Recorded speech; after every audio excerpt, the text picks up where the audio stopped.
Hi, welcome back guys. This is your friend, the fanfiction guy, back with another fanfiction. This is the first part of What If Deku Was Aizawa Reborn? Now before starting, please give this video a like and subscribe to the channel if you want more videos like this. Now let's get into the fanfic. If you asked Aizawa Shouta, he would say that life is going pretty good. His most problematic group of students have long since graduated from UA and gone on to become incredible heroes in their own right. Every time he's reminded of the fact, Shouta can never quite stop the proud little feeling that worms its way into his chest. He smiles every time he sees a successful news story featuring one of them. Hizashi would say he's going soft in his old age. Shouta would beg to differ. He's still Eraserhead, despite being down an eye and a leg. Still the no-nonsense homeroom teacher of Class 1A. So what if the kids his kids visit for mealtime after patrols, even though they were all old enough by now to make their own food? And so what if he had all their numbers saved in his phone? Just because they'd graduated didn't mean he had to cut all contact. Plus, his collection of best teacher coffee mugs makes sense. They serve a function, don't they? And it would be rude to throw away a gift. The mess of childish scribbles hung up on the fridge, all drawn by Eri, serve a purpose too. It was only logical to encourage her artistic abilities alongside her academics. The beaming smiles and hugs were just an added bonus. Besides, those kids had all been through so much, it was only fair to cut them some slack here and there. Okay, so maybe he was going soft, but it didn't have to mean anything. It was just nice, seeing things go right for a change. All for One and the Paranormal Liberation Front were both no more. Arrested, reformed, or dead. And to be honest, fighting regular criminals was a tad underwhelming after facing that utter shit show. Hizashi and Namuri were much happier now too, ever since the three of them had been able to break through to Shirakumo. The poor man still had a lot of catching up to do, after essentially being in a coma for over a decade, though he was slowly but surely regaining his memories. Shouta had missed his old best friend. It seems like Sushi had too, as the little cat had recognized him straight away. In the beginning, Shirakumo had gone over to Namuri's apartment nearly every day to cuddle with Sushi, though these days it was only a few times a week. For the time being, he was staying with Shouta and Hizashi while he got back on his feet. They had a spare bedroom, so it really wasn't a problem, though Hizashi had gone and filled it up with clothing for their revived friend. Thankfully, Shirakumo took it in stride. He'd only spent about the first week sleeping in his bedroom, however, and now most nights he joined Shouta and Hizashi in their bed instead. Shirakumo had always been a tactile person, and after so many years it seems he'd become rather touch-starved, tending to seek out physical contact whenever possible. Luckily, Shouta has become well-versed in handling physical affection, seeing as Hizashi was the same way. Eri was absolutely enamored by her newest uncle, and Shirakumo had quickly become just as smitten with her. It made Shouta happy to see them getting along. It was an odd thing having so many people now that he cared about. So many people that cared about him in return. He's come a long way from the scrawny teenager who'd convinced himself that companionship was unnecessary. Shouda's pleasantly surprised to have been wrong. So yeah, life was going pretty good. He's jolted out of his thoughts by a scream ringing out through the night. Right? He's still on patrol. Best not get distracted. Shouta pushes up from his crouch, boots quietly striking the rooftops as he runs in the direction of the scream which, by now, had gone eerily silent. It had been a quiet night thus far, uneventful, and only a minute ago he'd been considering heading home early. But that could wait. Right now, someone needed his help. Down in that alleyway. Keeping himself low, Shouta peers over the edge of the roof and spots a loose ring of people in the alley below. Trapped in the center was a single unlucky BSRD in the wrong place at the wrong time. Their attention is all focused on one another, not the hero lying in wait just above. Perfect. With his goggles already in place, Shouta drops down to land directly on top of the main villain, the one who'd moments ago had a knife pointed in the face of their victim. They go down with a grunt as the impact knocks them out cold. In the next instant, Shouta's on the move, capture weapon flitting out to snag two more of the villains, still stunned motionless from his abrupt entrance. He slams the two of them together before flinging them towards the other end of the alley. His luck runs out then as the remaining villains snap out of their stupor, one in particular a burly man with a kangaroo mutation of all things making a lunge for Shouta.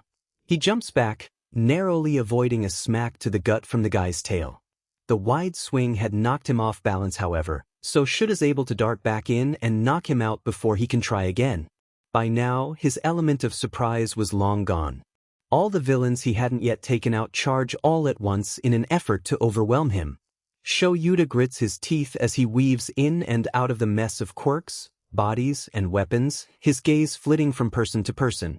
Keeping track of so much information had been difficult enough back when he was in his prime, but now with his depth perception near non-existent he has to pay all the more attention to his assailants. At the same time he has to keep track of the victim, who seemed to have collapsed and was now lying worryingly still on the pavement behind him. He has to make sure none of the villains get too close to them. Repeat. He's tired. His eye stings with the urge to blink. Shouta doesn't blink. He throws his capture weapon out to snag a villain's ankle, and grunts as he swings around to toss them, his overtaxed muscles screaming in protest. He can rest after this, take a nice hot shower to soothe those aches. Not yet. Gaze fixed firmly on the next villain to charge him, he dodges backwards. SHNK. Shouta gasps a punched-out breath, all the air knocked from his lungs as something cold and sharp sinks into his side from behind. He seeks a sharp breath in through his teeth, but when he reflexively tries to JRK away the cold sharp pain twists deeper, holding him in place. It curls inside his ribcage and punches a ragged cry from Shouta. "What's the matter, hero?" A voice sneers in his ear. "Didn't see me?" A hand clamps around his upper left arm, easily slicing through the fabric of his jumpsuit when Shouta again tries to jolt away. "Hold still, won't you?" The voice continues, sickly sweet as it puffs against his ear. "I promise to be gentle." Shouta's eye widens and he kicks out blindly behind him. The villain retreats with a hiss, but the pain in Shouta's side increases tenfold as whatever had impaled him disappears with a concerningly wet sking sound. His breaths rattle unnaturally, and in that exact moment Shouta knows that something is very, very wrong. He feels nauseous. But he couldn't stop to analyze the feeling, having to dodge the wild swing the villain takes at him now that he's free. As he moves, burning hot bile unexpectedly rushes up his throat, forcing him to swallow it back down lest he throw up. Ugh, Hizashi is never going to let him live this down. He'll be lucky if he's allowed out of the house without a bodyguard for the next month. Whirling away from another swipe, Shouta bares his teeth as he catches sight of the shiny claws protruding from the villain's hands, dark and dripping with blood. His blood. The clawed villain grins madly at him, eyes wild with bloodlust. "I don't be like that, hero," they croon, liking the blood from one claw with a frankly disturbing noise. Shouta bites back a shudder. "I just wanted a little taste." Shouta grits his teeth. "I'm not on the menu," he snarls breathlessly, activating erasure to reduce the villain's claws to nothing before he lashes out, kicking the fucker into the side of the building with enough force to nearly crack the old brickwork. He spares a moment to ensure the villain was without a doubt unconscious before he turns, erasure still active, to see that the remainder those that hadn't already been knocked unconscious or fled have returned to their earlier victim. Oh no the F they don't. Snarling, Shouta throws himself forward and sends them scattering. He forces himself to move faster, to hit harder, frustrated with himself for getting injured like this. It didn't feel like the kind of injury he could just brush off. He'll probably have to go to the hospital, which will stress his overworked husband out. Hizashi had enough on his plate as it was. Shouta hates making him worry, hates how weak and inadequate it makes him feel. He's sure that by morning everyone that knows him will have heard about his injury and subsequent trip to the hospital. His former students will probably all try to visit him to make sure he was all right. His friends might. The news will most definitely stress out Shirakumo and Eri. Shouta still remembers the sound of her heart-wrenching sobs the one time she'd caught him getting home from a patrol gone wrong. He never wants to hear his daughter cry like that again. So this time he'll head straight for the hospital, so he won't risk her seeing him covered in his own blood again. All he had to do first was finish this fight. Shouta lets his frustration spur him on, managing to take out the last few villains in record time. Finally. Once he's sure they're all out for the count, he stumbles back a few steps, breathing heavily. He fumbles for the phone in his tool belt to call in the altercation. But he doesn't manage to dial even a single number. He's only just grabbed hold of the phone when a wave of vertigo sets his vision swimming. The whole alleyway tilts on its axis, sending Shouta reeling into the nearest wall with a wheeze. He barely even feels the rough brick catching on his hair and jumpsuit as he slides down to the ground. Then the nausea from before returns with a vengeance, and Shouta's, before sputtering and keeling forward. His throat burns as deep, guttural hacking coughs are dragged from his lungs. Bile, searingly hot and sticky, forces its way up his throat. This time he's unable to swallow it back down before it splatters against the pavement. With one hand Shouta scrabbles for purchase on the side of the building, dull nails chipping against rough and unforgiving brickwork. He can't catch his breath. Black spots dance at the edges of his vision, and Shouta wonders faintly whether he'll pass out. Several agonizing minutes later, however, find him slumped over, still conscious, his whole body racked with tremors and tears streaming unbidden down his face. His mouth hangs open as he gasps for breath. And with wide-eyed horror, he realizes it wasn't bile after all. This is... it's worse than he thought. The blood was frothy, something that Shouta had never seen before. It drips from his mouth and his nose, runs down his chin, staining his once gray capture weapon red. The panic that seizes him only makes it that much harder to catch his breath. He needs to call for help. Though he dropped his phone when he collapsed, luckily it hadn't fallen far. He's able to grab it without moving too much. Even that small amount of motion felt like too much. His hands shake as he fumbles with the device, blood-smeared fingers slipping on the smooth plastic, but eventually he was able to press the side button 3 times in a row. That activated the emergency feature all heroes were required to have, sending his coordinates to the nearest police department to let them know he was in need of immediate assistance. Hopefully they'll be here soon. With that done, Shouta desperately tries to staunch the blood still seeping from his wounds. He could feel it running down his back, his jumpsuit completely soaked through, fabric sticking uncomfortably to his skin. Every little movement brought with it a fresh wave of pain and nausea. Yet no matter how much he twisted and turned, he just couldn't seem to reach that spot on his back. He can't inspect the wound, can't know how bad it really is. At the very least he was able to wrap the claw marks on his left arm. He loops some of his capture weapon around the wound and pulls, so tight his vision spots. He couldn't do as good a job with the other wound, but he was able to wind the rest of his scarf behind him and haphazardly tie it around his chest. That, too, made it ever harder to breathe, but hopefully it would stop some of the bleeding.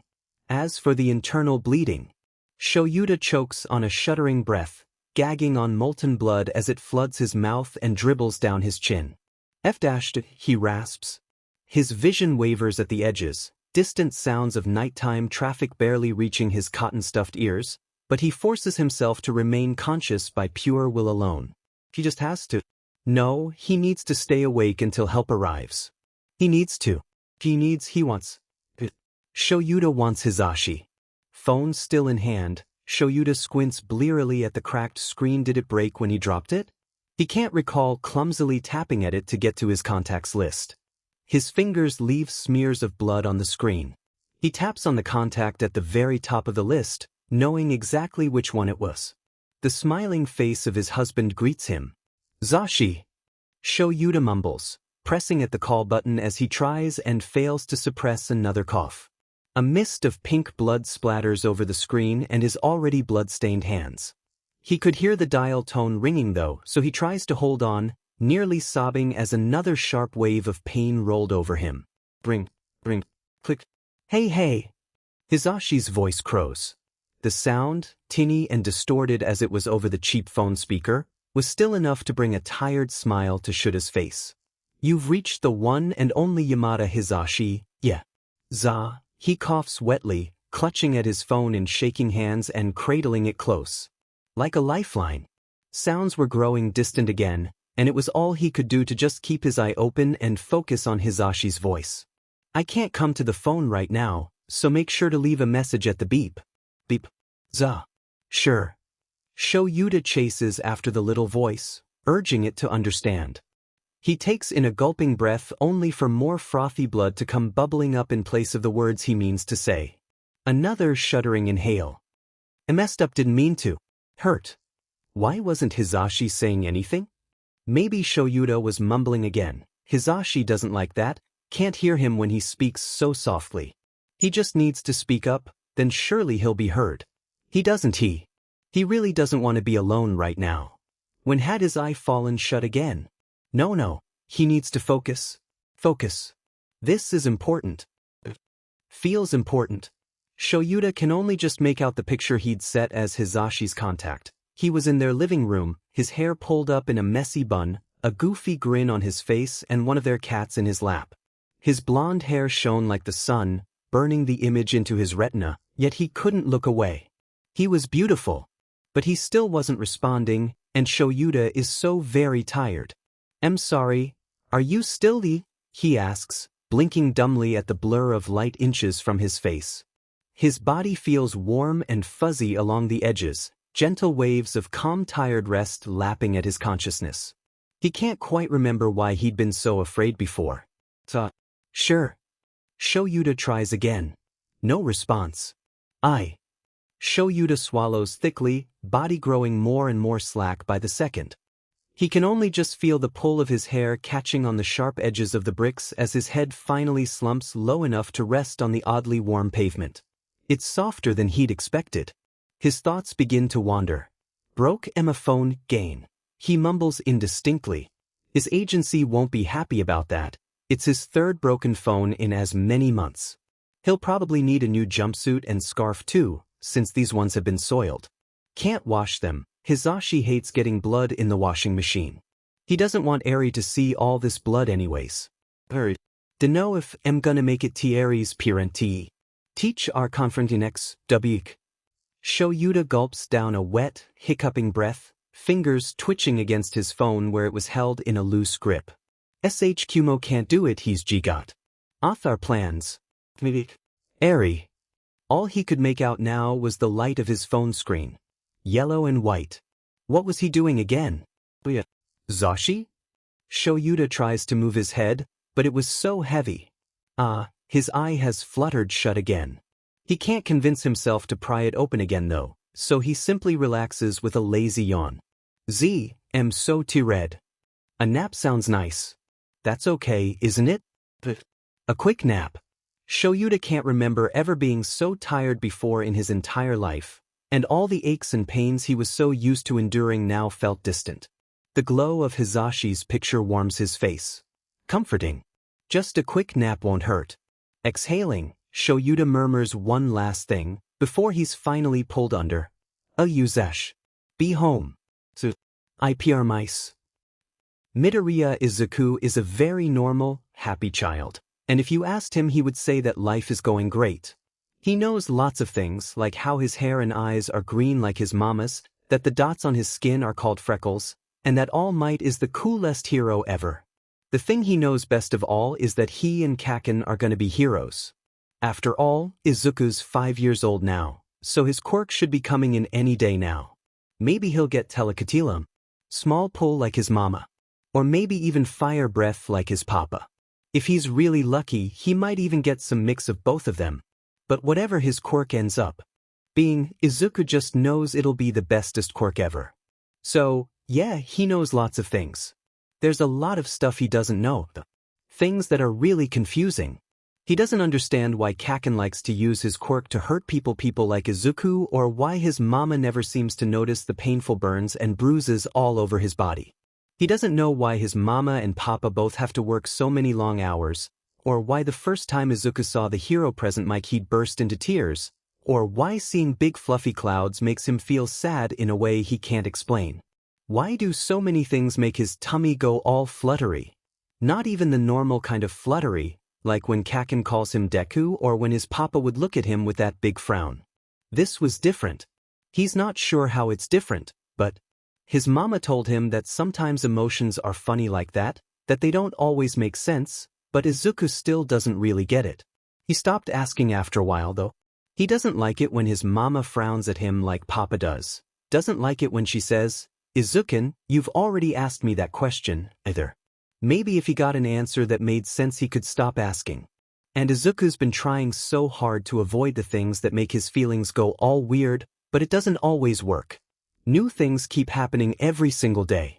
It's not his fault that he doesn't know what things to avoid before they happen. Like when his mama took him to the quirk doctor last month to find out why he hadn't gotten it yet, and Izuku got the worst feeling in his tummy the second he saw the man, like the time he got sick and threw up everywhere, with his tummy doing lots of flip-flops. He'd wanted to scream, to hide behind his mama or run away, but he'd been trying so hard to be a good boy. Good boys don't scream at the doctor's office. So Izuku had sat still even if he was as stiff as his all-might toy, and he'd let his mama hold him as the doctor draped a heavy jacket over his shoulders and took a picture of his foot. Adults are so silly, Izuku had thought to himself as he kept focusing on being good.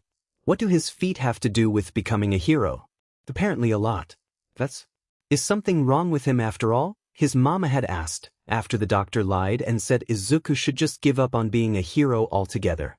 It was so shocking he'd lost grip on his all-might toy, which fell to the floor with a clack. Wrong?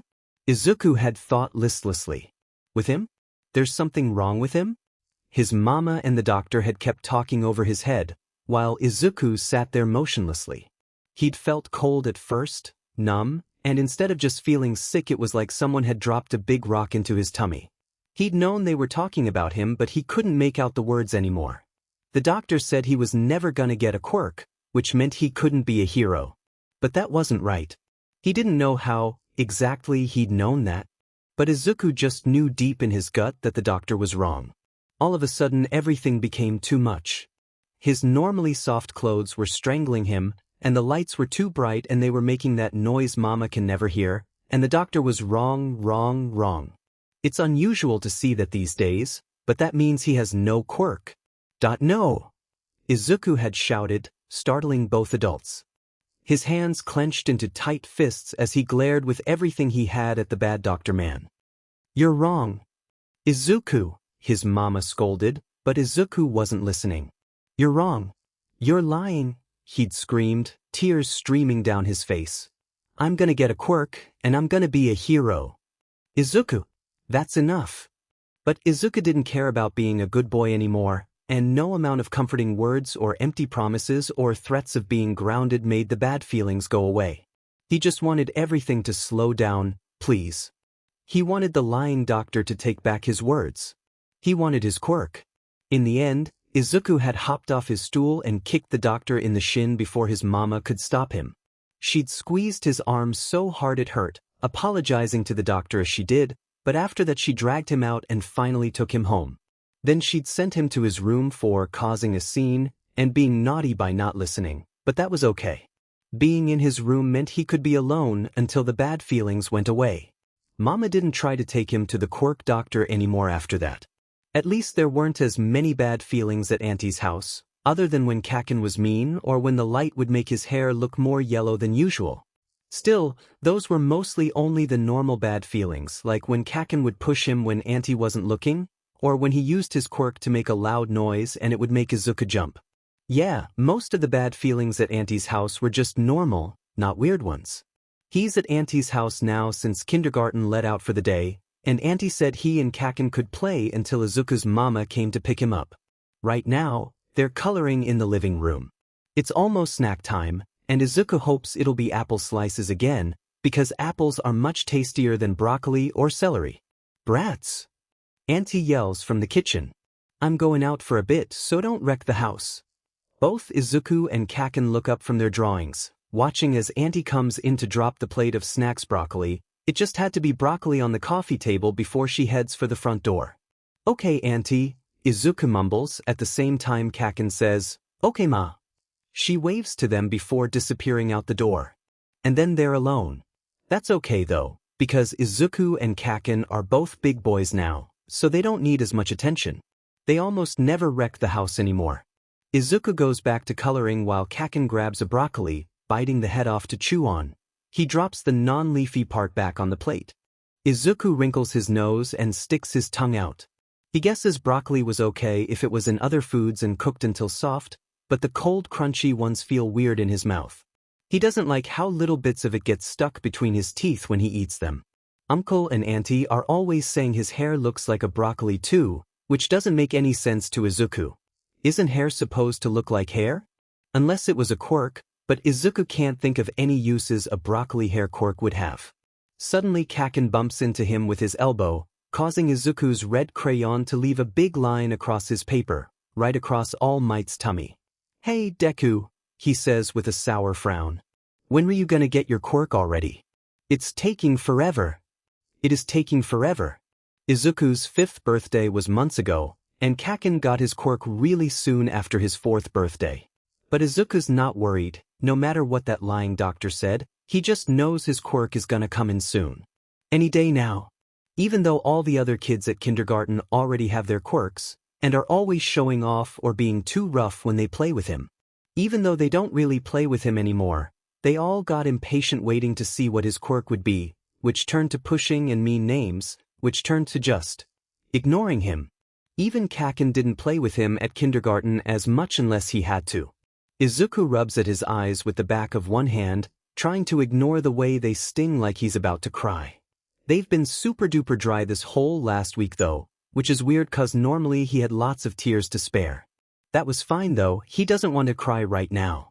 His quirk will come in, he just has to be patient like everyone always says. "I dunno, Kaken," Izuku ends up saying, scribbling over the red line to try and fix his drawing. "Soon." Kaken grumbles at his lack of an answer. "Whatever, it's probably gonna be a stupid weak quirk anyways," he mutters, going back to his own drawing with a scowl. "That's what you deserve for making me wait so long, stupid Deku." Izuku can't help the way he flinches at the mean words. One of his bad feelings rears its ugly head. It settles in his head like the way his papa's fire breath licks at the air, leaving little afterimages in his vision that are much too bright. Izuku doesn't like it, wants it to go away, but no matter how much he blinks and shakes his head, the fire-bright images don't go away. Kaken looks different. There's too many of him. The Kaken he's used to is still sitting by the table, gripping his crayon too tight and leaving deep gouges on his paper that'll never fully erase. But right above him was another boy with the same blonde hair and angry red eyes. He was way too old to be Kaken. He looks like one of the big kids they're always told to stay away from. Teenager. The teenager sneers, angry and mean and wrong. There's a third person with Kaken's hair and eyes too, one that looks like a grown-up. He's wearing a funny costume that was all pointy and sharp, with tired eyes and a little frown like his papa. He didn't look as angry or mean, but he still looked wrong. He's looking right at Izuku too, head to the side like he's thinking real hard. Izuku doesn't like that look. Kaken always makes that face when he's looking at something he doesn't understand, and when Kaken doesn't understand something he always blows it up so he doesn't have to look at it anymore. Izuku whimpers. The fire behind his eyes was growing bigger, making his vision go all wobbly and blinding white like looking too long at the sun. And suddenly Izuku realizes he can't see anything anymore. His breath hitches, burning hot liquid rushing up his throat, and Izuku screams. Or at least he tries to. His scream comes out as more of a choked gurgle as something dribbles down his chin and soaks into his favorite shirt. He still can't see, and all he can hear is a high-pitched ringing in his ears. The fire consumes everything until there's nothing left but bright hot pain. Izuku falls backwards and curls himself into a tiny little ball, sputtering and crying while his body convulses. It hurts so much. Everything is light and pain and noise. It feels like he's dying. But then he sees something. There, in the mess of white nothingness, something. It's tiny, like a star of color in a wrong-colored sky, red, calm, soothing, familiar. Izuku reaches out towards it without thought, seeking its familiarity, its comfort, cradling the little fractured star with both hands and pulling. Everything grinds to a halt. The moment he pulls the star to his chest, a wave of thoughts and memories slam into him like a tsunami, so loud it drowns out everything else. Already it felt like he was drowning. Izuku opens his eyes and remembers. He was dead, he died. He died alone in an alley because of a stupid FNG mistake. But if he was dead, then why did everything still hurt so much? What was happening to him? His vision comes back into focus, slowly but surely. At first he can't see anything since he's all curled up, but when he lolls his head back he finds a white ceiling above and an otherwise normal living room around him. He couldn't make out much else from his position on the floor. He's at his auntie's house, he doesn't recognize it. Everything's much too big, it's all grown-up sized and too far away. What, did a giant live here or something? He coughs, then winces in pain. Oh, his voice sounds awful, rough and haggard like he'd been screaming for hours. Deku? Izuku Shouta. His name is Shouta twitches at the sound of the voice, high and childlike. Fighting the pressure still pounding behind his eyes, he rolls his head towards the source. A tiny Bakugo Kaken, his best friend, stares wide-eyed back at him. And he could see something else, floating near the center of Kaken's Bakugo's chest, a ball of light that pops and pulses noisily. Like before, he pulls on it without thinking. This time it stretches, like the two of them are holding a rubber band and pulling it taut between them. They're both startled by the pop-pop-pop of little explosions filling the silent room. Bakugo's horrified expression snaps from Izuku's face to his hands, his two small hands, which were still twitching and producing tiny pops of light. But they weren't burning him like they usually did. They weren't burning him. But it felt like there were pop rocks lighting up his veins, stemming from his palms and only growing worse with each passing second. That, and the sensation of angry bees buzzing in his skull. His attempts to shift away from the mounting agony do nothing, and he grimaces as his shirt clings to his skin. Now that his vision was mostly back to normal, if a little oversaturated, Shouta, that's not his name, could see that his front was utterly covered in a mixture of vomit and blood. Well, that was worrying, but it explained the stickiness. His eyes were burning in a way he often associated with overusing erasure, so he blinks, fully expecting the quirk to deactivate like normal. Except it remains stubbornly active. No matter how much he blinks, he could still see the reflection of gold? Yes, the reflection of gold light in Bakugo's comically wide eyes, which was different from Erasure's typical red. What the actual foo? Finally, the literal toddler sitting beside him seems to come to his senses. Hey, he shrieks, pulling another flinch from Izuku as the sound only serves to aggravate his migraine. The Diamond Kid looked downright scandalized. That's my quirk, give it back. Then Kaken shoves him. Izuku opens his mouth, hoping to say something like, sure, you can have it. Or perhaps, I don't want it anyways. Instead, all that comes out is a strangled wheeze. And then the front door swings open. Both of them turn to look Izuku from his position still laying on the floor, and Kaken where he was kneeling next to his head. It was their mothers, Midoriya Izuku and Bakugo Mitsuki, both frozen in the doorway while they gaped in horror at the scene they'd just come home to. Distantly, beyond the pain and fatigue buzzing away in his skull, Izuku could see the problem. One child laid prone on the floor, covered in vomit, tears, and blood, a quirk not his own popping merrily away in trembling hands. And the other child, shaking with rage and with tears pouring down his cheeks, effectively quirkless. Not the kind of thing a parent wanted to come home to. But before either woman is able to utter a single word, toddler Bakugo wails. Mom, Deku stole my Q quirk, the tiny terror cries, pointing towards Izuku. And make him jive it back. Midoriya Izuku covers her mouth with a hand, gasping, Izuku?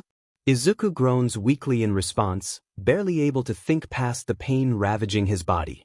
There's blood gushing from his nose, flooding down the back of his throat, staining him and the carpet red. He coughs harshly and some of it splatters across Kaken's face, as he'd still been hovering unfortunately close. The kid immediately screams and begins scrubbing at his face frantically. That's what finally spurs the adults into action, both of them rushing forward to check on their respective child. Inko Mama is here, drops to her knees at his side, moving to cradle Izuku in her arms as he sobbed and convulsed. Why is this happening? Shouta can't help but think. This is a nightmare, it has to be.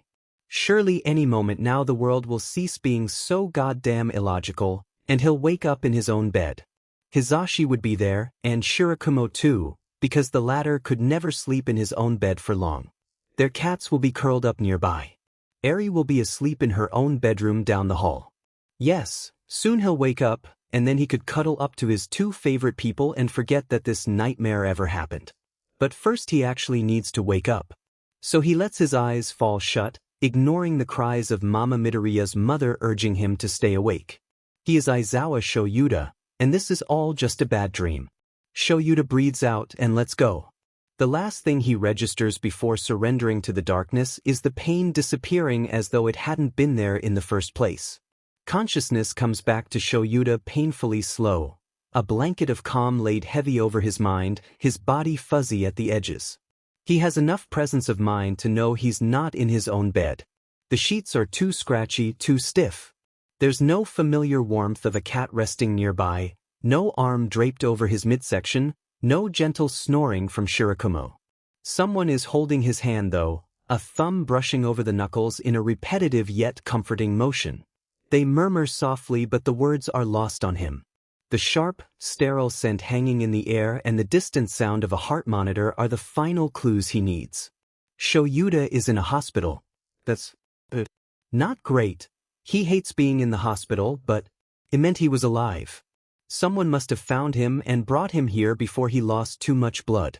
Whoever's holding his hand must be Hizashi or Shirakumo. What a strange nightmare though, waking up in the body of a toddler.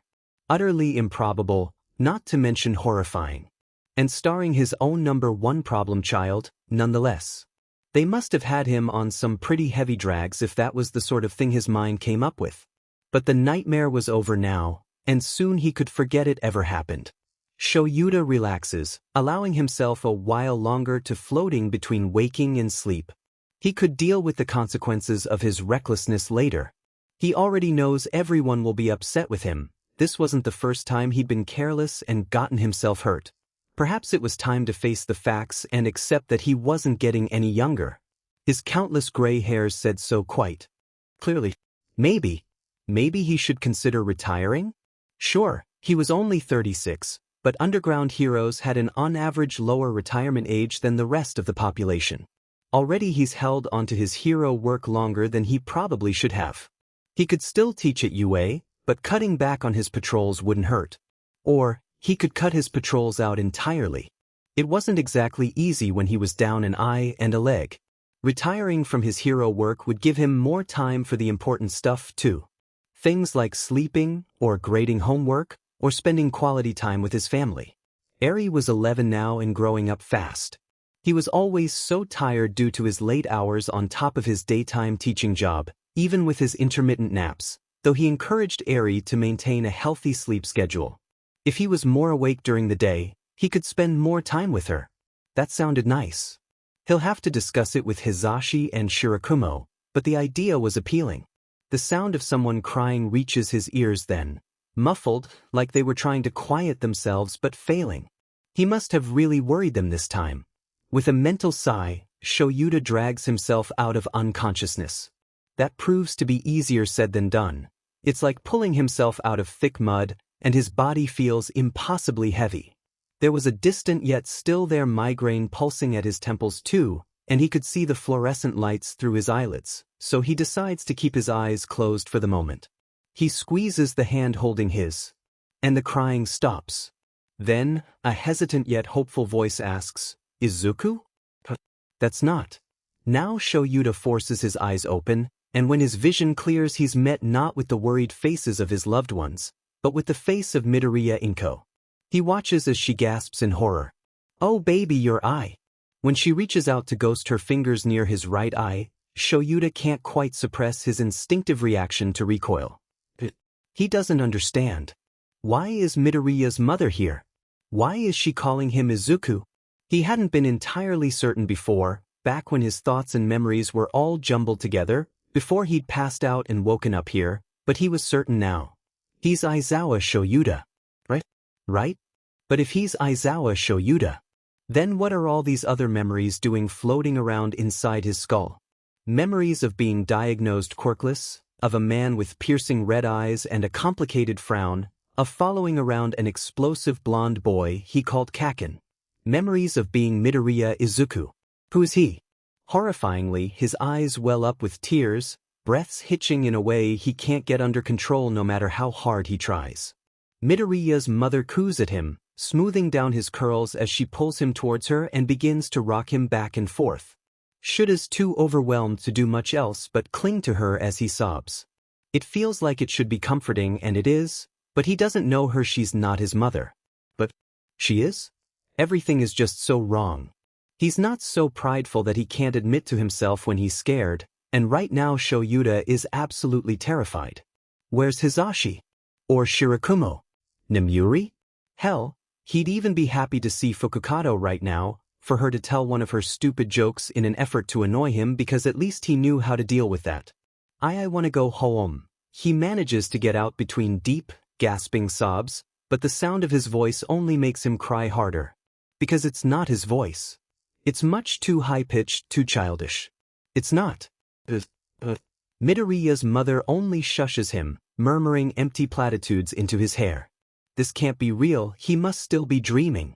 He just has to wake up, Shouta reasons, urging his body to just do so already, to end this horrible nightmare. He wants to go home.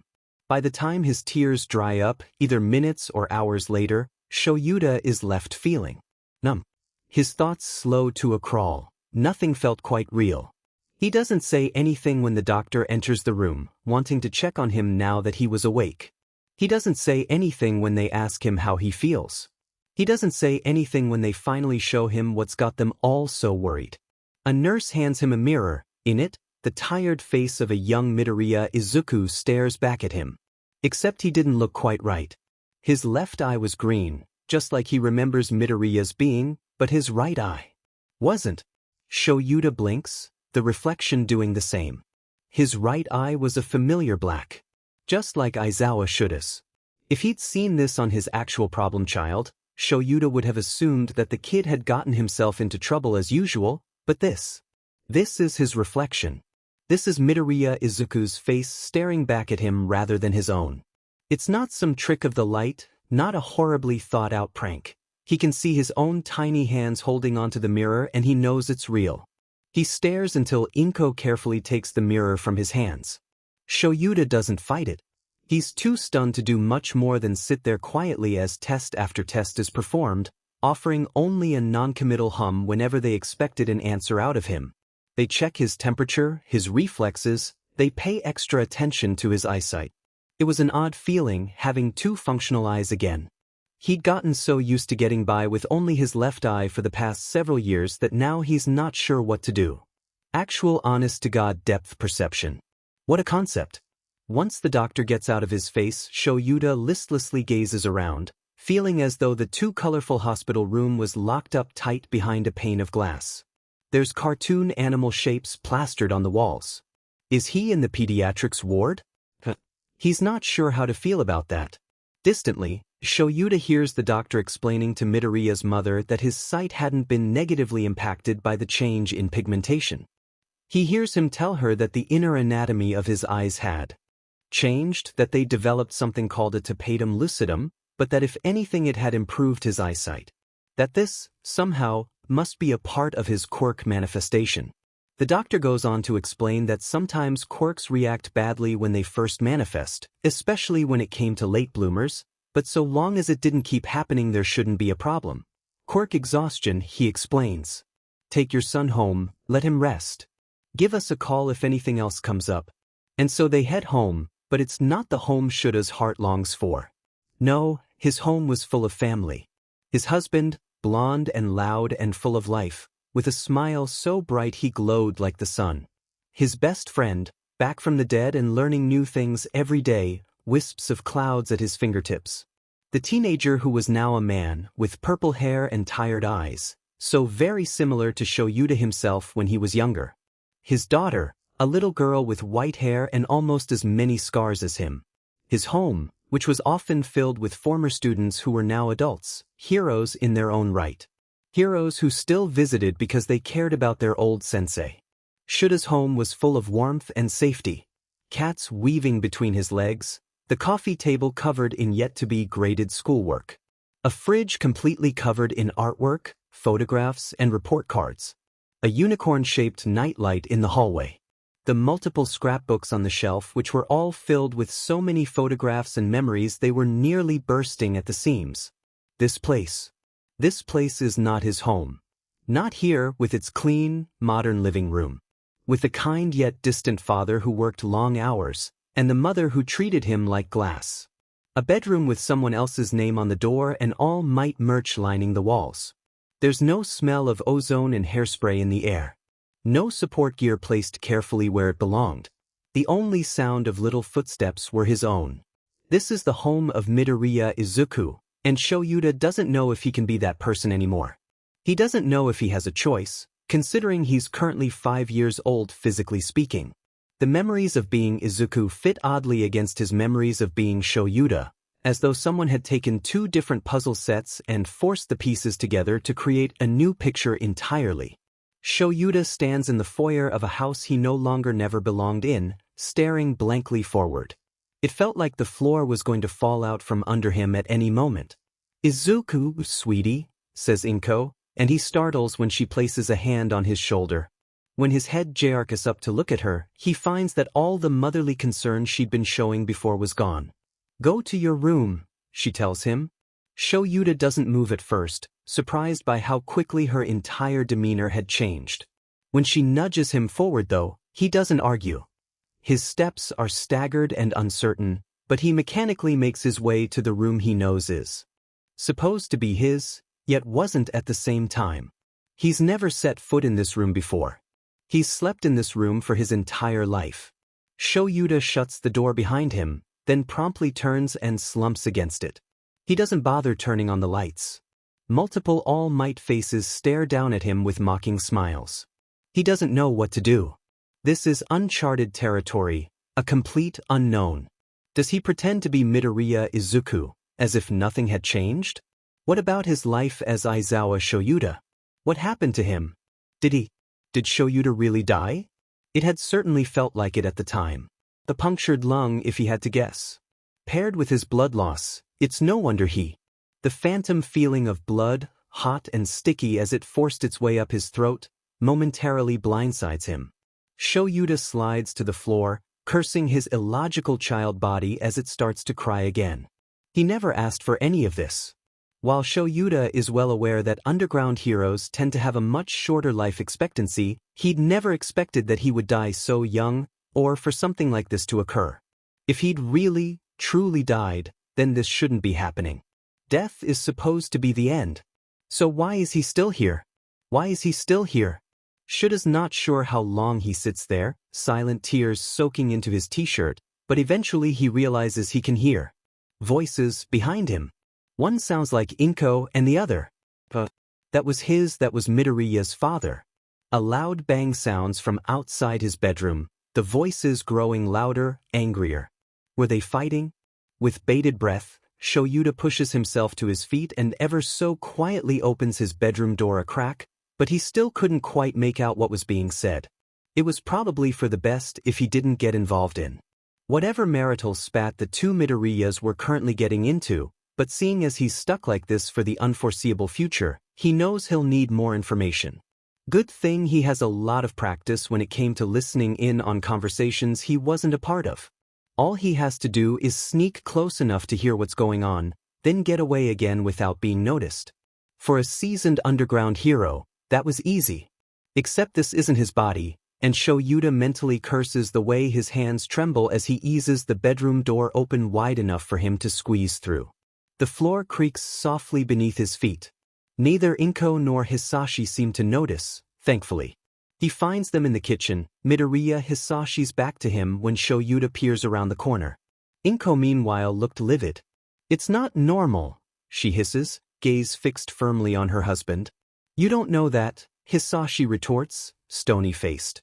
"Children's quirks don't always match their parents, that doesn't mean." "The doctor said he was quirkless," Inko shouts, and Hisashi's expression darkens. "You said he was quirkless. His quirk isn't anything like ours, people are going to notice."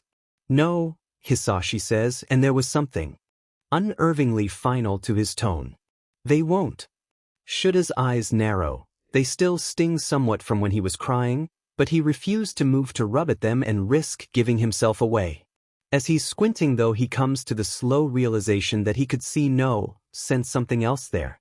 A sort of image or presence that only becomes clear when he focuses on it. Something appears near the center of Hisashi's chest, superimposed into Shouda's vision. The harder he focused, the clearer it became. It looked like a mass of light, humming with a sort of power that had the hairs on the back of his neck standing on end. He swears he could make out countless smaller lights surrounding the center mass, all different colors and patterns, like a planet orbited by many moons. He wishes he could get a closer look. Izuku, Inko hisses, snapping Shouta out of his trance. He's still standing mostly behind the corner, but now both Inko and Hisashi were openly staring at him, the former with her mouth agape, and the latter's eyes sparkling with something he couldn't quite place yet had a pit forming in his stomach. It's only then that Shouta notices the red and golden light reflecting off the wall near his head. Oh, his eyes are glowing again. Izuku, Inko says again, her voice deadly serious. I thought I told you to go to your room. He winces, blinking, and the glow fades. The image of the lights near Hisashi's chest and Inko's as well, he belatedly realizes fade too. Go, Inko orders. Now. But Shouta doesn't move at first, can't, with the way he's pinned in place by Hisashi's piercing gaze. It left an ugly feeling to curl in his gut. His memories portrayed Hisashi as a good, if distant, father, but that look was calculating, observant, predatory. As though Shouta was a complex riddle or an intriguing math equation on a board. Whatever it was, Shouta really doesn't like it. Now, Izuku. Inko shouts, and this time Shouta flinches. Yup, running away now. Prying his fingers from their death grip on the corner, Shouta turns and flees back to the relative safety of his room. It takes everything in him not to slam the door when he gets there, pressing his back flat against it as he pants for breath, though he swears he could still feel Hisashi's gaze lingering on him even with the walls separating them. The shouting had started back up as soon as he'd fled, and Shouta feels his body begin to tremble in response. He recoils away from the door when the noises draw closer. There's nowhere to hide in this stupid room, and Shouta was not going to succumb to the childish desire to cram himself under the bed. He's seen what real monsters are capable of, a bed wasn't going to slow them down. With that being said, he's feeling rather exposed right now. There's no weapons in the room for obvious reasons, and the lack of his capture weapon around his shoulders has Shouta feeling on edge. Vulnerable. Backing up until he hits the far wall. He can only listen helplessly as the voices get louder and louder. Closer to his terrible hiding spot. This is not over, Hisashi, a voice booms. Something shatters, there's an enraged shout, and loud footsteps thunder closer. Shouta holds his breath. Until whoever it is passes by his bedroom door without incident. Even then, Shouda's left tense and trembling, uncertain what would happen next. This situation was already so hard to wrap his mind around without Inko's and Hisashi's strange behavior on top of it. Shouta doesn't know what to do. After what feels like an eternity but must only be a handful of minutes long enough for the silence to grow deafening, but not enough for his heart to stop racing, he slowly, cautiously, unpeels himself from the wall. Was it safe? No, of course it wasn't, but the fighting seemed to be over for now. He still doesn't know what to do. The old, wary part of him that was still fresh out of UA, the part that had been constantly on the move and looking over his shoulder before he'd managed to get his first apartment, urges him to grab Izuku's school bag, stuff it full of food, clothing, and medical supplies, and get the hell out of here. The part of him that's 5-year-old Izuku wants to go to bed and sleep until everything makes sense again. And of course that's the part that wins, because he's absolutely exhausted.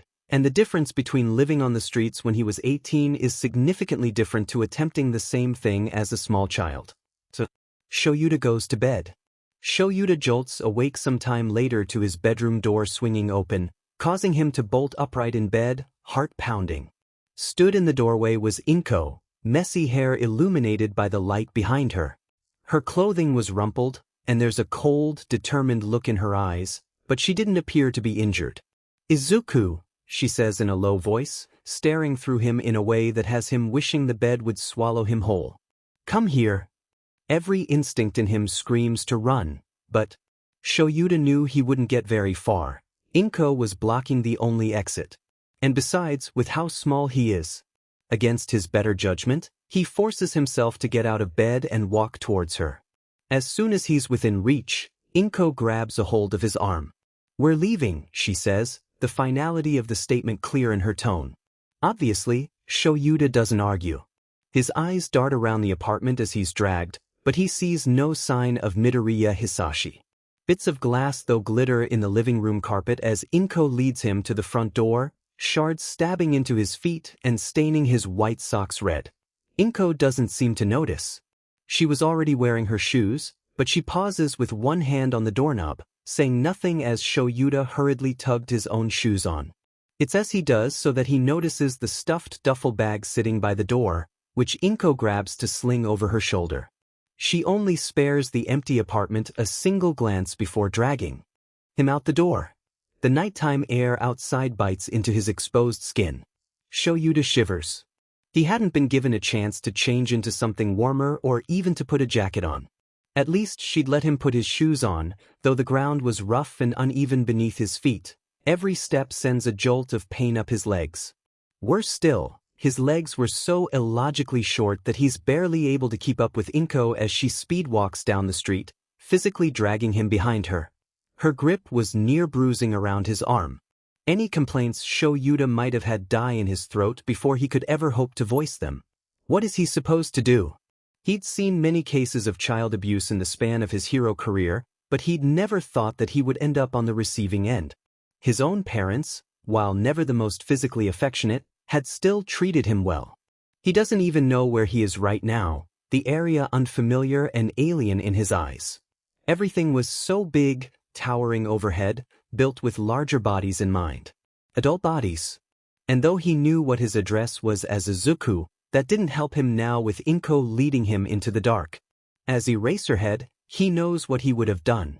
Get the kid away from the situation, bring them to the police station where they would be safe, offer comfort. Make sure they never had to be in that kind of situation ever again. But he isn't Eraserhead right now, and even if he could manage to find some other hero to ask for help, what would happen then? Shouta knows the foster system is corrupt, and he wasn't feeling very keen on experiencing it firsthand. As 5-year-old Izuku, he's helpless. He despises feeling like this. Always has. After Shirakumo's death, he'd done everything in his power to never feel so weak and useless again. Apparently, however, the universe had other things in mind. Children were dependent on others to survive until they were old enough to take care of themselves. He can't remember the last thing Izuku had eaten. Can't remember how long ago that was. Was it at kindergarten the previous day? How long had he spent unconscious before he woke up in the hospital? And with how much he's been crying, he was going to get dehydrated. No, a kind nurse had given him a juice box. He remembers that. But other than that, nothing. Already he can feel his body struggling to keep up. Shouta stumbles, a particularly sharp bite of pain racing up his leg as he feels something small move inside his shoe. A rock? A hidden-away shard of glass? Inko thankfully pauses when that happens, giving him just enough time to right himself before she continued walking. Where the hell is she taking him? Shouta can't help but wonder. A vaguely familiar building looms ahead. Apartments. Izuku's memories provide the rest of the details he needs. Right, that's the building the Bakugas live in. It made sense. Inko and Bakuga Mitsuki are friends, if he remembers correctly. Which is Midoriya's mother doesn't let go of his arm once they reach the correct floor, but her grip does lessen a tad. She knocks on the Bakuga's front door. There's muffled shouting from the other side, and Shouta winces at the thought of how many noise complaints they must receive. Probably about as many as Hisashi did back in his bachelor days. Maybe a minute later the door opens to reveal a bedraggled Mitsuki, looking about half a second away from telling them to PSS off, but her eyes alight with concern when she finally recognizes them. "Inko?" Mitsuki asks, looking them over more thoroughly as she ushers them into the apartment. "What's going on, hun?" As soon as they're past the threshold, Inko bursts into tears and collapses into a surprised Mitsuki's arms, in the process dropping her duffel bag to the floor and letting go of Shouta's arm. He immediately shuffles out of her reach, and with both the women distracted, he looks around. It didn't look like anything had changed about the apartment since the last time he was here, though he hadn't exactly been paying much attention near the end there. He does see a damp spot on the carpet near where he remembers passing out, the smell of cleaner stinging his nose. Deciding to ignore the sob fest happening behind him, Shouta kicks off his shoes before wandering further into the apartment. He knows that as Izuku he was basically considered family. Surely they won't mind if he grabs a quick snack. Actually, scratch that, he doesn't care if they mind. Right now he's tired, cold, and achingly hungry. After all the shit he's been through, he deserves a DMN snack. His feet throb with every step he takes to the kitchen, tiny red footprints left behind in the beige carpet. He finds Bakugu's father Masaru sitting at the kitchen table, nursing a cup of tea. "Izuku, what are you doing here?" he asks, watching as Shouta stumbles his way over to the fridge.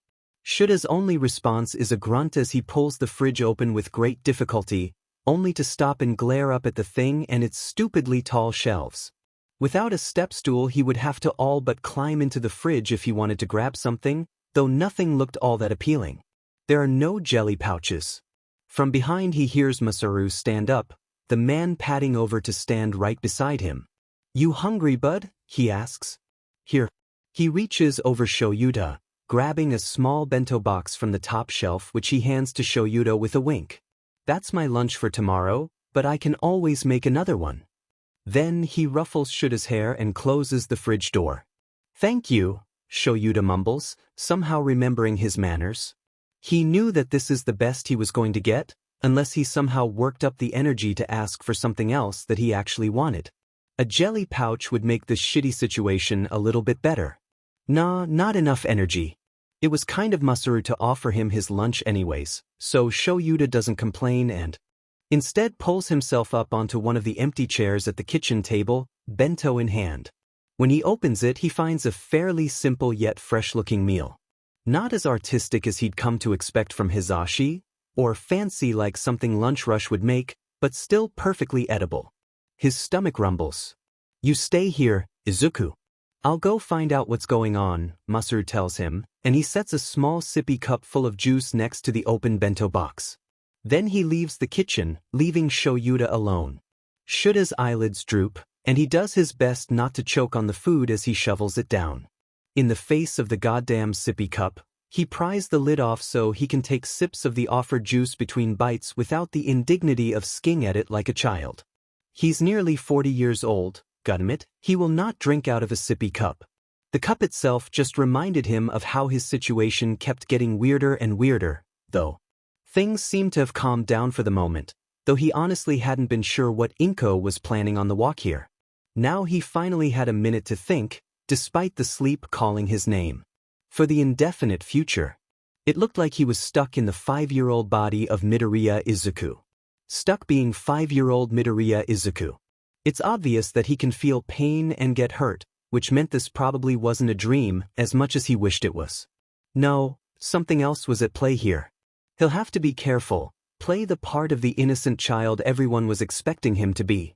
Shouta's already seen what happens if he deviates. He knows that the real Midoriya Izuku has been quirkless before he entered UA, so whatever the hell happened earlier with the mini Bakugu had most certainly not happened originally. And then there was what Inko and Hisashi were arguing about to consider. But if Izuku was supposed to be quirkless, why can Shouta still feel the pressure of erasure behind his eyes? Locking eyes with his reflection on the fridge, Shouta lets erasure activate. It does so easily, familiar red light flooding his vision and his curly hair lifting against gravity. He blinks, and erasure fades away. How very interesting. But if erasure was red, then what was that golden glow from before? Why hadn't it deactivated when he blinked? What were those lights he'd seen near Hisashi's chest? Shouta doesn't know. Supposes he should start calling himself Izuku instead of Shouta, though he knew deep down that he would always think of himself as more Aizawa Shouta than Midoriya Izuku. 36 years of life was quite a bit more than 5. With a wide yawn, Izuku, Izuku now finishes the last bite of food. He could make out the distant voices of the 3 adults in the other room, but not the words. But that was fine, he was too tired to really care about what they were discussing. Knowing he won't be able to place the dirty dishes in the sink, the counter was too tall, and there's no step stool in here for him. To use, Izuku simply pushes the bento box and cup aside so he can lay his head down on the table. After everything, sleep comes easy enough. Izuku wakes up somewhere soft and warm, which is strange, considering he remembers falling asleep at the kitchen table. So while unconsciousness clings to him like a shroud, he resists the temptation to drift off back to sleep. He should probably figure out where he is first. He doesn't open his eyes quite yet, though. It's funny, he could almost convince himself that he's still Aizawa Shouta, that he'd simply passed out on the couch after a long night of hero work. It certainly wouldn't be the first time. And while it was a nice thought pretending everything was normal, if only for a minute Izuku knew better than to get his hopes up. Wishful thinking would only lead to more heartbreak. The couch in question that he's woken up on, while soft, was lumpy in a way that told of its many years of use. Izuku could feel the pressure of a blanket laid on top of him too, tucked snugly beneath his chin. He opens his eyes and immediately squeezes them shut again, because holy sheet, that's bright. Would it kill the Bakugas to invest in some blackout curtains? The fact the walls are all painted white and were reflecting the incoming light wasn't helping, it only intensified the light to an almost painful degree. Since when were his eyes so horrifically sensitive to light? Grumbling to himself, Izuku pulls his hands out from under the heavy blanket to rub at his eyes, face all scrunched up. Could this have something to do with the eye changes that Doctor had mentioned yesterday? Back as Aizawa Shouta, his inner eye structure had been different too, and his night vision had always been better than average, part of why he preferred to patrol at night when it wasn't so horrendously bright, but this felt different. This felt like the light was stabbing his eyes. Usually that only happened to him before when he had a migraine or was particularly tired. Well, as Midoriya Izuku, he has admittedly become overwhelmed by bright light in the past, alongside other things like noise or touch. Maybe that's just how this body responded to stimuli. The light being more intense than usual probably was due to the eye changes, though. Wonderful. Sighing, Izuku waits until his eyes have mostly adjusted to the light before he sits up and hops off the couch. A dull pain shoots up his legs when his feet make contact with the carpet, which reminds him of everything that had happened last night. He'd nearly forgotten about stepping on those glass shards. But when Izuku looks down to assess the damage, he finds that someone had already seen fit to treat and bandage his feet. That explained why he wasn't in as much pain as he ought to be, though Izuku's concerned by the fact he doesn't remember being treated or remember when he was moved from the kitchen to the living room. Is he really that much of a heavy sleeper? Or perhaps it was simply due to his exhaustion. Izuku takes further stock of himself. He's still wearing the clothing that Inko had brought for him to change into back at the hospital. A simple all-might t-shirt and blue shorts. They were wrinkled to hell and back from being slept in twice.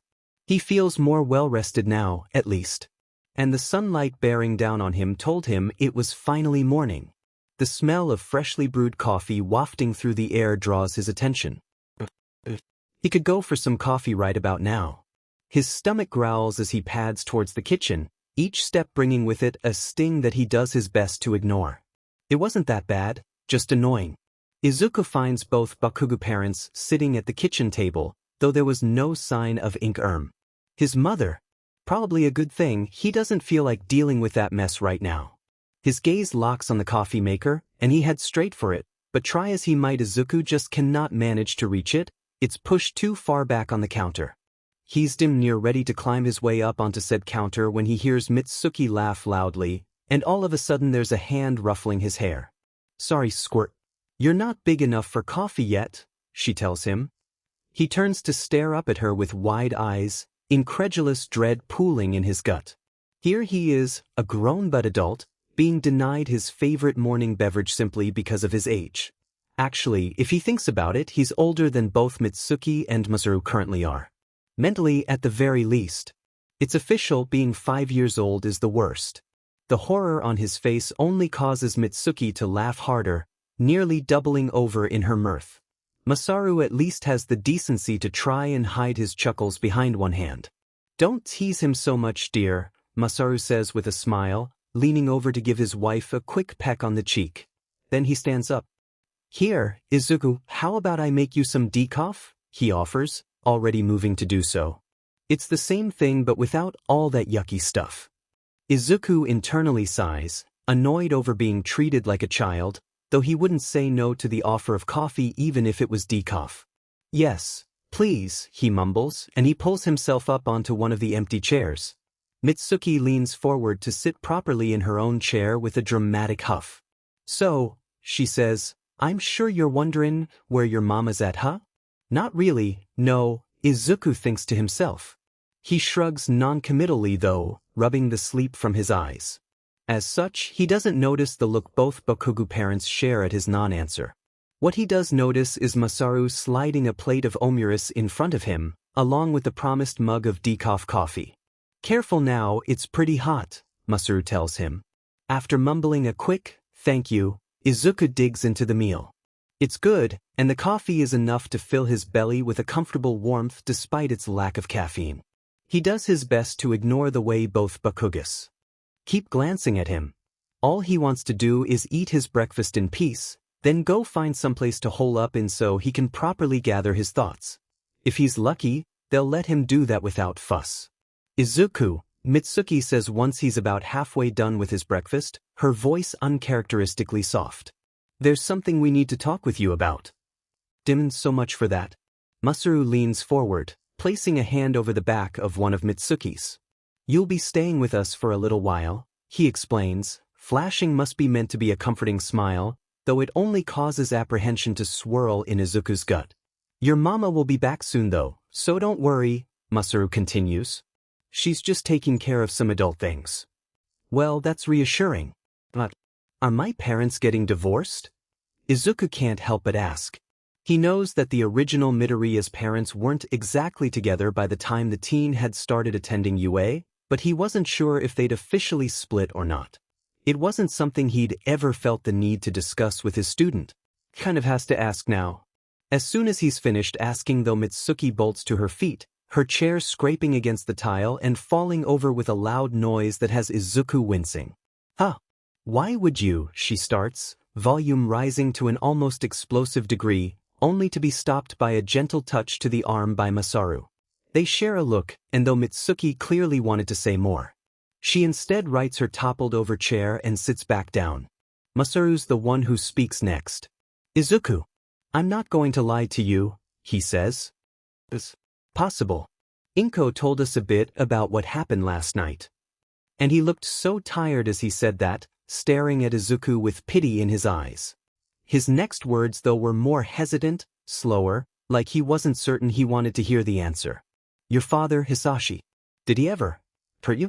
Or make you feel unsafe?" Now there was a loaded question if ever there was one. With his newfound adult perspective, Izuku knows that Midoriya Hisashi isn't exactly the world's greatest father. The man spent more time away at work than at home, disappearing for weeks if not months at a time, and when he was home he could be somewhat cold in his interactions with Izuku. Then there were the times where it almost seemed like the man was looking for something in Izuku, something that just wasn't there. It was the kind of way a person might look at an unscratched lottery ticket, or at some strange, unknown species of animal they about to dissect. Expectation. Feverish curiosity. Followed by disappointment when the results weren't what was wanted. Those assessing looks had become much less common after he'd been diagnosed as quirkless. But last night, Izuku realizes, Hisashi had looked like he'd found what he was searching for. So, yes, Izuku could remember plenty of instances where he was uncomfortable with the man he calls father. And he certainly hadn't felt safe last night with the man's gaze upon him, that glint in his eyes. It's funny though, he fears Inko more than he fears Hisashi right now. Perhaps that was due to her strange behavior and unpredictability, since Hisashi really hadn't done much last night. Though to be honest, at the moment he doesn't want to be near either of them. Not that he had a choice in the matter. He's taken a bit too long to answer if the tightness to Masaru and Mitsuki's expressions is anything to go by. Izuku takes a long sip of his coffee. That he was alright, he says once he swallowed, wasn't around very much. He shrugs and looks away as he admits, I don't know what to think of him, to be honest. Idly, he wonders what his new mother actually told them about last night. It seemed like they were looking for a specific reaction from him, and the way their questions were worded. Had Inko told them that Hisashi was abusive? A warm hand brushes his shoulder then, startling the hell out of him, and he whirls to face the Bakugas again. What he finds is Masaru smiling fondly at him, Mitsuki's expression similarly softened. Well, versus, you'll always have a place here with us, Izuku. You heard him, brat. Your family whether you like it or not. Mitsuki chimes in, and she reaches over to pull Izuku into a one-armed hug. You're stuck with us. Izuku's eyes widen. Family. These people are Izuku's family, yet at the same time he barely knows them. He's got memories of them, sure, both as Izuku and as Shouta, but he doesn't know them. Not like he knew Hisashi, or Nemuri, or Shirakumo. As Shouta, he'd become so accustomed to having people he could lean on that he'd grown soft. Having people he could confide in, who were willing to understand the unorthodox ways he expressed his affection, who knew him inside and out yet still stuck around. People who he'd chosen to let his guard down around. He hadn't chosen the Bakugas. To them, he was just their friend's young son. Their own son's playmate. Someone who they cared for, perhaps even like a son in his own right, but not as a person on the same level as them. To them, he's just a child. But Izuku doesn't know if he can survive being alone anymore. All he can do is sit there while Mitsuki hugs him and Masaru pats his head, smoothing down his ruffled curls. Why don't you finish up your breakfast, bud? Masaru eventually says, he and Mitsuki finally releasing him. I'm sure Katsuki will be up any minute now. Yes. Exactly what this situation needed. With nothing else to do though, Izuku does as he's told, finishing up the last few bites of his omuris. The coffee he tries to savor. If only Hisashi and Shirakumo were here with him.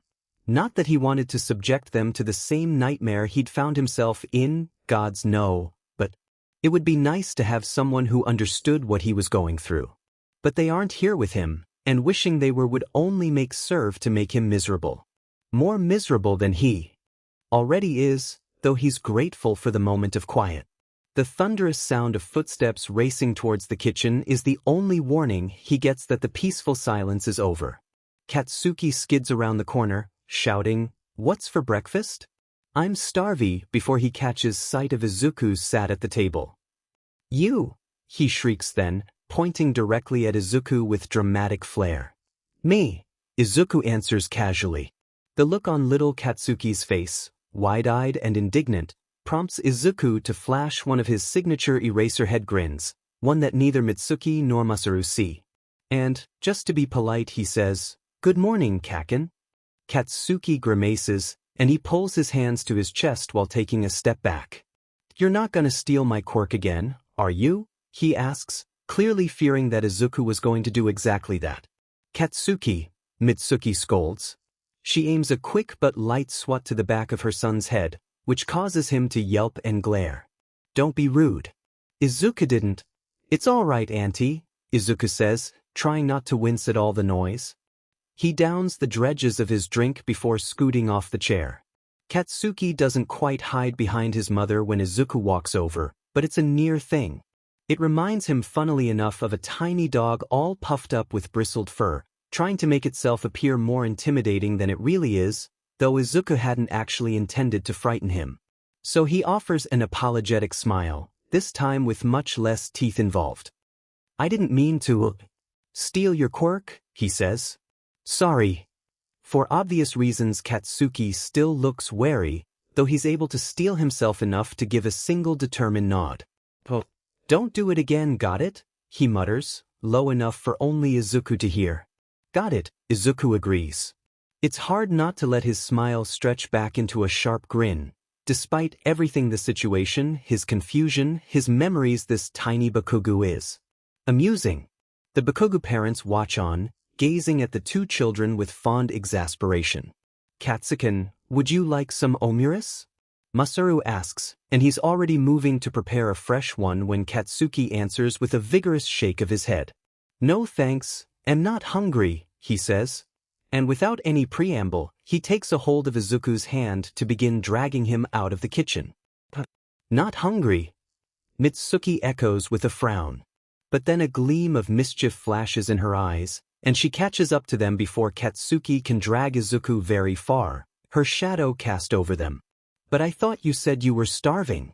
She cackles, ruffling Katsuki's hair before he's able to duck out of range. Yeah, but I changed my mind, he yelps, batting Mitsuki's hand away with his own free one. He makes another break for it then, and Izuku, curious, allows himself to be dragged. Mitsuki's laughter chases them all the way to Katsuki's bedroom. Katsuki doesn't let go of Izuku's wrist until they're there, and the door is firmly shut behind them. As soon as it is, he turns on the spot and jabs a finger at Izuku's chest. What the F is going on with you, Deku? Katsuki snarls with narrowed eyes. Izuku blinks. How in the actual hell is he supposed to answer that? What would he even say if he did? Oh yes, he'd somehow managed to gain the memories and quirk of a dying man from the future. Let him tell you all about it. Yeah, he can imagine that going down splendidly. But no, he's not going to drop that kind of information on a kindergartner. Or anyone for that matter. He knows DMN well how the HPSC treats victims of time travel incidents. He hadn't personally been involved with any cases, but he'd heard about it after several HPSC documents had been declassified. Those documents were still highly confidential and would remain so for a good while longer, and he didn't miraculously come back roughly 2 decades just to be locked up in an underground bunker and studied like a lab rat. No offense to Nedzu with that last remark. Plus, again, Katsuki is a kindergartner, and young children weren't exactly the best at keeping huge secrets to themselves. It would put Katsuki himself in danger too.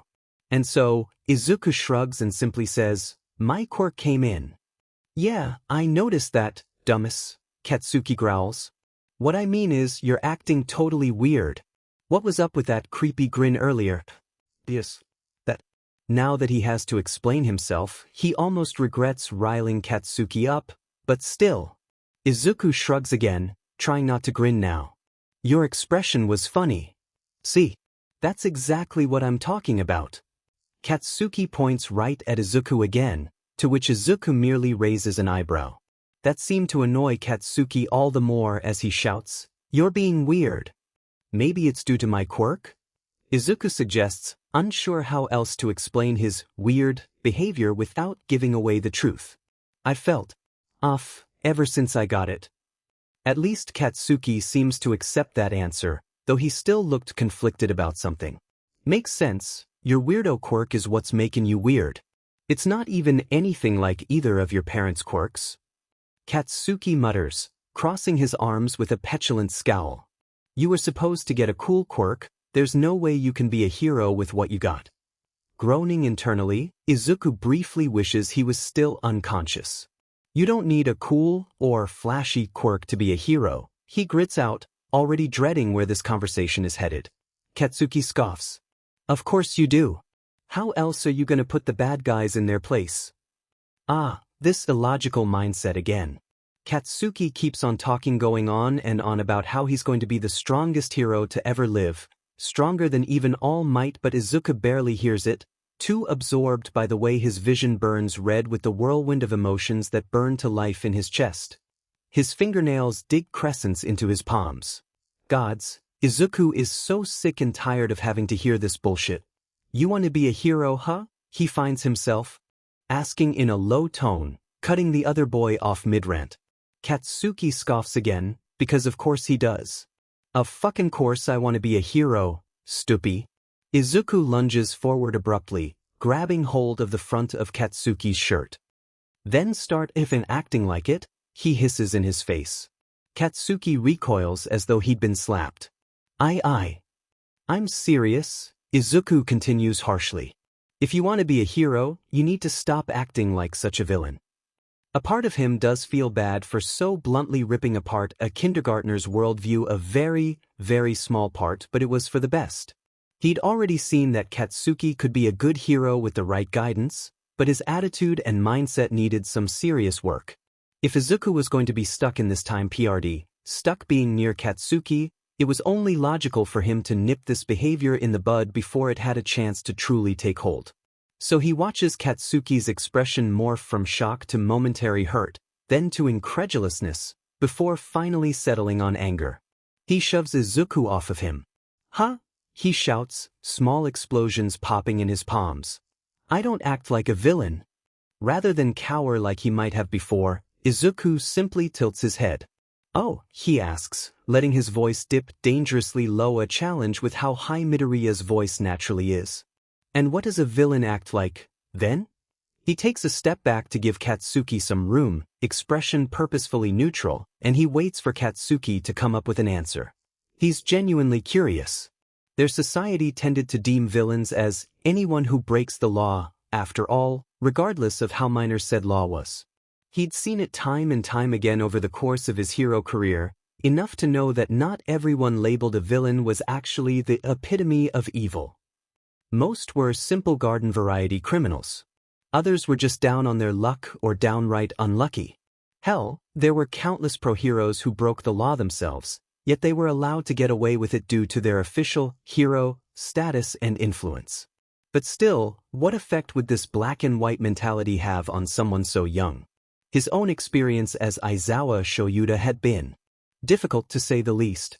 There'd been a marked difference in how his peers treated him after his quirk had come in, having others call him a villain simply due to the way his quirk functioned, something which he had zero control over, had greatly frustrated him. It was illogical. A quirk is just a tool, a dangerous one, but a tool nonetheless. How it's used was dependent entirely on the person using it. He'd seen plenty of criminals with so-called heroic quirks who used them to do whatever they pleased, and just as many heroes with villainous quirks. So, how would a child with a quirk society deemed heroic respond? Well, Katsuki puffs himself up, obviously thinking hard. They're bad guys, so the heroes beat them all up? Izuku nods, years of dealing with a-hole teenagers helping him keep his temper in check. HM. And why are they bad guys? He presses, an eyebrow raised in question. It doesn't matter. They're bad guys and so they get beat up. It does matter, Izuku insists. What makes a villain bad? Katsuki stops his foot, but he does answer. Because villains do bad things, like hurt people who are too stupid and weak to protect themselves. Duh. Humming in assent, Izuku locks eyes with Katsuki once more. So, what you're saying? He does his best to keep the grin from his voice now that Katsuki's right where he wants him. Is that a villain is someone who hurts others, right? People who can't protect themselves? Katsuki nods enthusiastically. Yeah, exactly. All right, Izuku says, a glimmer of smug satisfaction burning in his chest. And then, already knowing the answer, he asks, what about you? Do you hurt people? What kind of fucking question is that? Katsuki demands. It's clear he's not expecting any sort of retaliation when he moves to shove Izuku. Maybe he's expecting him to flinch or cower like usual, but Izuku isn't that kind of person. Not anymore. Katsuki ends up on his back with Izuku on top of him, the latter using his newfound knowledge to keep him pinned despite his own lack of physical strength. He doesn't budge when Katsuki tries to buck him off. Katsuki's glaring up at him, snarling, before his eyes widen at the same time his hands twitch threateningly in Izuku's grip. Izuku stares him down with hair afloat and eyes glowing red. Well, he didn't steal Katsuki's quirk this time. With Katsuki now completely still under him, Izuku leans forward until their noses are practically touching. He doesn't blink, and he doesn't look away. People. No. Katsuki yelps, a panicked look flooding his eyes. What the hell is wrong with you, Deku? Get the F off me. Stop yelling or your parents are going to hear, Izuku calmly states. Answer my question. Katsuki grits his teeth. No. This time Izuku stays silent, simply staring and tilting his head just so. Erasure has a sort of intimidation to it, he's been told. A heaviness. He watches Katsuki crack under the pressure. Well, but only 'cause they deserve it, he exclaims, unsuccessfully trying to cover up his fear with that familiar, easy anger.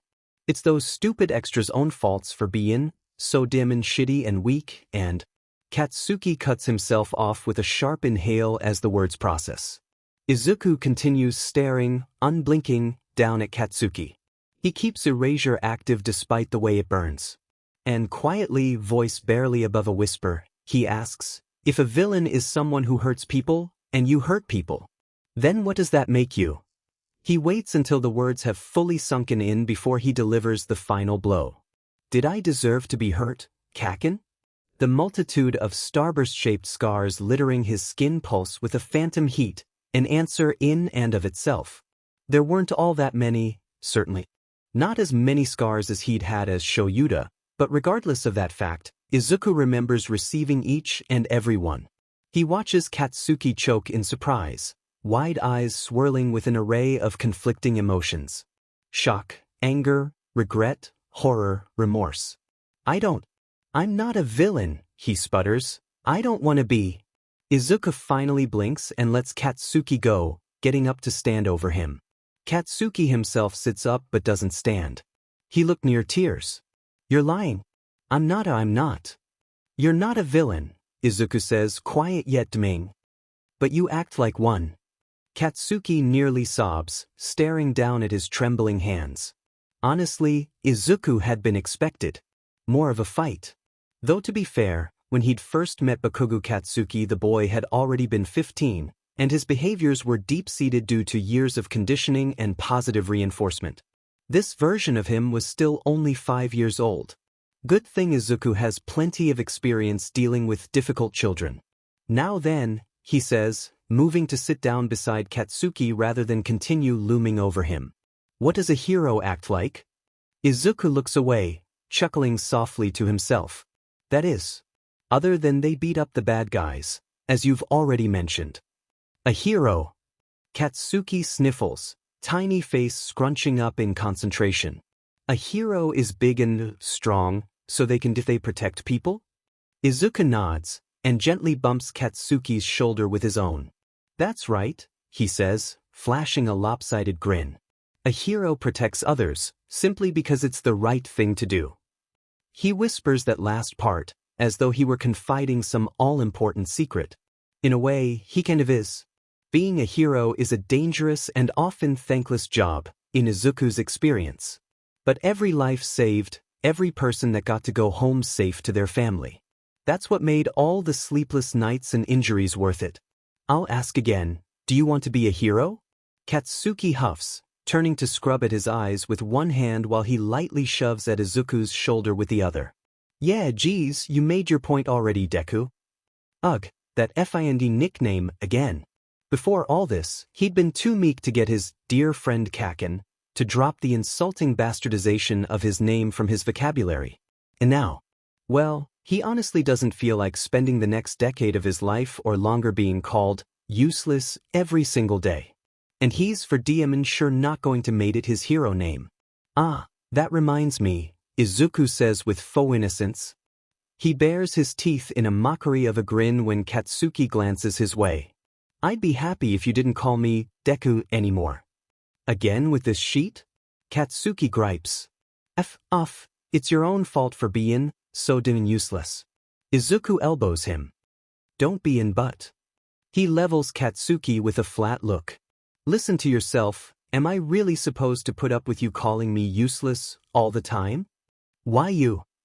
Katsuki bristles before the words finally seem to sink in, whereupon he balks and looks appropriately horrified. His shoulders hike up to nearly his ears, face reddening, before he jers his head away. Whatever. You're always going on and on calling me Kaken, so it's only fair. Izuku blinks as he tries to process that. He frowns. How is me calling you Kaken even remotely similar to you calling me Deku? Kaken is just your name with an honorific. Because it's... Katsuki makes a frustrated noise. Shut up. It just is. Honestly just confused at this point, Izuku's brow furrows. Do you not want me to call you Kaken? Huh. Katsuki startles. Yes, no. Okay, slow down. Let's start there. Izuku tilts his head. What do you want me to call you? Katsuki doesn't answer right away, looking steadfastly at any spot in the room that wasn't Izuku. Until, finally, I guess, Kaken is fine. Izuku grins. Alright, Kaken. It was pretty funny seeing his normally gruff former students so flustered. As Shouta and now as Izuku, he supposes he hadn't been the best at expressing his feelings either. He'd been lucky to have found such good friends in people like Hizashi, Shirakumo, and Nemuri. People who'd helped him figure most of it out, alongside others he'd grown close to like Tsukachi Naomasa or even Nedzu. And while he's sure sorting out his thoughts and feelings will be just as frustrating as ever, at least he knew how to help others well enough. This Katsuki may still be a child, but the last time Izuku had seen him he'd been a DMN good hero. He knows that Katsuki is capable of overcoming his misplaced anger and aggression. His feelings about Bakugo Katsuki were all mixed up. There's the general fondness associated with having taught the boy for 3 years and seeing him grow into a fine hero, but then there was the mixture of unease and hero worship from his short life as Izuku. But while he's stuck here, he might as well help his student-turned-friend. So, Katsuki mumbles, pulling Izuku from his thoughts. If you don't want to be called Deku, then what the hell am I supposed to call you? Was he being serious right now? My name, Izuku Deadpants, you call me by my name. He shakes his head, staring at Katsuki with an odd look. Just anything but Deku. Other than that I really don't care. Katsuki hesitates, lips pressed into a thin line. Can I? He begins, but just as quickly trails off. And was he blushing? Can I call you Izuken? Izuku's eyes widen minutely, and he feels his own face heat with a blush too. The nickname was terrible, childish and cutesy, but so was Kaken, huh? He supposes he could tolerate it. Maybe that childish dream of becoming heroes together wasn't so illogical after all. 4 days after she'd initially left him with the Bakugas and 5 days since he regained his memories, Inko returns to retrieve Izuku. But it wasn't quite the tearful reunion that everyone seemed to be expecting. For starters, there's no tears on his part, though there certainly are on Inko's, and he makes no move to reciprocate the cuddling that she forces on him. Actually, he has to work to keep himself still, difficult when it felt like his skin was crawling, and all he wants to do is get away. By now he's had plenty of time to go over his new memories, and he doesn't like what he'd found. Namely, that Midoriya Inko isn't as good a mother as she makes herself out to be. Of course, from the perspective of a normal 5-year-old, there was no way Izuku could have understood why that was. All he'd known is that certain things seemed to set his mother off, that acting a certain way made her happier, and that she treated him differently when it was just the two of them. All very confusing things for a young child to deal with.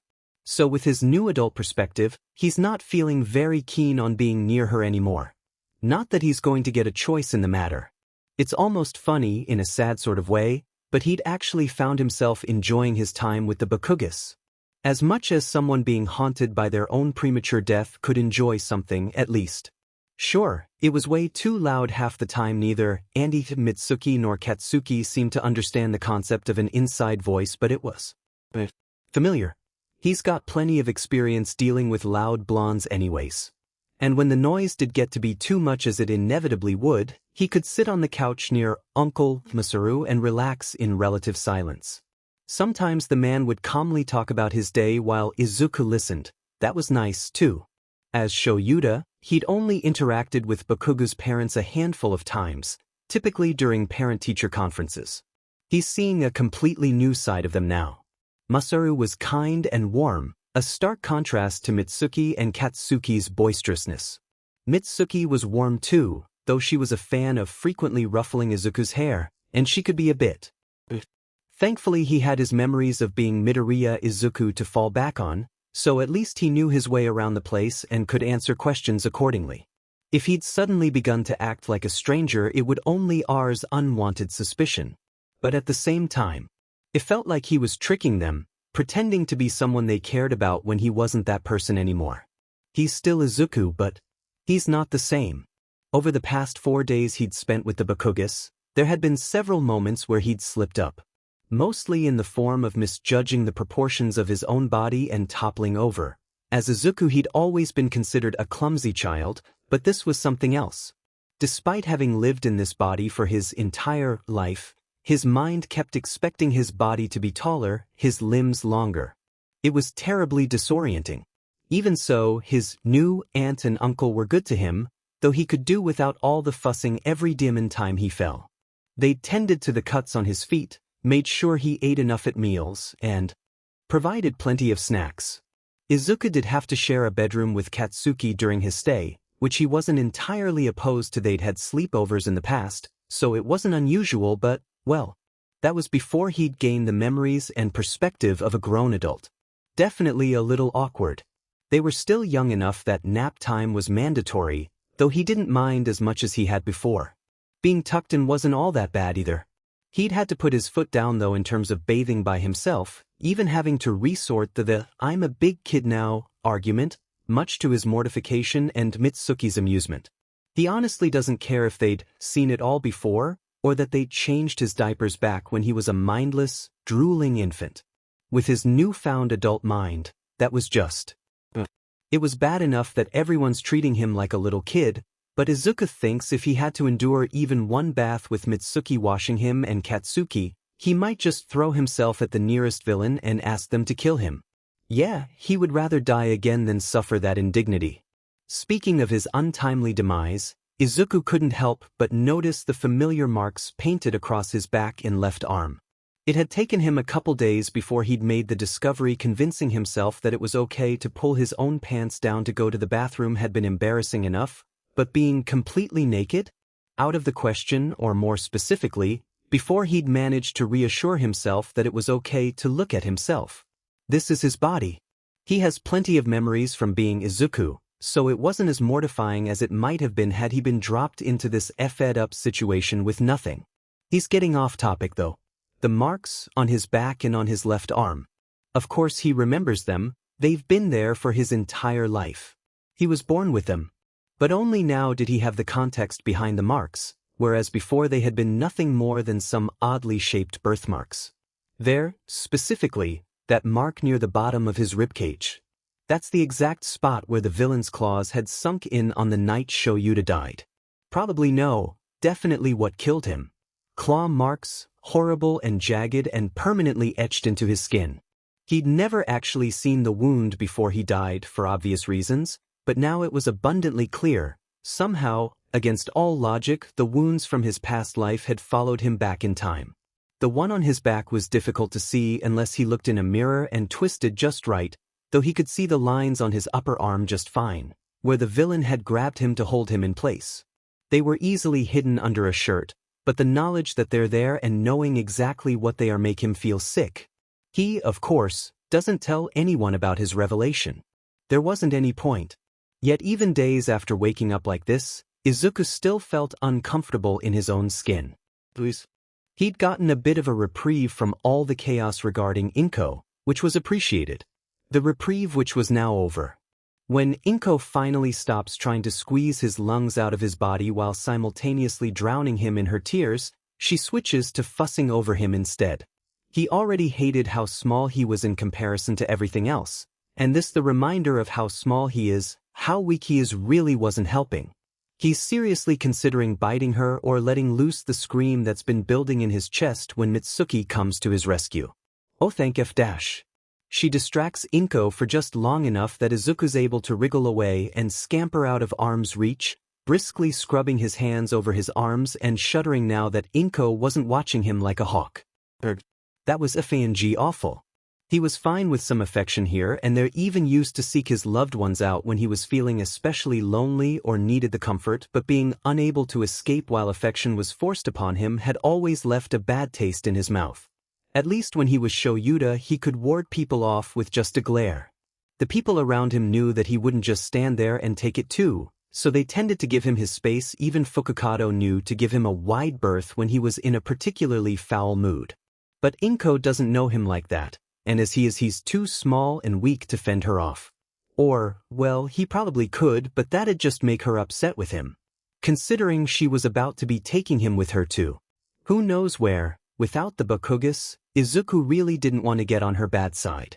At least for this one moment he could escape while her focus was divided.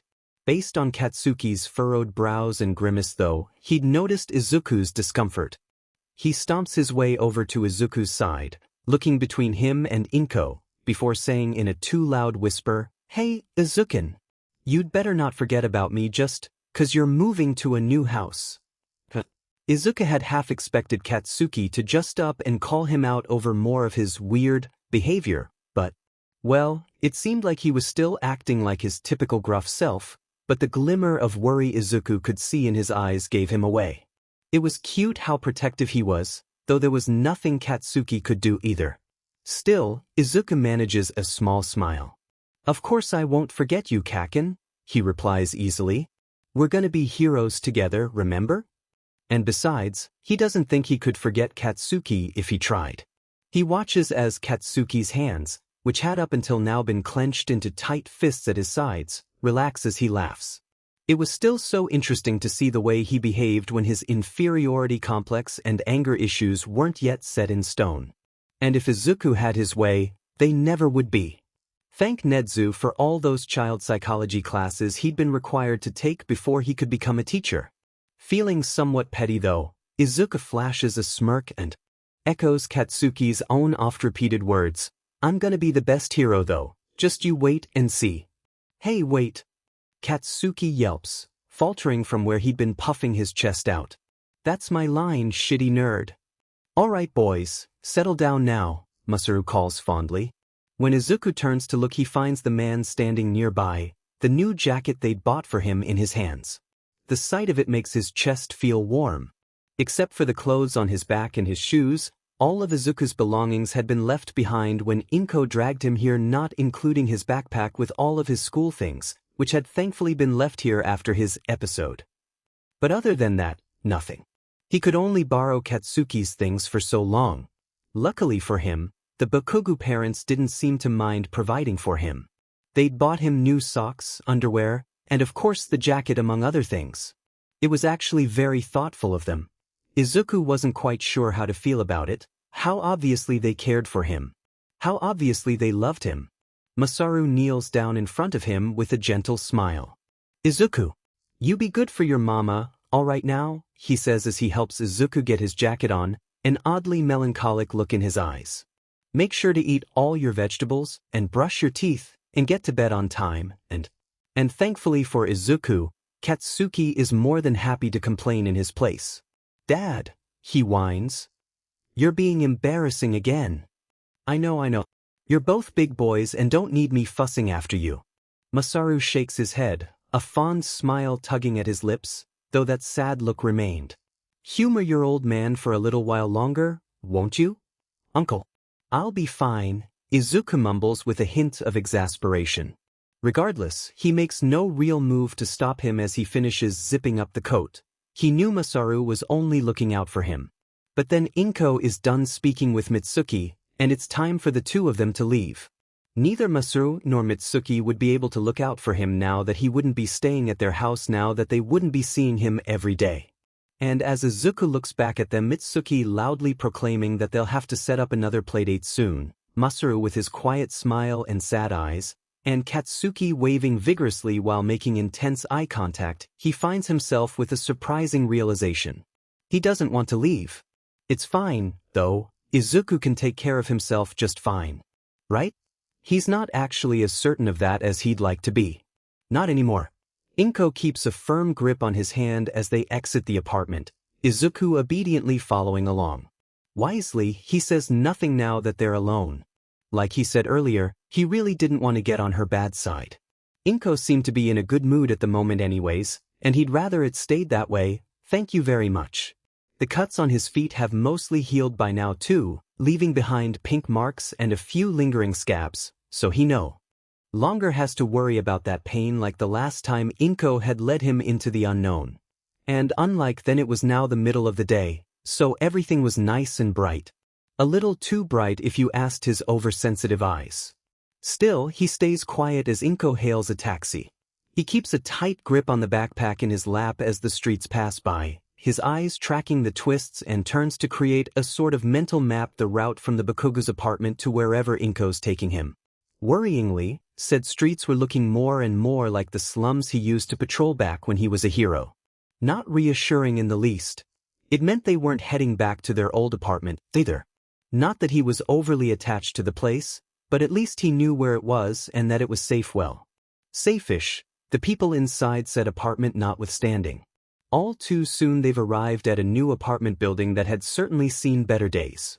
Izuku has only a moment to hope it isn't actually their destination while Inko pays the taxi driver, but that hope is dashed when she leads him inside. He keeps his head down as they enter, making himself look as unassuming as possible while he discreetly looked around. If only his hair was longer, he was used to hiding behind it for this. Well, the place sure was on the cheaper side. Paint chipping off the walls, suspicious dark stains on the ceiling.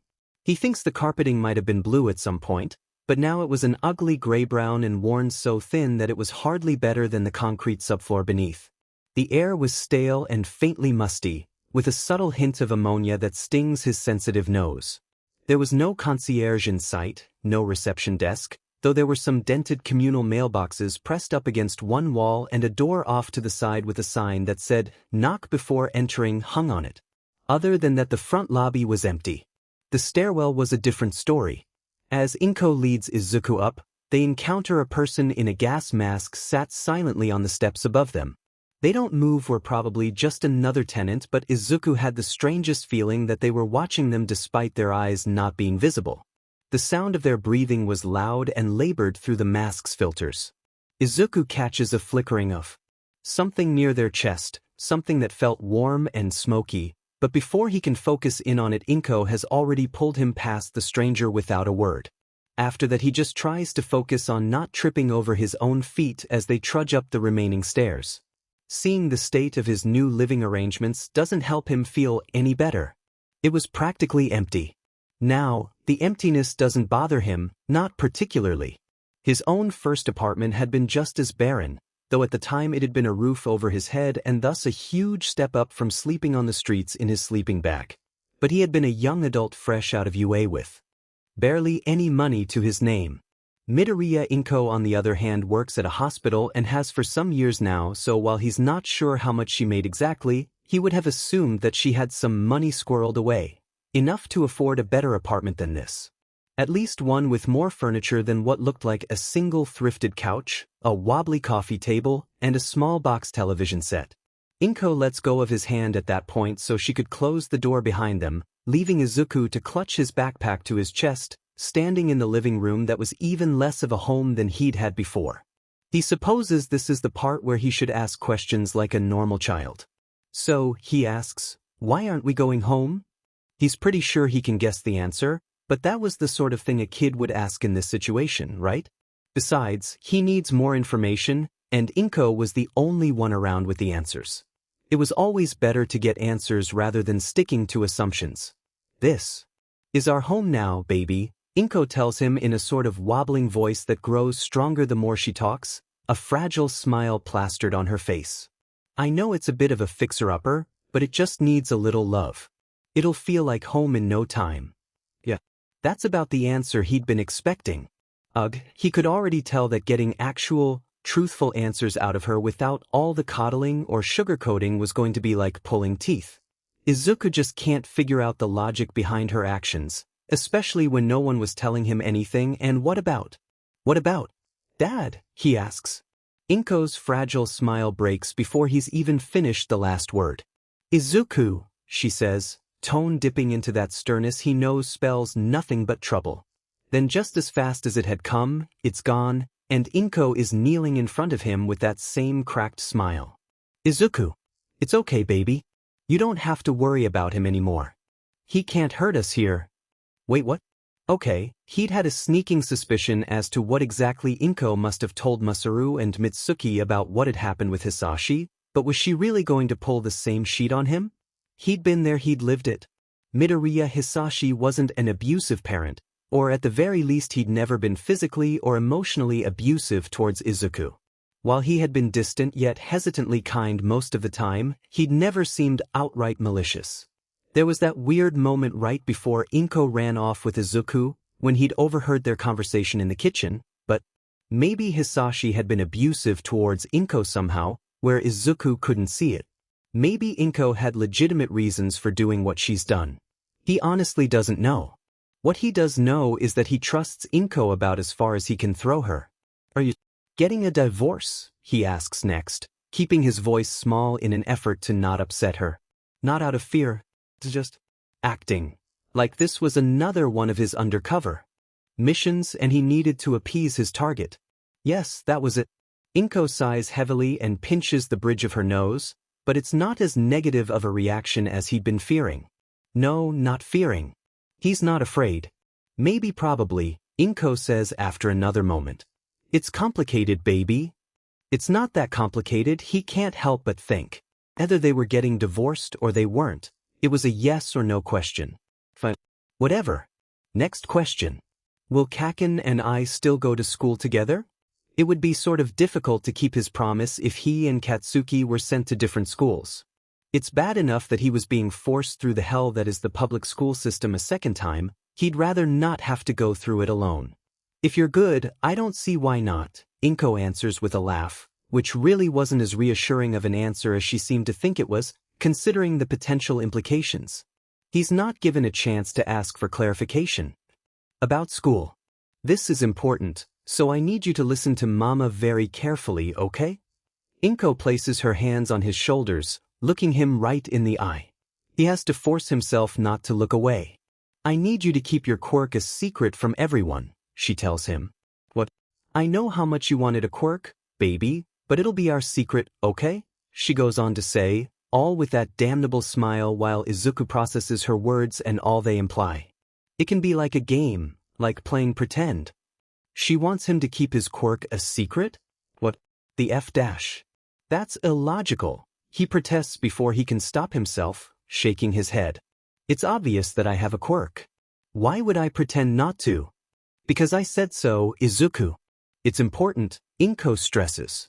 She grips his shoulders tighter when he tries to lean away. And then, you don't want Hisashi to find us, do you? Huh? Is that what this was about? But that didn't make any sense either. Of course he remembers the argument he'd overheard that first night. The argument about him. About his quirk. But how would that lead to them essentially going into hiding? The only possible explanation he can think of would be how vastly different his quirk is compared to small pull or fire breath. It had sort of sounded like she was upset about that back then. Maybe she was concerned that Hisashi would accuse her of cheating? But that would only be an issue if she did cheat, and quirks were finicky things that didn't always make sense anyways. Eri's quirk, Rewind, was a clear example of that. Even that explanation was a bit of a stretch, though, it sort of felt like he was making excuses for her. But considering he had no idea what was going on in her head, it was the best he had. There's no way he was going to ask if she cheated. All he can do is persist, hoping that by some miracle she might see reason. I can't hide my quirk, he tells her.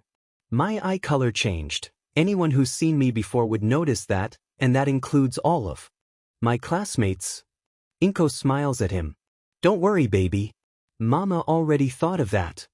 She finally lets go of him then so she could reach into her pocket, producing a small black familiar item that she presses into his hand. Is she actually being serious right now? No, what's he saying? Of course she's being serious, and this situation had just gone from confusing to distinctly upsetting. An eye patch. The Fianji eye patch. He'd done his time of having to function with only half his vision, thank you very much. Now that he has two perfectly functional eyes again, he would really rather like to keep it that way. He knows for certain now that Inko is being illogical. What's the point of impairing his own vision when there's absolutely nothing wrong with it? No, he says. Inko's smile falls. Please don't make this more difficult than it needs to be, Izuku, she says, and she forces him to close his hand around the offending item so he couldn't drop it like he wants to. You'll get used to it. Soon you won't even notice anything's different. Izuku grits his teeth. I said no, he bites back. I'm not wearing it. There's an anger boiling in his chest, white-hot and all-consuming, nearly enough to burn past his hard-won emotional control. He couldn't let his emotions get the better of him right now. But Inko wasn't exactly making it easy for him. Watch your tone, young man, she hisses, visibly upset now and smile long gone. This isn't up for debate. Damn it, he's not going to win this argument, is he? Still, he glares right back at her. No. Inko heaves a sigh, like he was the one being unreasonable here. He hears her mutter, I knew leaving you with Mitsuki for so long was a bad idea, but I had no other choice. Under her breath, before she fixes him with a glare. All right, Mitsuki and Masaru might have let you talk to them like this, but I won't tolerate this sort of behavior. You're wearing the eye patch and that's final, end of discussion. Izuku opens his mouth to protest, but she cuts him off before he gets the chance. End of discussion. His jaw snaps shut with an audible click, Inko's harsh words quelling any more protests he might have come up with. He can't quite stop himself from flinching. Inexplicably, Inko's eyes soften. Oh, Izuku. Why can't you just be good for Mama? She says. Please, don't make me ground you, baby. In sharp contrast to her earlier tone, her words were now sickly sweet, obviously meant to be comforting, but it only served to solidify the horror sitting heavy in his gut. Here. She takes the eye patch from his hand and slips it over his head before he can even think to stop her. The familiar feeling of his right eye being covered steals the breath from his lungs, and he goes very, very still. Both of his eyes were both wide open, but he could only see half as much as he should be able to. Just like, Inko sits back with a smile, smoothing one hand over his hair while she adjusted the elastic. Strap with the other. There we go. See? That wasn't so hard, was it? Izuku could barely make out her words over the shrill ringing in his ears. All his previous protests were for not now, and any more that he might have come up with are lost to the ringing and the uncertainty over whether or not actual words would come out of his mouth. Shouta wants to scream. Why don't you go check out your new room while Mama orders us some dinner? Midoriya's mother's voice coos distantly. Off you go. And just like that she turns him around and nudges him further into the apartment. He stumbles, but somehow manages to catch himself before he could fall. His body felt distant. As though invisible strings were dictating his every move, all Shouta can do is mindlessly shuffle in the direction Inko pointed him while she turns her attention to her phone. The bedroom he finds is small, with dusty wooden floors and stained walls that were in dire need of a fresh coat of paint. There's a child-sized bed in the corner. Nothing else, the room is empty. He's alone. Shouta drops his backpack, which he'd somehow managed to keep a hold of until now, to the floor. He barely registers the creak of the door as it swings shut behind him. Now that he's out of Inko's sight, his last remaining shred of self-control snaps. The eye patch gets wrenched off none too gently, thrown to the floor and as far away from his person as he can physically manage when he's trembling so violently. But despite both of his eyes being uncovered now, it means nothing when his vision wavers with unshed tears. He can't breathe. With a soft, panicked wheeze, he collapses to his knees and claws at his jacket. Why is this affecting him so badly? It's just an eye patch, nothing he hasn't dealt with before. He's not in any real danger. Shouta. Dunno. Izuku, his name is Izuku. He's not Shouta. Not anymore. And there's not a DMN thing he can do about it. That reminder is the final straw, and the tears welling up in his eyes finally spill over. Breath hitching, Izuku pushes his feet against the floor until his back is pressed into the door, the solidness of it helping to ground him. Honestly, just follow this. No, seriously.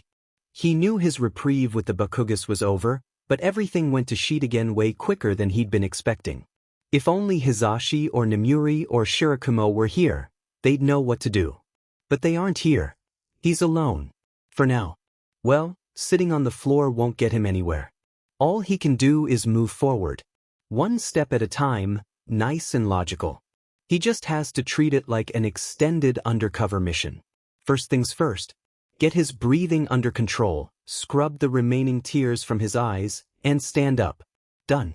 Next, perimeter check. If this is the place he'll be staying in for the foreseeable future, he needed to make sure it was safe.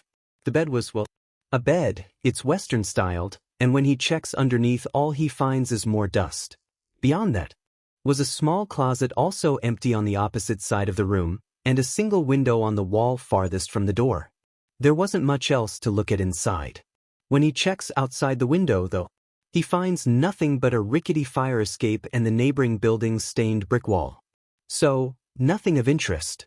It presents him with an opportunity, however, and in a moment of petty, childish rebellion, Izuku pries the rusted window open, then grabs the eye patch that Inko had forced on him from where it had landed, the black material now covered in dust and more than a few dead bugs, before he chucks the DMN thing out.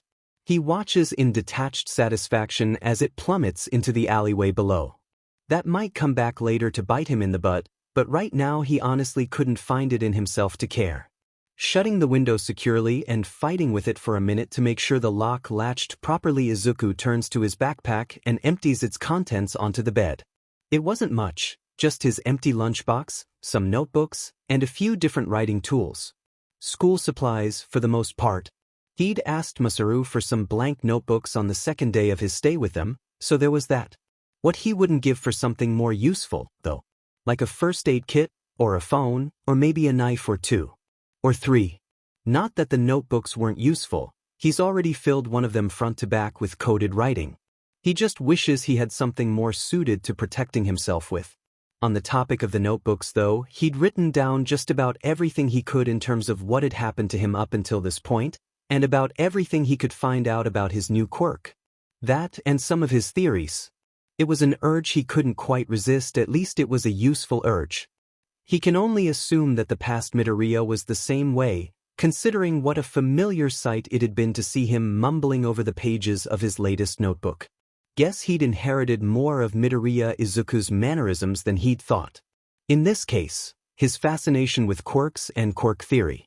Not that he hadn't been that way back when he was just Shouta, but that had been more out of the necessity of needing to know how quirks function so he could shut them down quickly and effectively.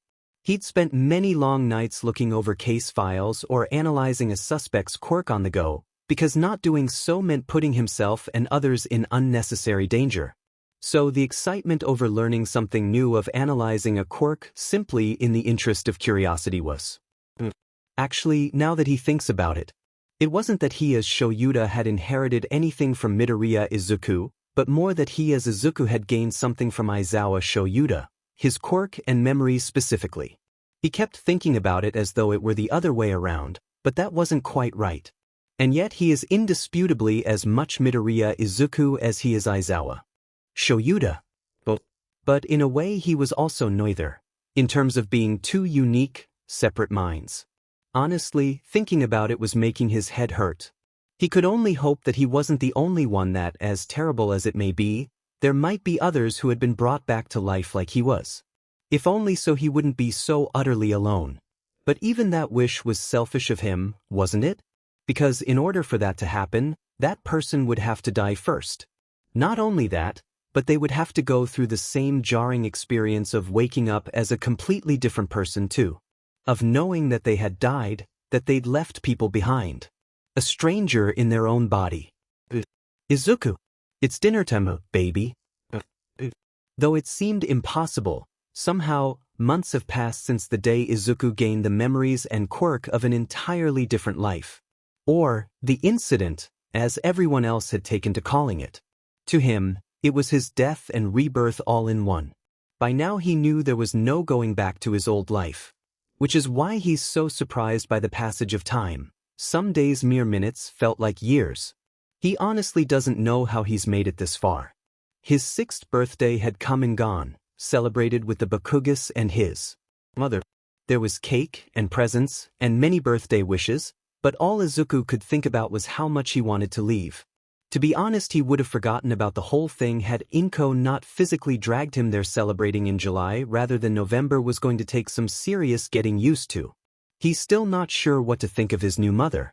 It had taken him several weeks of adamantly refusing to wear that med eye patch or bandana, or post-op patch, or any other solution she thought up, all while enduring the punishments and groundings before she finally gave up. Hopefully for good. His classmates had barely even reacted to his change in eye color beyond a few curious questions before, inevitably, something else caught their attention. So he honestly doesn't understand what Inko's issue was.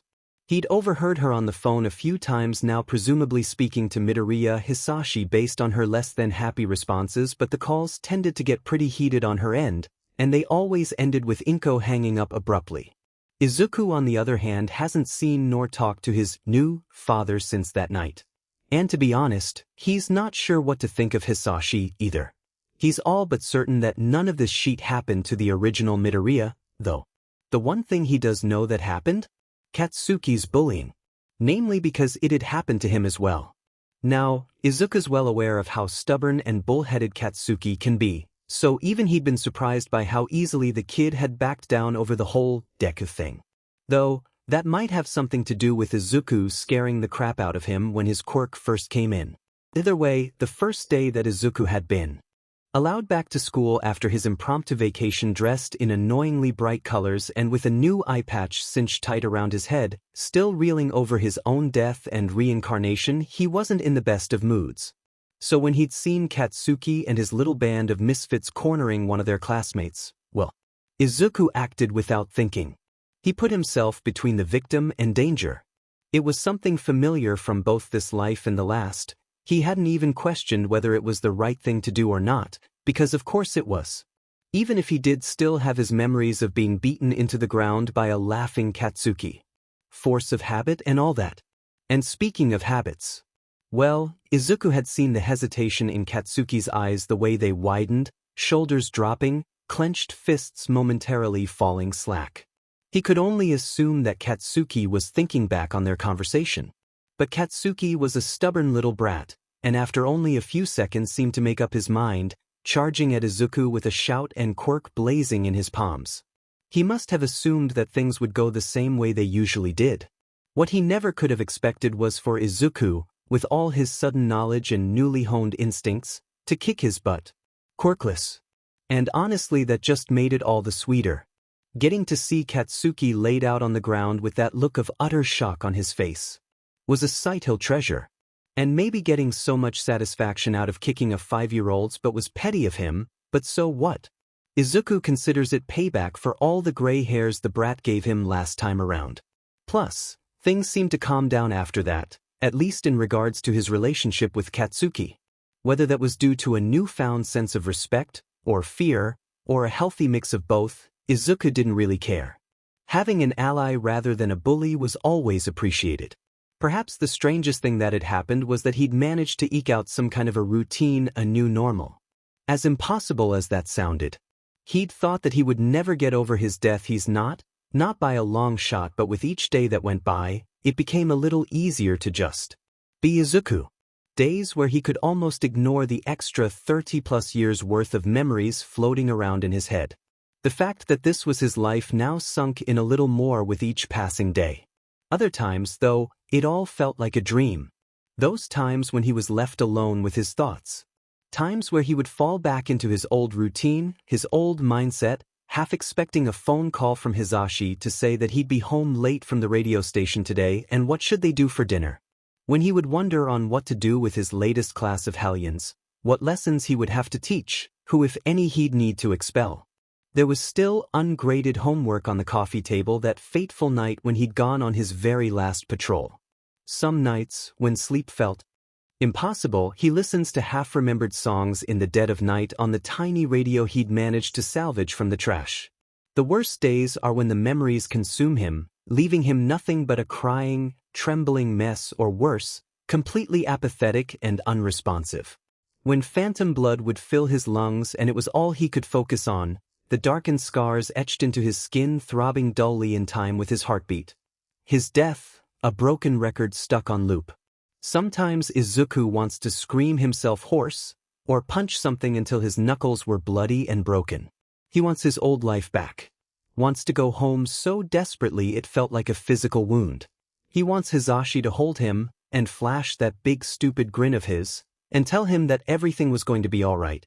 He longs for the soft embrace of cumulus clouds, for the familiar weight of a scarf around his shoulders, laughter in his ears. The comforting smell of leather and hair gel and ozone. Something, anything. Just not this. Izuku's come to realize too that some of that might be playing into his Izuku's recent, odd, behavior. You know, on top of the whole reincarnation thing. He'd never been all that expressive or talkative back when he was Aizawa Shouta, which was in stark contrast to the original chatty Midoriya Izuku. It had certainly worried Inko and the Bakugas.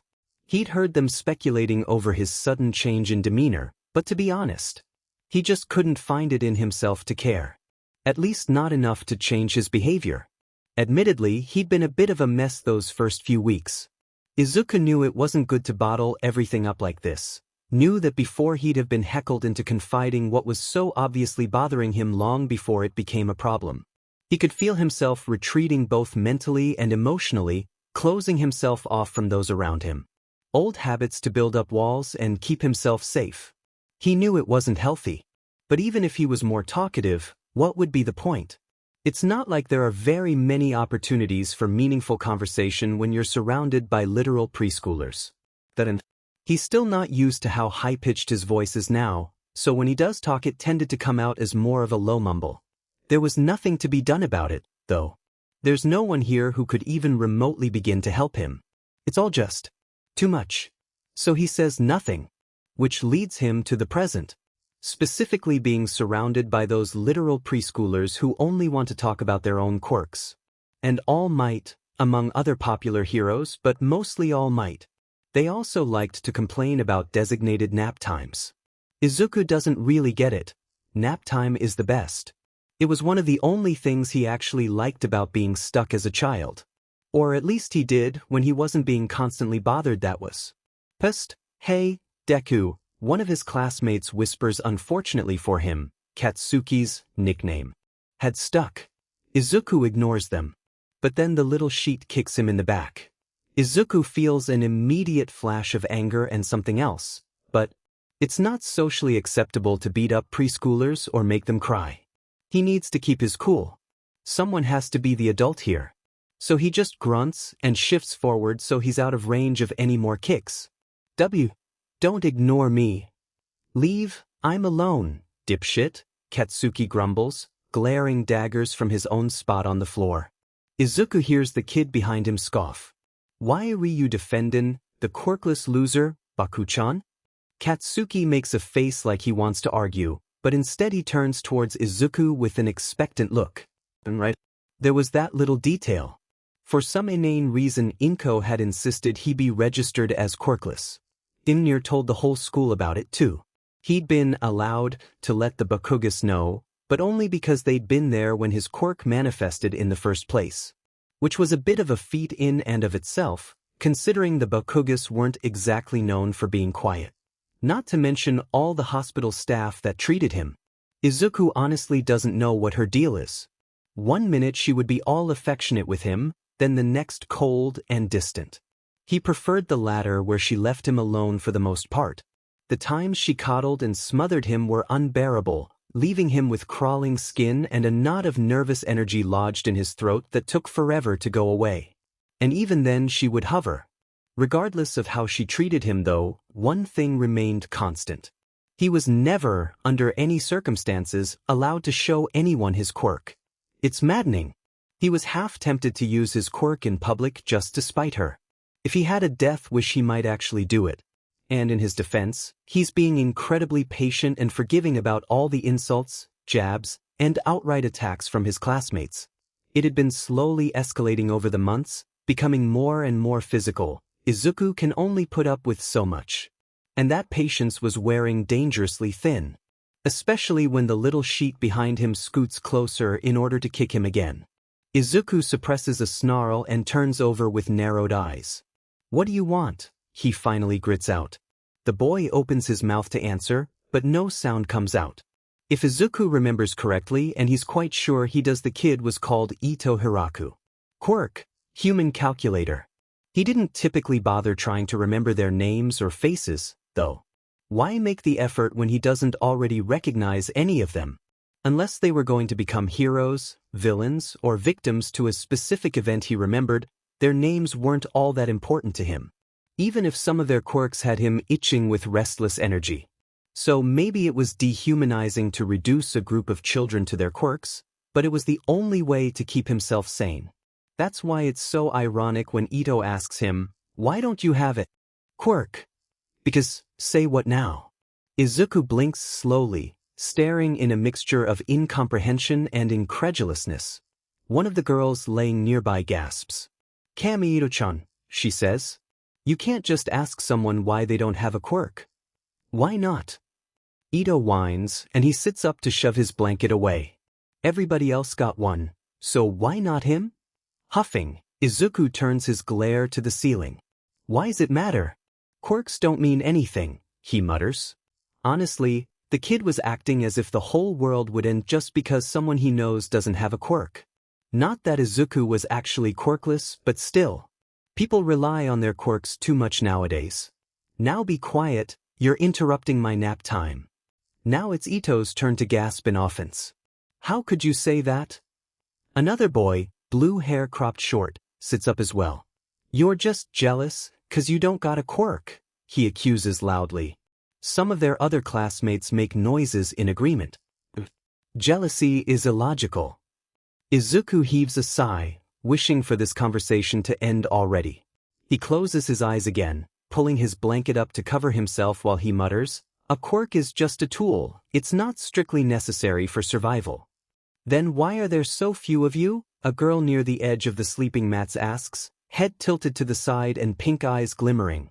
"My daddy said the only thing a quirkless is good at is dying." Izuku glares pointedly at the girl. "Well, that's just rude. Not only is your daddy wrong, he's a effing dumbass." Katsuki whisper yells. And then instead of grabbing his own pillow, like a normal person, he grabs Izuku's to fling at the girl with a small explosion. Misses.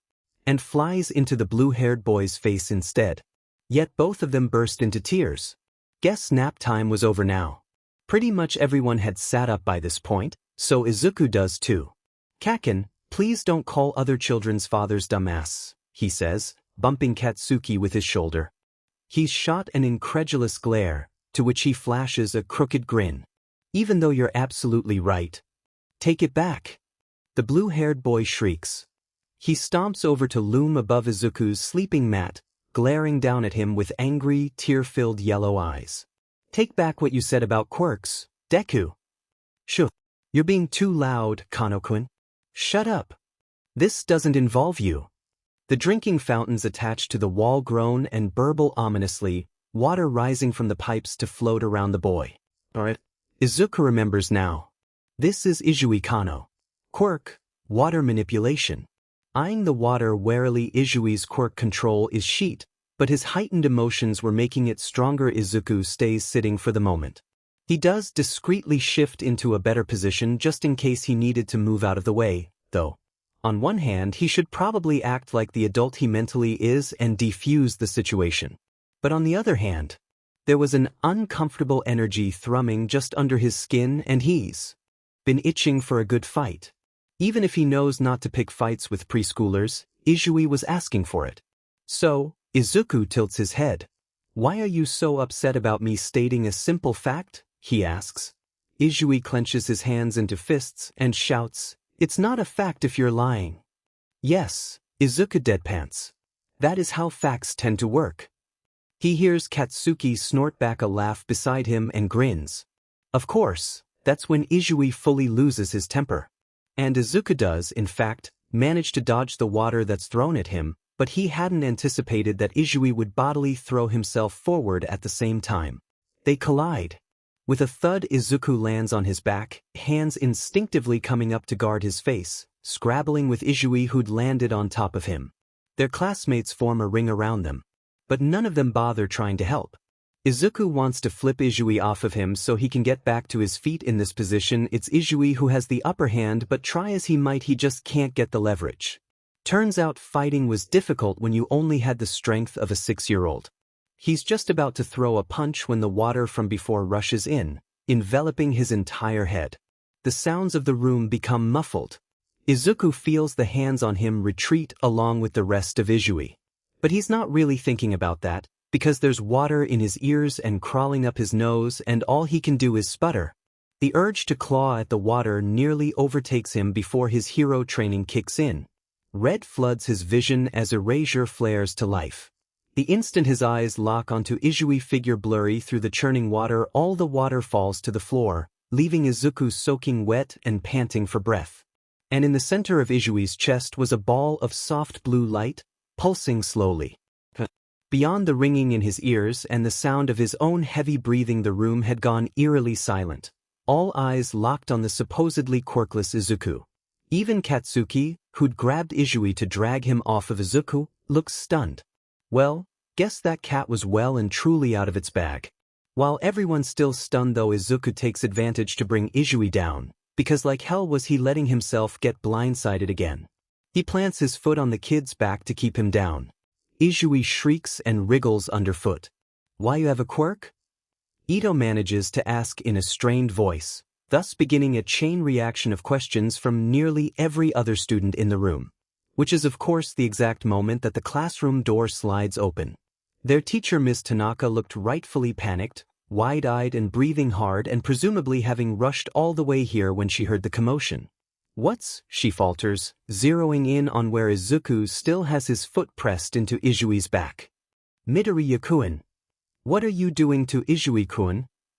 But before Izuku has a chance to explain, or do much of anything really, Ms. Tanaka has already crossed the room.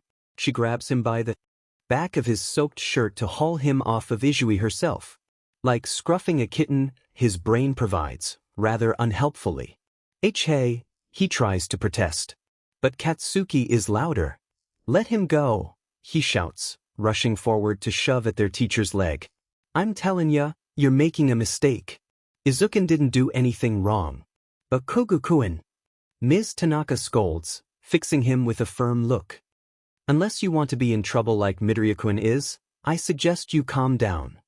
Katsuki rears back like he'd been slapped. He never got in trouble with the teachers. But then he's stomping his foot, glaring right back at Ms. Tanaka with a look of fiery determination.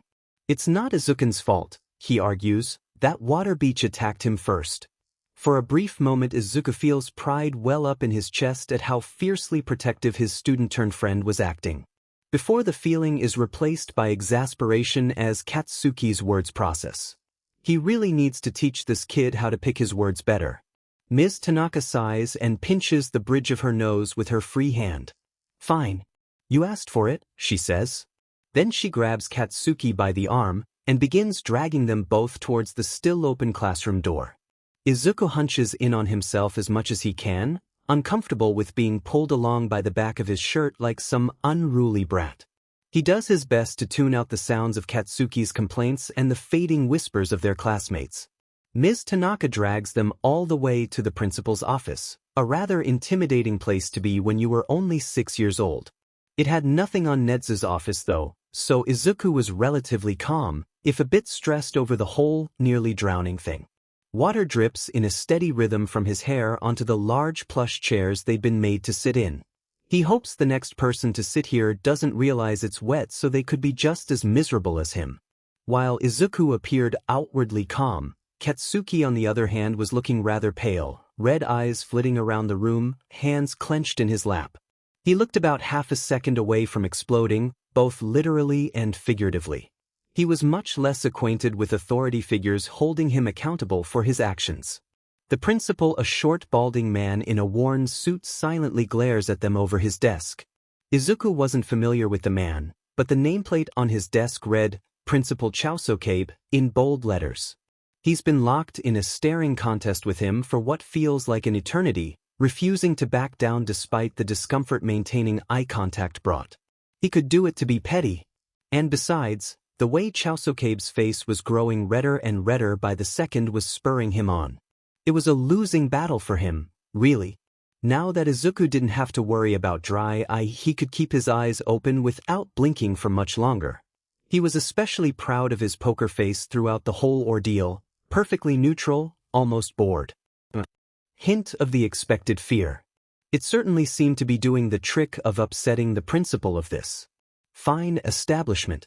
The only thing that makes him break eye contact is when the door suddenly slams open, causing him and everyone else in the room to nearly jump out of their skins.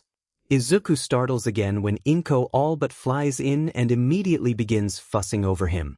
"Izuku, my poor baby," she cries, looking him over for injuries at a breakneck speed. "Are you hurt?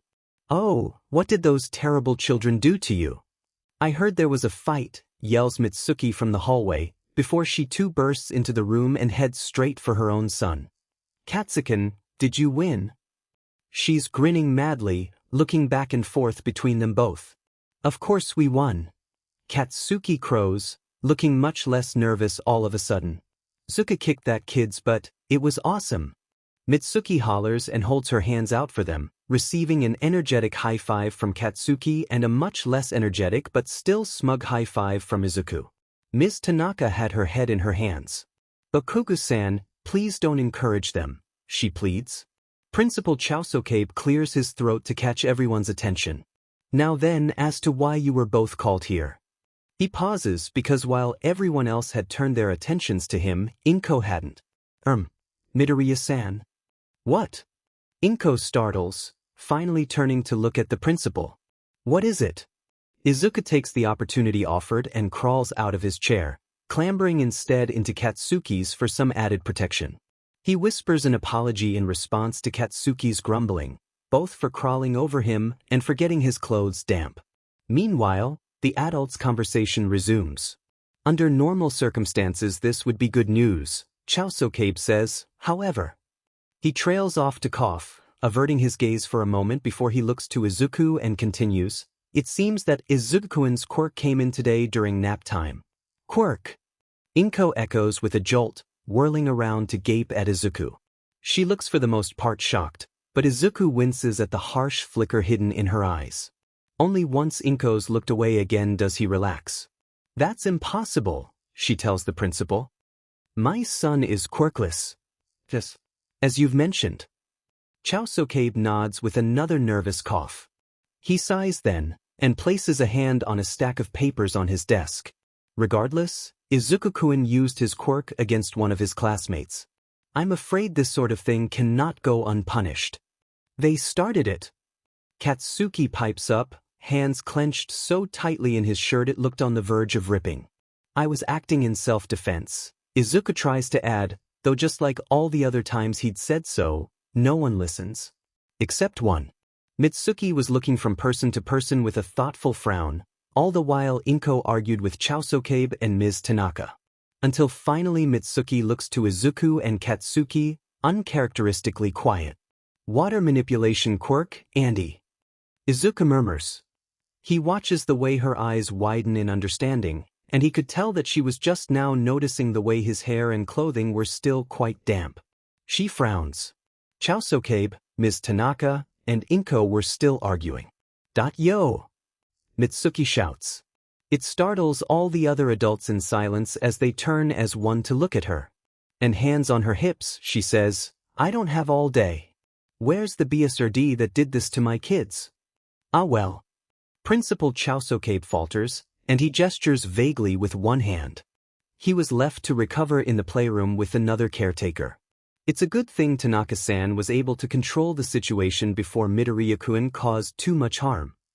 Mitsuki scowls, shoulders squared and a fire burning in her eyes. "Bullshit," she hisses. "Izuku wouldn't start a fight for no reason, so tell me." Her voice turns sickly sweet, like a snake poised over a cornered mouse. "What's the punishment for attempted drowning?" Clearly both Chaosokabe and Ms. Tanaka realize what they're up against, because the both suddenly go pale even when he'd been Shoyuta. Izuku had known that Bakugo Mitsuki wasn't a woman you wanted to cross. Inko meanwhile was staring at her friend in a mix of shock and disbelief. Ms. Tanaka clears her throat, attempting a strained smile. I can assure you, ma'am, Izui-kun is innocent of whatever you're accusing." "So the kid's called Izui, huh?" Mitsuki's scowl morphs into a feral grin. Well, if you're not gonna do anything about this, then I suppose I'll just have to do it myself. That really isn't necessary. Principal Chaosokabe holds his hands out in an attempt to de-escalate the situation. To no avail. Come on, brats. Izuku and Katsuki share a glance, both grinning madly as they scramble out of their shared chair and after Mitsuki, who's already out the door. Izuku, he hears Inko say. She reaches out to try and grab him, but Izuku ducks out of the way just in time, rushing ahead with Katsuki towards the correct classroom. Mitsuki follows them down the hall, and she gleefully throws the door open once they've reached it. Oh, this was gonna be good. Hey! Mitsuki stands in the doorway, blocking the other adults from getting by her but allowing Katsuki and Izuku to squeeze past her legs. When they do, they find all of their classmates and the caretakers that Chaosokabe had mentioned a younger man who acted as a teacher's aide inside. The way they all stare makes Izuku's skin crawl, so he shuffles off to the side of the room to partially hide behind a table. Katsuki meanwhile stayed near his mother, though he does flash a reassuring grin Izuku's way. Which one of you little sheets is named Izui? Mitsuki bellows. No one says anything, but all eyes turn to the blue-haired boy in their midst. Even the caretakers seem too shocked to do anything but gape. Mitsuki's narrowed eyes zero in on Izui, and a slightly unhinged grin splits her face. You. Izui withers under Mitsuki's piercing gaze, even as he tries unsuccessfully to hide behind the other children. Mitsuki laughs, high and cold, and crooks her finger in a come hither motion. Come here, she says. Now. Though his feet drag on the floor, Izui does shuffle his way over, eyes downcast. He stops just in front of Mitsuki, who looms tall with a firm expression, hands on her hips in the classic, disappointed mother look. She wasn't smiling anymore. What do you have to say for yourself? She asks him. Izuku watches as Izui's expression pinches, hands clenching and unclenching at his sides, before it's almost as if a switch flips in his mind and he puffs himself up in stubborn indignation. I didn't do nothing, he declares, a pout plastered on his face. Double negative, Izuku mumbles to himself. Mitsuki meanwhile tilts her head to the side, eyes gleaming that otherworldly red. Oh, so you did do something? Izui's eyes widen. No. Ha. 2 lies in a row. Mitsuki whistles lowly. She leans back, subsequently interrupting yet another attempt by the adults behind her to enter the room. Last chance to tell me the truth, brat. You don't want to find out what happens if you lie again, do you? Okuga-san, please, stop this foolishness, Principal Chaosokabe pleads, trying and failing to sneak into the room without physically touching Mitsuki, an impossible task. Izuku could hear the note of desperation in his voice. You can't just take matters into your own hands like this. What? You guys don't teach accountability at this school? Mitsuki asks, turning her head just enough to bare her teeth in a bad approximation of a smile. I'll be out of your hair as soon as this little criminal, she spins again to stare Izui down, admits to what he did. Obviously seeing that he wouldn't be getting through to Mitsuki, Principal Chaosokabe calls out to the one adult who was actually inside the room. Kimura-kun, do something. The young man startles, and he does look like he might step in. Before he's beaten back by a particularly harsh look from Mitsuki. He wisely decides to stay out of it. Smart man. Their collective attention is all drawn back to Izui, though, when he grumbles something under his breath, still refusing to make eye contact. What's that? Mitsuki brings a hand up to cup near her ear, the other still planted on her hip. Didn't quite hear you. Izui stomps his foot with a frustrated noise. Yeah, whatever, I used my quirk on him. Why do you care? There's various cries of protest from out in the hallway, mostly from Chaosokabe and Ms. Tanaka, but also one of outrage from Inko. Izuku sort of wished he had a bowl of popcorn for this. See, was that so hard? Mitsuki asks with a wry smile, though Izuku could tell she wasn't really happy. She crosses her arms. Now then, apologize. Ha. Izui blinks up at her, apparently having thought they were done now that he'd answered her question. Mitsuki gives him a hard look and gestures towards Izuku with her head. Heard me, she says. Tell Izuku-kun you're sorry. Izubox.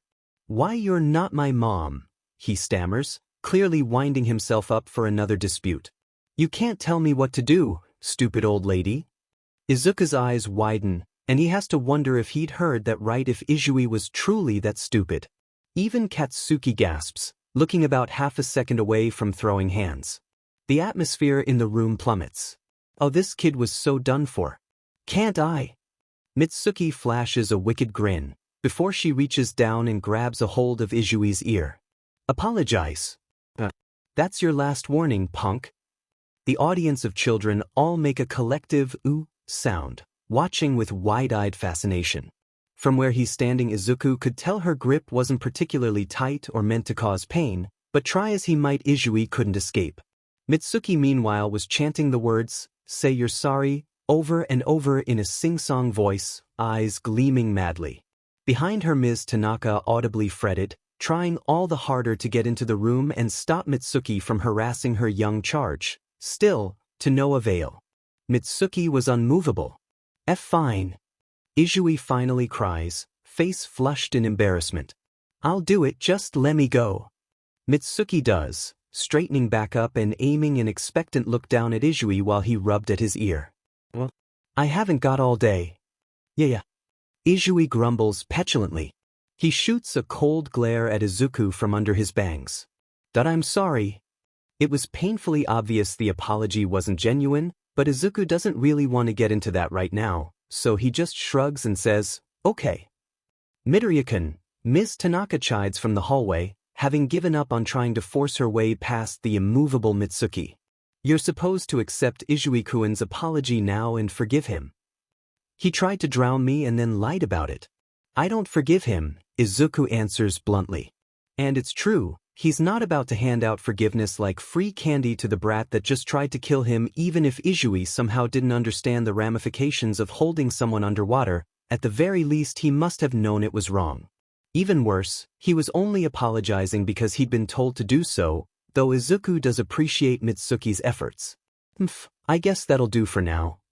Mitsuki sighs, casting a weary glance around the room before it settles back on Izui. I'd better not catch you pulling something like this again, you hear me? She only backs down once Izui's nodded in response, before she promptly shoos him away with one hand. Now that the show was over, Katsuki leaves his mother's side to stand over by Izuku. What was the point of that? He didn't even get exploded, he whines, bemoaning the lack of violence. Izuku chuckles softly. Exploding children is generally frowned upon, Kaken, he answers. They both watch as Mitsuki casually stretches and finally stops blocking the doorway.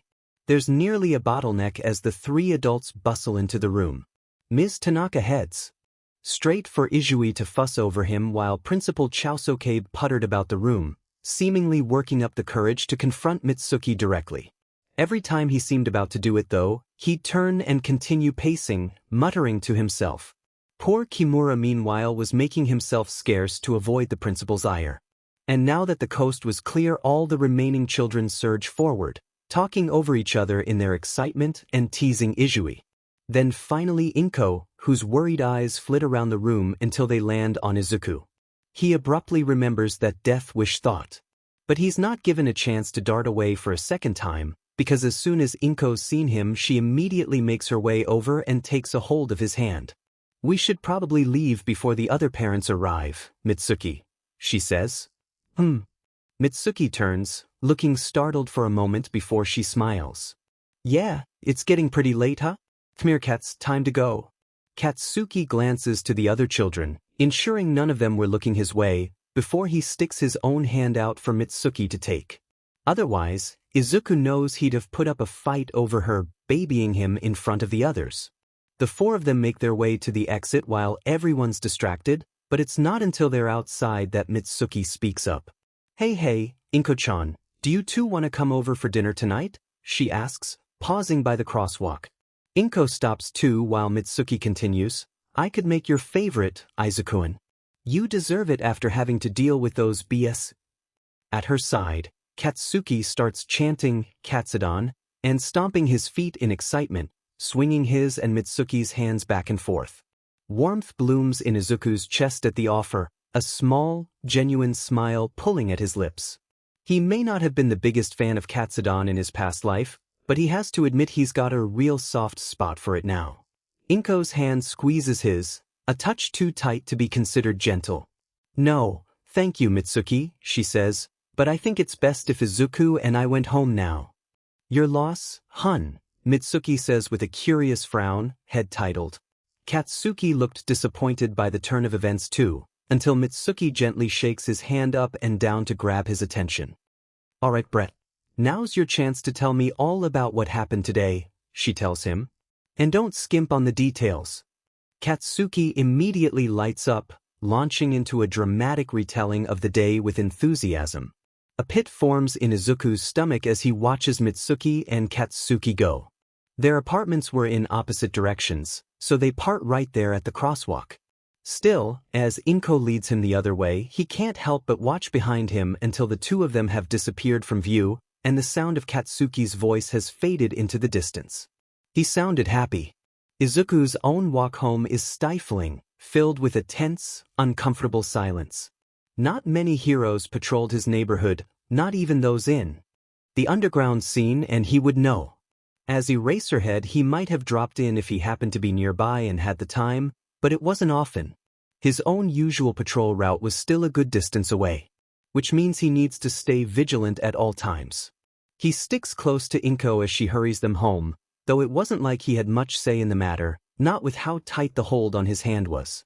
Izuku had the sinking feeling that he was about to experience the consequences of his actions. Even if it was unintentional, even if he'd only been protecting himself, he did break Inko's one rule. But honestly, it had only been a matter of time. There's no way he was just gonna roll over and let some quirkist kid wail on him. He doesn't think Inko will see it that way, though. They arrive home much sooner than Izuku would prefer. He spares a glance around the living room while Inko closes and locks the front door behind them. There's more furniture now than there was when they first moved in, though it was still pretty bare.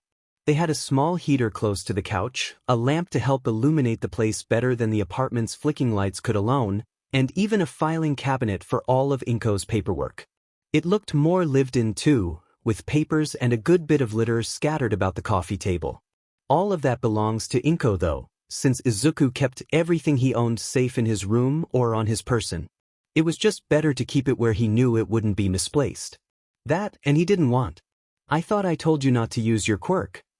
Inko's voice startles him, suddenly so much harsher than it had been back at the school.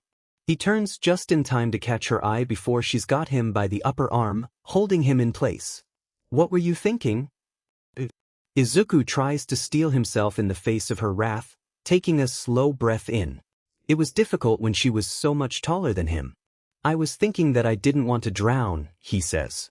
A good start to what most likely is going to be a bad conversation. He has to keep his voice calm and steady. Technically he's older than Inko mentally, at the very least. He continues with, "It's legal to use my quirk in self-defense. You shouldn't have used your quirk at all." Inko grits out, like she was repeating a simple fact that he just wasn't understanding. Izuku frowns. "So I should have just let myself be attacked?" "No. But if I'm not allowed to use my quirk..." Izuku clenches his fists. "How was I supposed to have defended myself?" Inko makes a face at that, lips pressed into a thin line before she sighs loudly. "Why are you acting out like this?" she says, shaking him for a moment as if that would get an answer out of him. Is this because of the divorce?" Incredulous disbelief smacks the determined glare right off of Izuku's face. Is that really what she's getting out of this? He supposes a normal child his age might have acted out in the face of a divorce. But he honestly couldn't care less about the Midoriya's botched marriage. The only thing he wishes is that it would stop affecting him personally and making his life more difficult. Izuku shakes his head. "It's not about the divorce. No, this was about being denied the right to his own goddamn quirk." "It's my quirk," he says. "I can use it when I want." "So you're just being selfish then?" Inko cuts him off, some ugly emotion that Izuku can't quite decipher flashing in her eyes. Then she says something that has anger coming to a boil. "It'd be better for you to have no quirk at all than to be cursed with something so villainous." And the way she says that one word, as though it were something truly vile, something unforgivable. Izuku's heart twinges with barely repressed memories of his last childhood. Which, although not like this, was. My quirk is not a curse, he snarls, vision flashing a dangerous red. And he tries to pry his arm from her grip, yanking with all his might, but Inko merely tightens her grip until his face begins to contort in pain. He's barely able to bite back a whimper. Don't you dare take that tone with me, she hisses in his ear, yanking him closer. Do you even know what you've done? I was able to convince the doctors and nurses who saw you to keep quiet since they know me, but now. Inko looks away, visibly distressed. The hand still clamped around his arm shakes slightly. I won't lie about my quirk, Izuku states as firmly as he can manage. His quirk is a part of him, a part of who he used to be.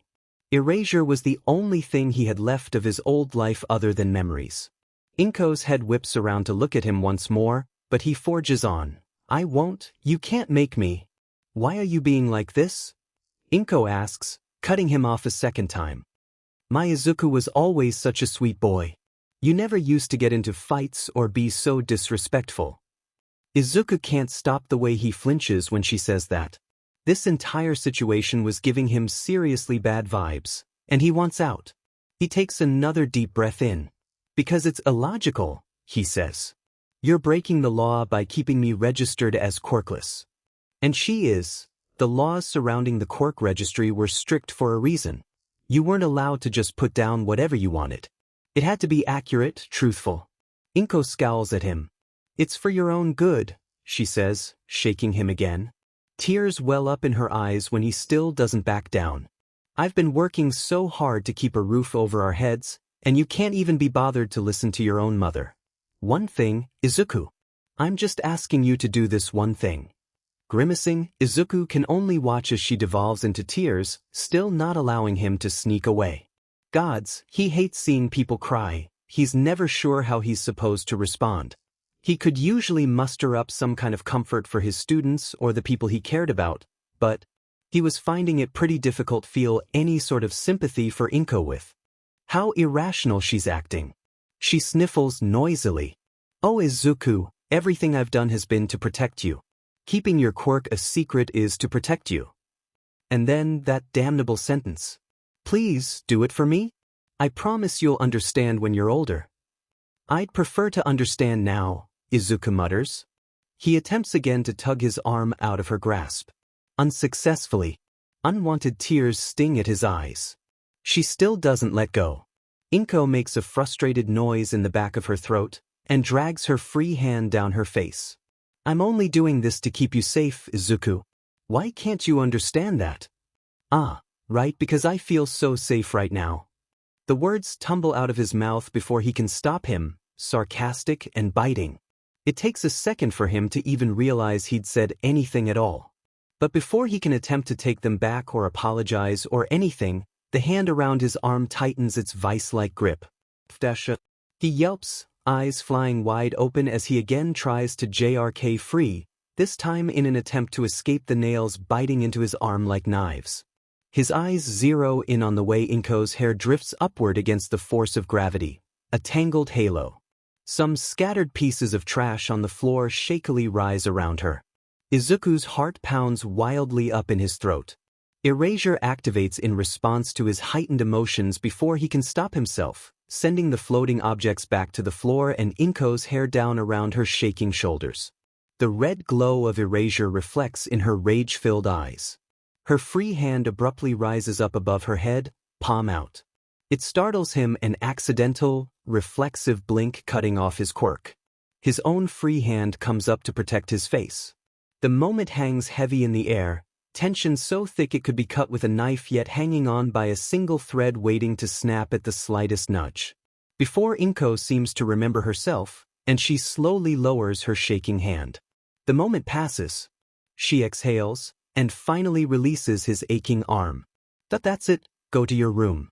Right now, she says, voice scarily calm. Don't bother coming out for dinner, I don't want to deal with you right now. Izuku hesitates for only a moment, feet frozen to the floor as cold dread runs down his spine like ice water. Then he runs like the coward he is. The bedroom door squeaks as it swings shut behind him, sealing him in. Izuku stands there with his back against the door for a minute, just willing his breathing to slow down, his heart rate. He's still shaking. So that could have gone better. He'd known he was in for it as soon as Inko had showed up in the principal's office, but still. Releasing a slow breath, Izuku raises his hand to scrub at his eyes. It's fine, he's fine. He just really wishes he was with the Bakugas eating katsudon right now, that's all. Whatever. It's not like this'll be his first time going without dinner. He'll survive. Pushing away from the door, Izuku trudges further into the room. His new bedroom was still rather empty, truth be told. There was his bed in the corner, of course, plus a small desk bookshelf combo against the wall that Inko managed to find at a second-hand shop, but that was about it. They never did go back to the old apartment to retrieve any of their belongings after having left so suddenly. Izuku is, admittedly, somewhat relieved to not have to deal with All Might's face grinning at him from every direction, even if he could have sold some of the rarer figures for cash. Regardless, even he can see how barren his bedroom is. Sure, as Shouta he'd had even less in his first apartment, but, well, his friends hadn't let it stay that way for long. Hisashi in particularly had always been rather materialistic, buying little things here and there whenever they caught his eye. It wasn't a bad thing, though at the time Shouta couldn't understand the reasoning behind spending money on unnecessary things. Turns out it was actually rather nice to look at an object and know that it's yours, to know that someone was thinking of him when they bought it. It was also nice getting to see Hisashi's face light up like a kid on Christmas morning whenever Shouta bought something for him. Or, conversely, whenever Hisashi bought something for him.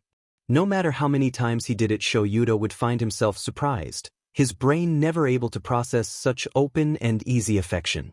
The fact alone that Hisashi was buying something because it reminded him of Shouta because he'd thought that it would make Shouta happy always left a warm, fuzzy feeling in his chest.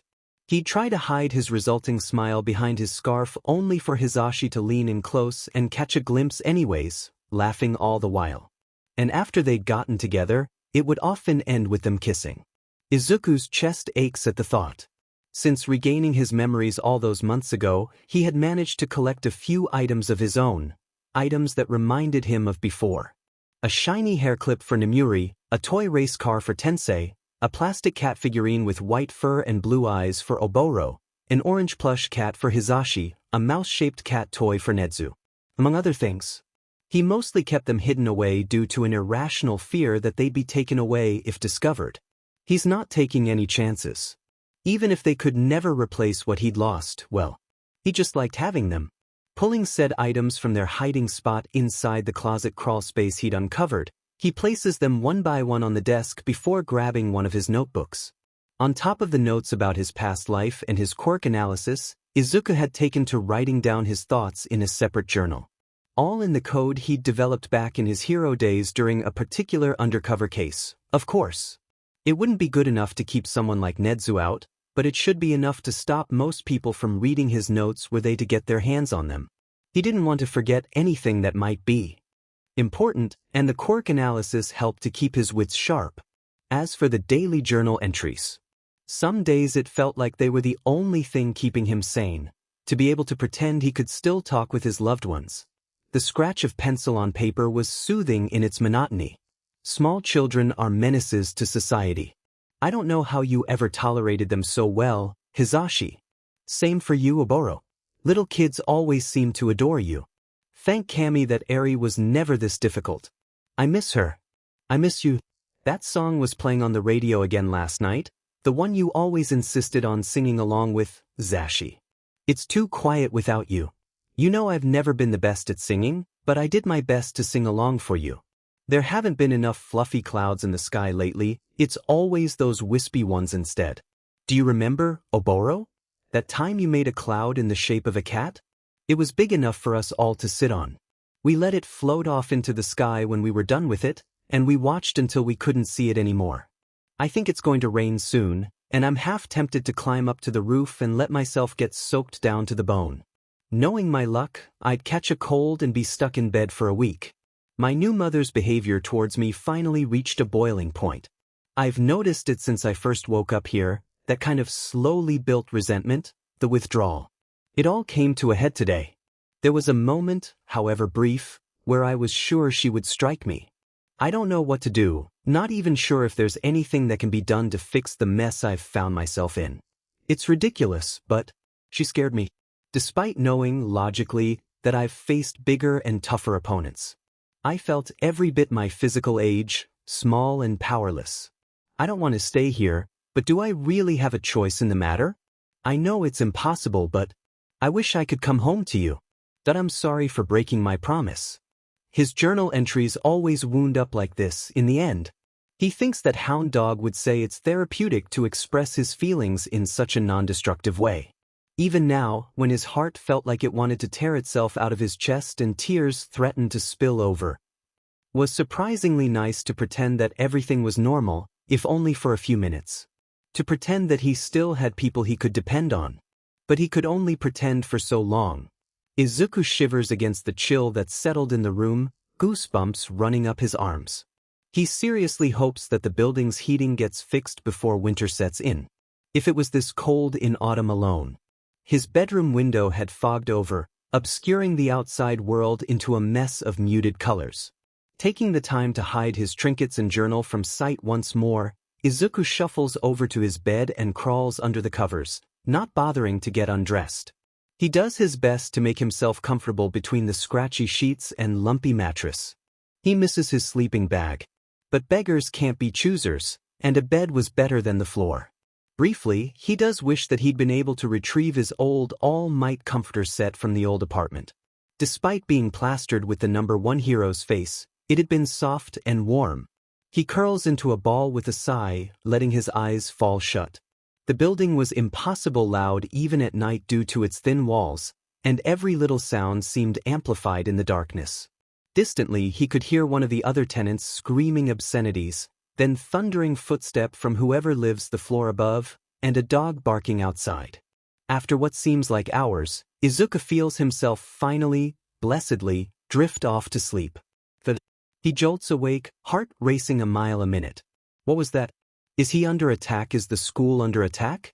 What could have caused? Blinking up at the ceiling, Izuku watches as bits of dust and debris rain down while his godforsaken upstairs neighbor stomps around like a drunken Nomu. Morning. Willing his heart rate to slow down, he lets his head flop back onto the pillow with a long-suffering sigh. Just once he'd like to wake up normally instead of being startled awake by some loud noise or nightmare. Seriously, he's a growing boy. He needs his FING sleep. And when he glances at his window, there's barely even any sunlight filtering through, so it can't be all that late in the morning. Maybe. 5 or 6. Well, it was the weekend now, so maybe he could sleep in a little. But then something else pulls him further from the sweet embrace of sleep. He realizes that he could smell something. Food, maybe, sugary and warm. Which was weird because generally the entire building smelled like mildew and dust. Reluctant yet curious, he crawls out of bed. The scent wafting through the air leads him to his bedroom door, and he opens it a crack to peer out into the rest of the apartment. He couldn't see Inko, but he could hear her softly humming a random tune from the direction of the kitchen. She's probably still upset with him after yesterday. He should close his bedroom door, try to get some more sleep before something else inevitably woke him. His curiosity gets the better of him. Heart up in his throat, he pads silently towards the kitchen.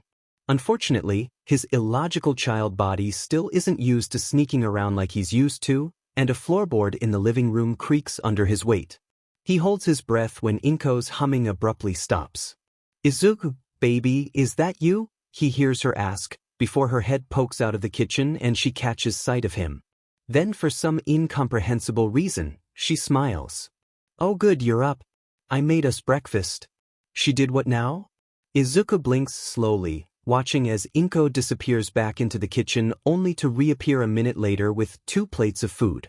He doesn't understand. Inko hasn't made breakfast for him since before he'd gotten his quirk, so what was so different about today? This is uncharted territory, and Izuku isn't sure how to act. If he says no, will she get angry at him again? He is kind of hungry. "Well, don't just stand there," she chirps at him. "Come eat." Feeling uncertain for obvious reasons, he carefully makes his way over to the couch and sits down so Inko can hand him a plate piled high with fresh pancakes. She's still smiling and it was kind of freaking him out. "Itadakimasu," he mumbles and takes a small bite, only to nearly spit it right back out the second the flavor processes. With the syrup and all the chocolate chips on top of the pancakes themselves, it was so overly sweet that he's already feeling nauseous, stomach roiling in warning. No, it was time to stop. If this breakfast food was a person, he'd be sending it a very stern cease and desist notice straight to the face. A restraining order, even. Inko was looking at him expectantly. Forcing himself to swallow, Izuku plasters a smile on his face and says, "It's delicious. Thank you." Unlike the food, the lie tasted bitter on his tongue. Time to beat a hasty retreat. "I'm, not very hungry this morning, so—" "Nonsense. You're a growing boy, you need to eat," Inko admonishes, as if she hadn't sent him to bed without dinner just last night. "Besides, I've been slaving away over this breakfast all morning, it's not going to waste. And you like pancakes."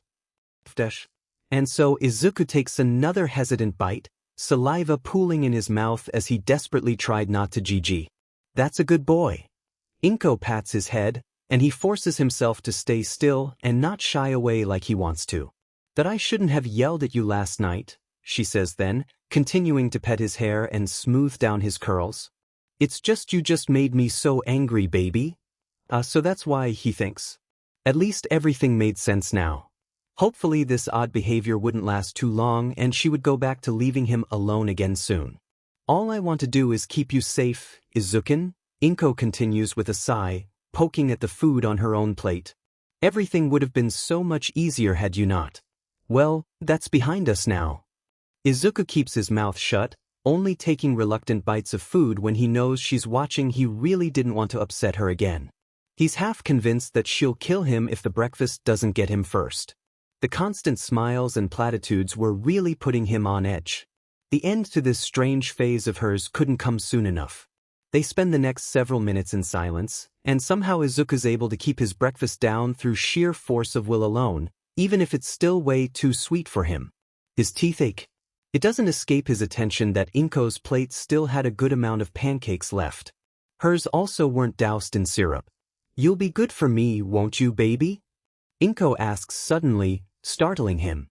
She pets his hair again and he has to hold his breath, forcing his body to remain in place while she says, "I'm not asking for much, all you have to do is keep being my happy little boy." He's pretty sure he'd never been called a happy little boy, even once back when he was still Shouta, and he sure as hell wasn't one now. But he can't exactly say that to Inko. Not to mention the fact that he's not entirely sure what she means when she says that. Like, was he just supposed to smile all the time? He hadn't done that even before regaining his memories. If only there were some sort of instruction manual for this kind of situation. Something like Reincarnation for Dummies or another equally ridiculous title, because Izuku doesn't have a DMN clue what he's doing. Inko abruptly stands, once again jolting Izuku from his thoughts. "I know," she says. "You haven't asked to watch your favorite All Might video in so long, how about I get it set up for you?" She takes his nearly empty plate before he can come up with an answer, bustling off into the kitchen. Izuku, wide-eyed, doesn't move from the couch.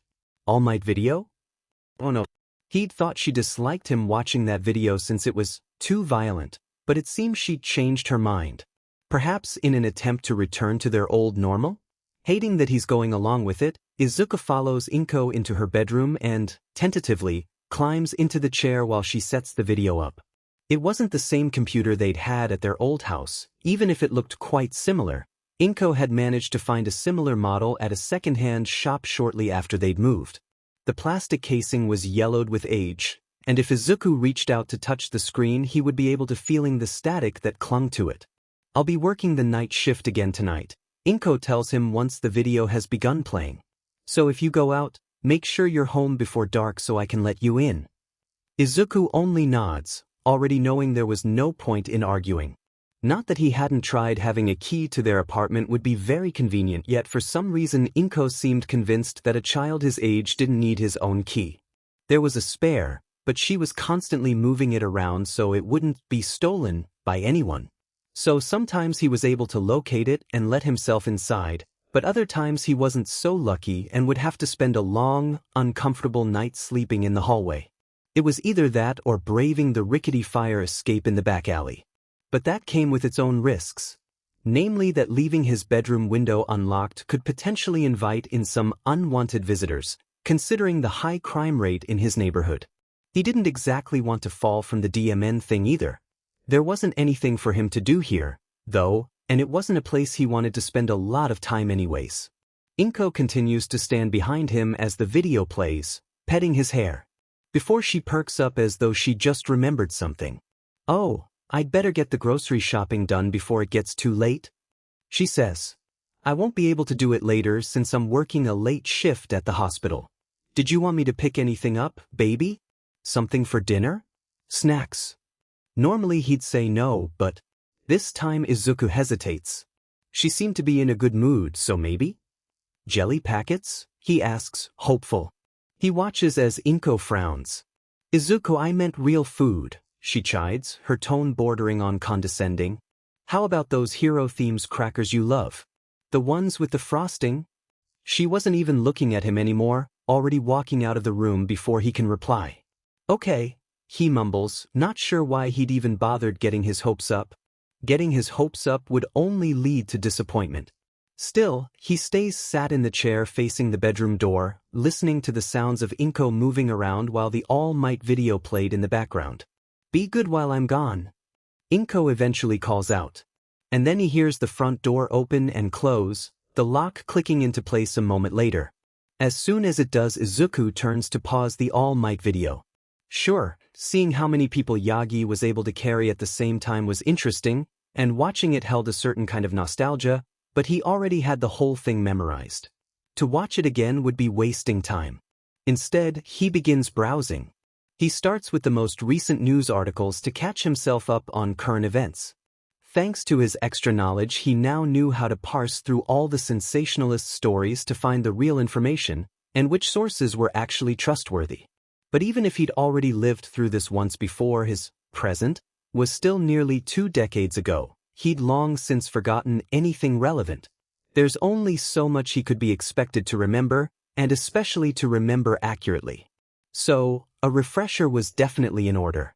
Humming along to a song in another tab, one of Hisashi's favorites, he soon turns his attention to the newest hero debuts, some of which he remembers. Some of them he'd worked with, others ended their careers early for one reason or another. He would log into his old HPSC account if it didn't track login locations. One of the things he lets himself indulge in is all the latest present mic information, though seeing his husband so youthful again was, to put it lightly, could he still considering Hisashi his husband? Their vows included, "till death to us part," and he had certainly died. So were they ex-husbands now? No, that's not how it worked. Then had Hisashi been left as a widower after Shouta had died? Was Shouta a widower since he could never see Hisashi again? He didn't even have his wedding ring to remember him by. And what about Oboro? He was still. Something wet lands on the backs of his hands which had stilled over the keyboard, and Izuku startles. He looks down and can only watch as more droplets land, some even splashing onto the keyboard and desk. Was there another leak in the ceiling or something? Izuku turns his gaze to the dark rings of water damage above, but none of them looked like they were currently dripping. So why? He's crying. Sniffling, he lifts his hands to scrub at the dead tears, but they're stubborn, and whatever he wipes away is only replaced by more. He glares at the flickering computer screen. He doesn't have time for this. Closing all the tabs relating to current events or present mic, Izuku switches track and looks up the address of the nearest quirk registry building. Going off of Inko's behavior, it's unlikely that she'll be registering him herself, even in the face of what happened yesterday. He'll just have to do it himself. Luckily, the registry was open despite it being the weekend, and there was one within walking distance, so he wouldn't have to go too far out of his way. According to the forecast, there was a chance of rain later in the day, but that was fine. He'd be home long before that became a problem. He makes sure to erase all his browsing history when he's done, leaving only the All Might video open and there for Inko to find. Then he gets dressed, taking the time to dig through his drawers until he finds his "Put Your Hands Up" t-shirt, the only kind of hero merch he was happy to wear. He still wasn't used to wearing such bright colors out and about, but Inko wouldn't buy him anything else. It's not like he has a say in the matter, so he just grits his teeth and bears it. Having nothing to take with him before he walked out the door was still taking some getting used to, though. He didn't have a phone, or a wallet, or keys, or anything. Not even a knife. It made him feel exposed, but there wasn't anything he could do about that either, not with Inko controlling every aspect to his life. Once he walks out that door, he won't be coming in again unless Inko unlocks it for him or he manages to find the spare key. But he can't stay cooped up forever either. Just in case, he unlocks his bedroom window so he can get back in if push comes to shove. Then, there's nothing holding him back. The front door automatically locks behind him with a final click. His walk to the registry is, thankfully, uneventful, and Izuku lets himself take his time to enjoy the fresh air. It was nice just getting to be alone for once. Soon enough though he's reached his destination, and once he's pushed past the heavy doors he spares a glance around the lobby. It was pretty much empty. That meant there was no line to the front desk, so he walks right up and patiently waits for the receptionist to notice him. She doesn't. "Excuse me," Izuku says after more than a minute of silence. He thinks he's been patient enough. The receptionist meanwhile gasps and looks around the lobby before she finally spots him. "Oh, aren't you just adorable?" she coos, leaning over the counter to see him better. "How can I help you, sweetie?" Izuku wants to kick her in the shin. Instead, he forces a smile that's only a little strained, and says, "I'd like to register my quirk. Please." "Sorry, sweetheart, you're too young to do that by yourself," she says, sounding more amused than apologetic. "Come back with your mommy or daddy, all right?" He really wants to kick her. "They can't come," he grits out, holding on to his patience by the skin of his teeth. But rather than snap at her like he lets himself whine, even despite the embarrassment the action brings. "I walked all the way here and my parents work all day. Can't I just fill it out by myself? Please?" Maybe it was a little underhanded using his youth to try and manipulate the woman, but he didn't want to leave without having accomplished anything, and if he had to bring Inko then his quirk would never be registered. So really, a little white lie didn't hurt anything. But then the doors behind him swing open with a ding, and the receptionist's attention is diverted. "Please, just let me fill out the paperwork," he tries, but it's too late. The man that just walked in brushes past Izuku rather rudely in his opinion and starts talking with the receptionist, both of them now completely ignoring him. Son of a... Izuku heaves a sigh, tugging at his hair in agitation. At this point he had no other choice than to leave and try again another day. Unless he wanted to make a scene, which he didn't. This receptionist didn't seem willing to help him anyways. Maybe he'd have better luck trying again another day when she wasn't the one working, or he could just try some other location. So he leaves the quirk registry. But he didn't want to head straight home either, at least not right away. It was a nice day out despite the forecasted rain. And now that his one goal for the day was dead in the water, he really didn't have anywhere to be. Might as well wander around for a while to kill some time. So that's what he does. It wasn't too unusual a sight for a child his age to be walking around by themselves, so none of the people that he passes pay him any mind. Izuku prefers it that way. Eventually he finds himself near a vacant playground. There's a cluster of trees off to one side and the breeze feels nice. It's quiet, peaceful. "Hey, with the green hair," was quiet. Izuku stops and turns, watching curiously as a group of older children he doesn't recognize jog to catch up to him. But then, behind them, someone he does recognize. Trailing along after them was one of Izuku's classmates, Izui Kano, looking decidedly smug. Even worse, with the trees in the way they were all shielded from sight for anyone on the street walking by. But Izuku's got a bad feeling about this. He would run but, well, with their longer legs the kids reach him too quick for him to make that decision. "Are you Midoriya?" one of them asks, a tall boy with wavy blue hair and yellow eyes. "Izui's older sibling, perhaps?" "That's the name people call me, sure," Izuku replies with a shrug. His eyes narrow in suspicion as the rest of the kids minus Kano fan out to surround him on all sides. They appeared to be around twice his current physical age, and they all towered over him. That bad feeling increases tenfold. He may have been able to take down Katsuki and his little group, but in this case he was clearly outmatched. The blue-haired boy, mostly likely Izui's older brother and leader of this little gang, grins with sardonic glee. My lil' bro said some runt with a villainous quirk attacked him at school yesterday. Said his name was Midoriya. Kano sneers at Izuku, nodding along with his confirmed older brother's words. Yeah, Arakan and I, he crows. He was pretendin' to be quirkless so we'd all think he was harmless. The rest of the kids all heckle and goad from the sidelines, but seem to be leaving most of the talking to the now-named Arakan. Well, first of all, I didn't attack him. Second of all, I wasn't pretending anything, Izuku mutters, glancing around for some kind of potential opening. He may mentally be a seasoned pro hero who'd fought way worse than some pack of brats, but 6-year-old Midoriya Izuku was not. Better get out of here before the situation took a turn for the worse.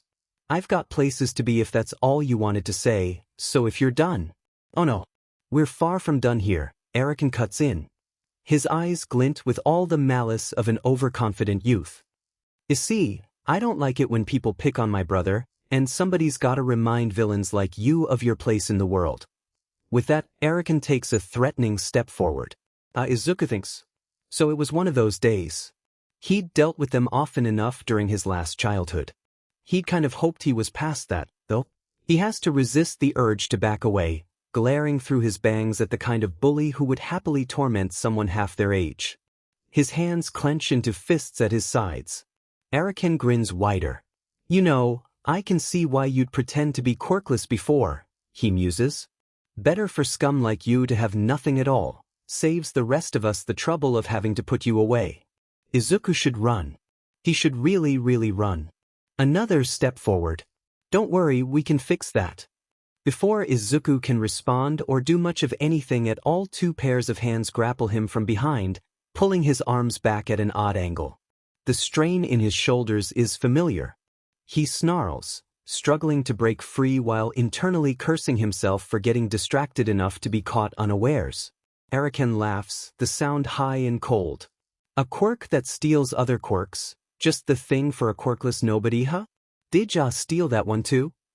Then he lashes out, plunging a fist into Izuku's gut. He chokes on a gasp, gagging, his body instinctively curling in on itself, unable to defend himself with his arms. The second blow hits its mark, too. And the third. Arakan hits him again and again, mainly aiming for his stomach, and it's too much. Izuku twists enough to vomit onto the ground instead of all over himself, to which he's eternally grateful. The half-digested pancakes leave an awful, sour taste on his tongue. The kids crow and laugh, some of them fake gagging at the scene. Distantly, he hears one boy complain about getting vomit on his favorite shoes. I bet you did, Arakan says. Then there's a hand grabbing him by the hair, yanking his head up while he gasps and sputters.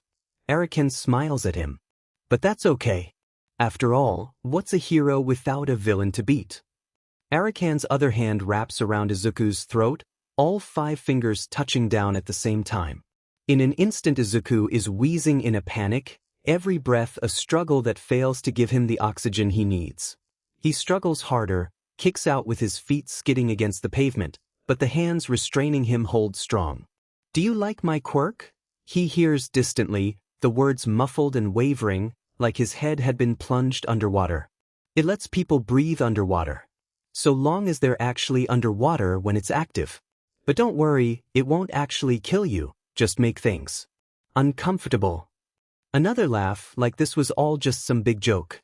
Too bad for you. Black spots dance in the corners of Izuku's vision, and a choked, gargling noise rattles its way from his seizing lungs. It felt like he was dying again. Dunno. No. His eyes fly open, gaze locking onto Arakan the moment before he lets erasure flare to life, halting the terrible drowning sensation in its tracks. Immediately he gulps down a breath of sweet, sweet air into his screaming lungs, forcing his watering eyes to stay open. Until erasure gets cut off by an explosion of blinding pain in his right eye. Effing thief! Another punch, this time aimed at his mouth. Izuku feels one of his teeth come loose. Then the taste of blood, hot and metallic, floods his mouth. He feels very far away all of a sudden. Choking, Shouta thrashes in the arms of his assailants and spits his mouthful of blood in the lead villain's face. That makes them recoil.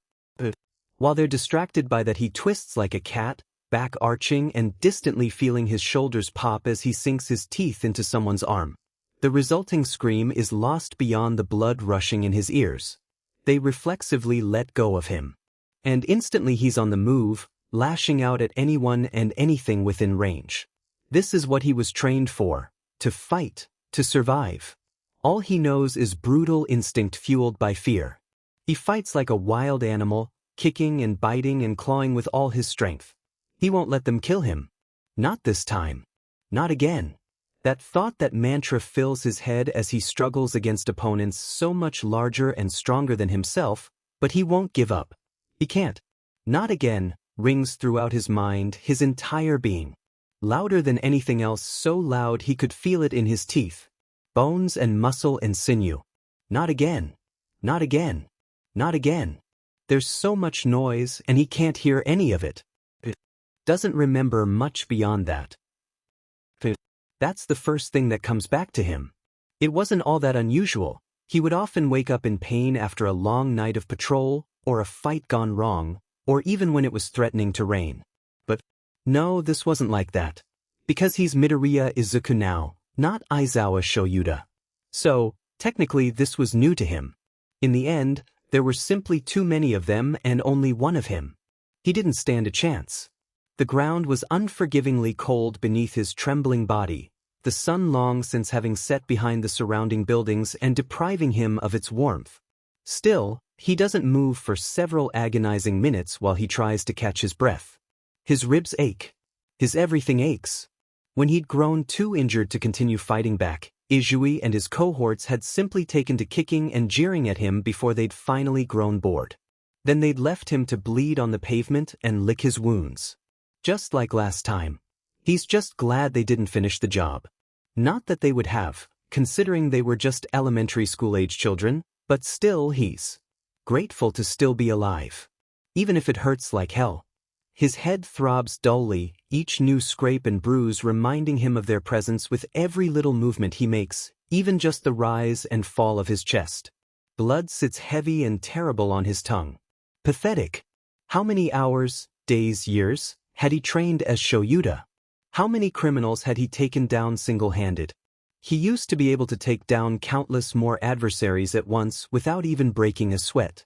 Adult high-ranking villains, no less. And yet here he was, beaten down by a handful of preteens. Thankfully he's not able to feel any broken bones or any other more serious injuries. His right eye, however, was swollen shut, and his abdomen felt tight and achy, so maybe he had some bruised ribs, but they weren't broken. He would know if they were broken. He should probably go home now. The sky above was getting dark fast, and unless he wanted to spend the night sleeping outside. Biting back a whimper, Izuku slowly pushes himself upright before he has to wait for his vision to stop spinning. Nausea bubbles at the back of his throat. But it too passed without incident. Not that there was anything left bringing up. Mindful of his many injuries, he's eventually able to make it to his feet, albeit rather shakily. He manages a few unstable steps before he's forced to stop by the pain in his ribs flaring, made worse with each wheezing breath. And just his luck, the sky rapidly darkens the rest of the way before rain began to fall. First just a drop, then another, and all too soon it was nearing a downpour. The rain too was freezing cold, yet soothing like a balm on an open wound. There's no one around to pay any mind to the battered child stumbling down the sidewalk.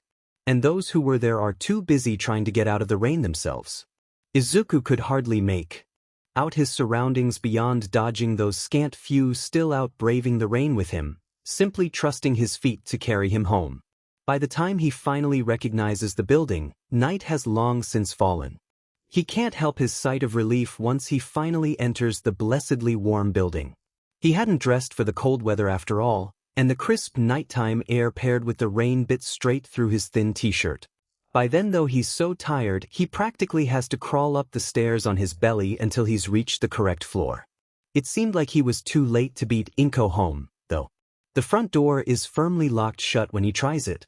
Izuku fumbles with the doorknob, doing his best to keep quiet and not make too much noise to not risk Inko or their neighbors overhearing him. The former would certainly be said. But after a while, he admits defeat and slides down to the floor. This wasn't the first time he'd been locked out for the night, and it certainly wouldn't be the last. The spare key was nowhere to be found when he looks, either. He'd try sneaking in through his bedroom window like he'd planned for, but with his current injuries and fatigue the likelihood of falling to his death was high. Much higher than he was willing to risk. And Izuku didn't feel like testing his chances of getting reincarnated a second time, knowing his luck the first time was probably a fluke, and the next time he dies he really will stay dead. The fatigue was setting in now that his adrenaline had faded. Oh, he was still hungry, tired and hurt, but at least he's warm now. Izuku presses himself up against the door, curling into as small of a ball as he can despite the pain. Tomorrow is another day. When Aizawa Shouta finally gets home after a long night of patrol duty, he's expecting a few things. He's expecting the stray cats he feeds to be waiting on his balcony, demanding food and attention. He expects, or rather hopes, to get to sleep uninterrupted. He expects a quiet apartment. He does not expect to find a small, curly-haired child huddled against his front door, fast asleep. Shouta just stares for several minutes, watching the slow rise and fall of their chest and not entirely sure if what he's seeing is real. Maybe he was more tired than he thought? Did he get hit by a quirk and not notice? Is he dreaming? There's no way this was actually happening. He looks up and down the hallway at the other apartment's doors, half hoping for some frantic parent to accost him and carry the child away. But the hallway remains empty except for him and the sleeping kid. Figures. Gods, he's way too tired to be dealing with this right now. His eyes are dry and itchy after having to use erasure all night. He'd bruised his hip on a botched landing, and a migraine was already pulsing at his temples. He just wants to lay down and sleep for a month straight. Guess that'll have to wait. Careful not to wake the kid, Shouta crouches down next to them with a sigh. If he had to guess, he'd say the kid was probably around 4 or 5 years old. Possibly older, given how scrawny they seemed to be. Hard to tell when they were all curled up. That also meant he couldn't see much of the kid's face or other features, though he could see that their clothing was damp and plastered to their tiny frame. Well, it was raining earlier, but the kid didn't even have a jacket. Where the hell did they come from? Better yet, what are they doing on his doorstep? Shouda's only 20 years old, damn it. He could barely take care of himself, let alone a child. Not that he had to adopt the kid or anything just because they'd been left outside his door, but still.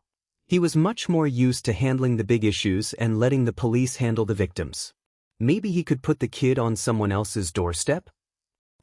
No, that would be highly irresponsible, not to mention illogical. He's a hero, albeit not one that typically handled this sort of situation. He couldn't just ignore a kid in need. So, as gently as he can manage, Shouta scoops the kid into his arms. It's only then that he sees they're a boy, though it was hard to tell under all the bruising and blood covering his face. Someone hurt this kid. Which, yeah, that makes his blood boil. There's even bruises on the kid's knuckles, bruises that look a hell of a lot like the kid was throwing punches. What exactly happened to him? Under it all though he could see a smattering of freckles on chubby cheeks, dark green almost black hair framing their face in messy curls, and that's a Present Mic brand t-shirt. It was covered in dirt and blood too, but Shouta thinks Hisashi would go crazy if he saw it. Shouta can't think about that now though because this kid was also way too light. He's pretty sure children are supposed to weigh more than this. Potential abuse case? He also looked oddly familiar, which Shouda's not sure why he feels that way.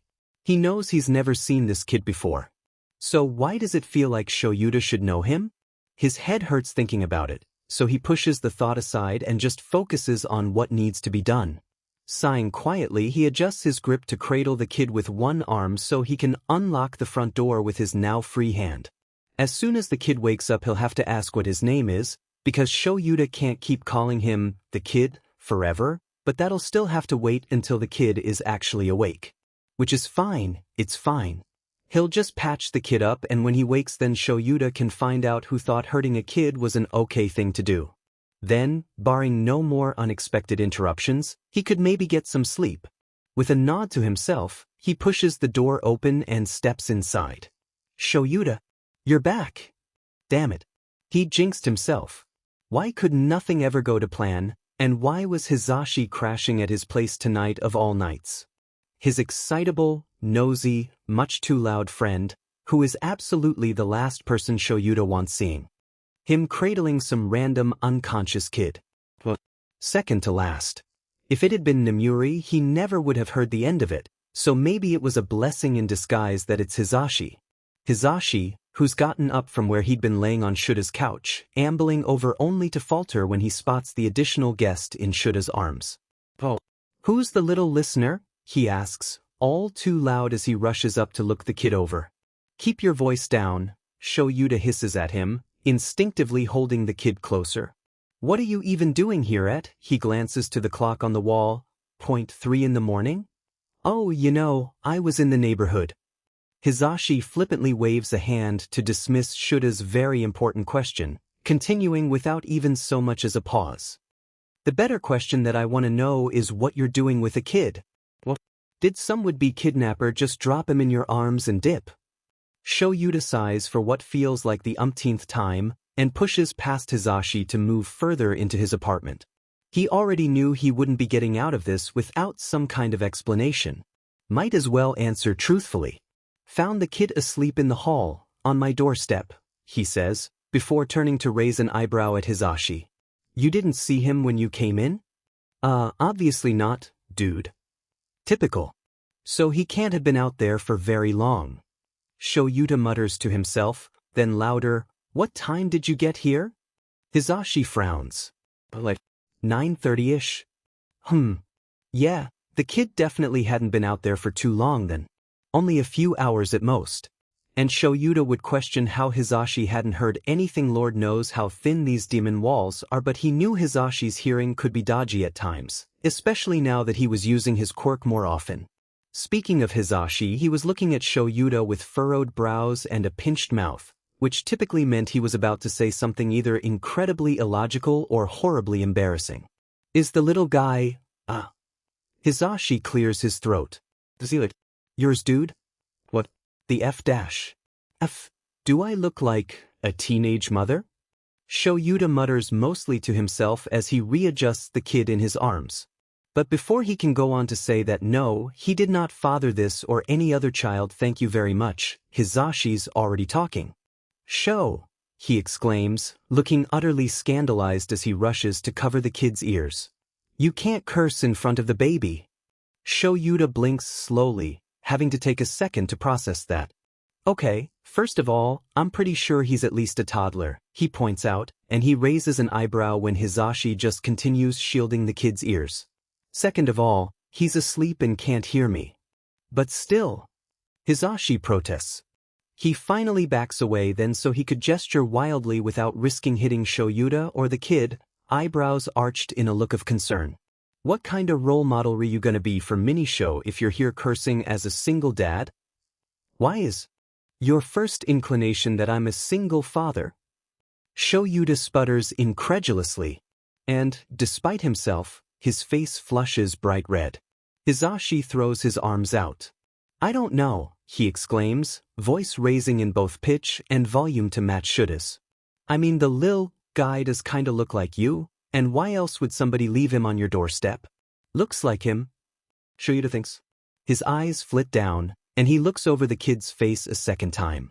Other than the dark, wavy hair and fair skin, he couldn't see much of a resemblance. Though, it's not like he could see much under all that bruising and swelling. Maybe their noses looked kind of similar, and the kid had freckles like Shuta's father did, but wait, no. This conversation needs to stop right the F now. Okay, let's start over. Shouta pinches the bridge of his nose and tries to maintain his composure. Dealing with Hizashi's antics wasn't on his list of things he's currently capable of handling, Not when he's dead tired and dealing with a full-blown migraine on top of someone dumping a child on his doorstep. I do not and never will have children, least of all this one. But, he levels Hisashi with a look when it looked like he was about to start talking, and Hisashi's mouth immediately clicks shut. Shouta continues, but this particular kid is hurt, and he was laying on my doorstep. I couldn't just leave him there. Well, he could have and he did momentarily think about it, but there's no way he'd have been able to call himself a hero if he'd gone through with such an irresponsible thought. Hisashi holds his hands up in surrender. Okay. I hear ya loud and clear, he says with an easy, appeasing smile, but that quickly morphed into more of a smirk. Minisho isn't yours. Don't call him that, Shouta huffs, scowling in Hisashi's direction while he finally sets the kid down. It's not like he could keep holding him in his arms forever. He places him on the couch, a bright pink monstrosity that Nemuri had gifted him some time ago, because in her words, your apartment is so dull and lifeless, so I need somewhere to sit that isn't the floor when I visit. She hadn't accepted his grumbled protests that she didn't need to visit. No, she just kept pushing that DMN couch through the doorway until he'd begrudgingly helped her with it. And, damn it, he knew she was strong enough to do it herself. She just wanted him to admit defeat. So now he has a bright pink couch, but at least it's somewhere comfortable he could place the kid. Well then what should I call him? Hisashi asks. 'Cause knowing you, I bet you've just been calling him, the kid, or something unoriginal like that. Damn it, Hisashi knows him all too well. Shouta ducks his head to hide a blush behind his capture weapon. He decidedly does not look at Hisashi, because he already that he'd have that smarmy FING grin on his face, and Shouta really didn't need that right now. Just go get the first aid kit? Yamada, he mutters. Luckily for him and his fraying sanity, Hisashi keeps his mouth shut and just goes to grab the first aid kit from the bathroom, though he does pat Shouta on the shoulder as he walks past. In the meantime, while he waits for Hisashi to return, Shouta decides to look the kid over once more. Miraculously he was still asleep, but his skin was pale and cold to the touch. Worse, he's shaking like a DMN leaf. Shouta can't leave the kid in these clothes. They're damp and he might get sick. But he doesn't own any clothing small enough for the kid to change into. Come to think of it, it'd be weird if he did own children's clothes. Regardless, he needs something to dress him in, both to keep him warm and also because Shouta would feel weird just leaving the kid naked. That felt. Maybe he could dry the kid's clothes for him to change back into? It'd require him going to the laundromat down the street, but Shouda's jumpsuit and capture weapon are still damp from the rain too. Two birds, one stone and all that. It was a temporary solution at best, but it beat having to track down a clothing store that'd be open so early in the morning. And besides, it'll take time to do no matter which choice he went with. Time he didn't currently have. With careful, steady hands, Shouta begins to strip the boy down to his underwear to get him warmed up and also to get a better look at any possible injuries. Geez, this kid sure was scrawny, to the point Shouta could see his ribs almost protruding out of his skin. Not to the point of serious malnutrition or anything, but still. The bruises around the kid's right eye, neck, and stomach were also a major cause for concern, though the most damning of them all was the handprint-shaped bruise wrapping around the kid's upper arm, too big to be from anyone other than an adult. Sometimes he really hates being right.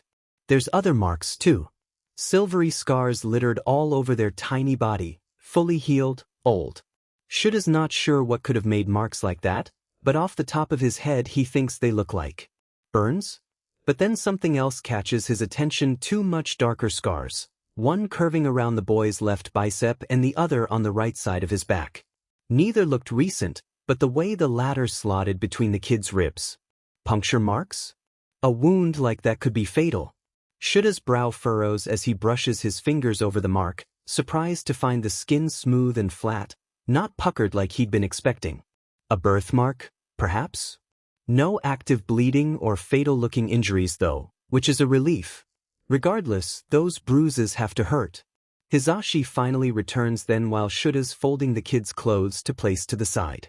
He's got the first aid kit and one of the bathroom towels in hand, both of which Shouta accepts with a grateful nod. Better to get the kid dry before anything else.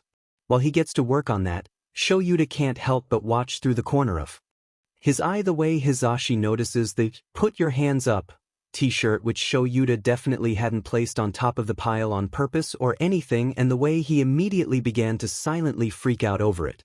Shouta fondly rolls his eyes. Despite him trying to be gentle though, the kid whimpers and twitches while being dried off with the towel. It makes Shuta's heart ache. Poor kid.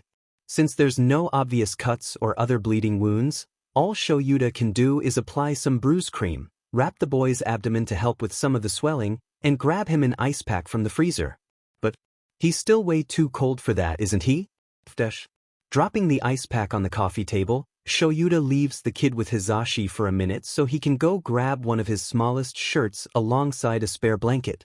He needs Hisashi's help getting the kid into the shirt, which is still way too big on him. Kid's practically swimming in it, but at least it was something. Shouta ignores the knowing look Hisashi flashes his way while he further swaddles the kid with the blanket, settling him back down on the couch.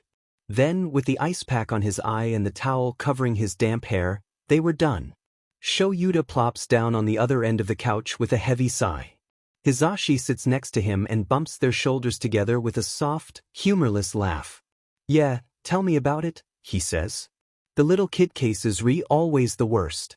It's effed up."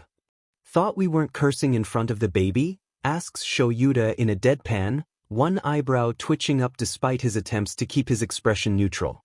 Not that he cares since the kid is still asleep, but he's surprised by Hisashi's apparent change of mind. Hisashi waggles a finger right in front of Shuta's face, and Shouta leans away with a scowl. "You aren't cursing in front of the baby." Then Hisashi grins and gestures at himself with a flare. "I am a handsome young bachelor who must be able to curse at all times or else I'll explode, ya dig? You don't want me to explode, do you, Shouta won't lie, he's currently considering it. Luckily for Hisashi, he pulls his hand out of biting range then so he could wave it flippantly. "Besides," he says, leaning back into the couch and crossing his legs, listener can't listen right now, 'cause he's off in dreamland, so it's no big deal." Shouta continues thinking about Hisashi exploding. He pinches the bridge of his nose and groans, "You're incorrigible." "But you love me," Hisashi retorts. Then he throws an arm around Shuta's shoulders, as casual as ever.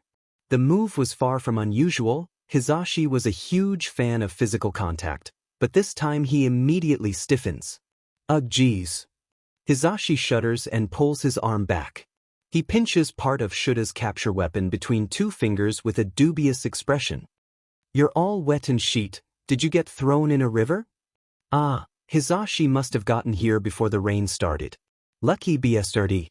Certainly feels like it," Shouta mutters in response, keeping his voice low on the off chance the kid might have woken up. He shifts in discomfort. "My jumpsuit is sticking in uncomfortable places." It's been uncomfortable since long before he got home, actually. Ideally he would have changed by now, but making sure the kid was alright had been a higher priority, and so he'd been able to ignore his own discomfort and damp clothing in favor of tending to him. But apparently, Hisashi can't ignore it. Dude, his nose scrunches up in faux disgust, and he shoves at Shouta to make him move. "That's what that smell is? Go take a shower or something, you stink like a wet dog." "Wow, thanks," Shouta thinks.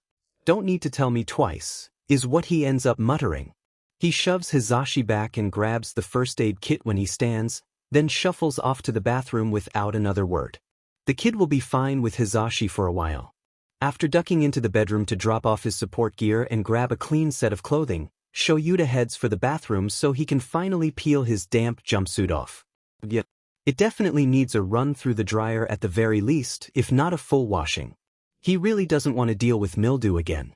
Once he's fully undressed, Shouta spares himself a glance in the mirror.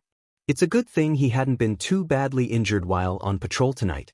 Just a few scrapes and bruises, but nothing that needed any kind of medical attention.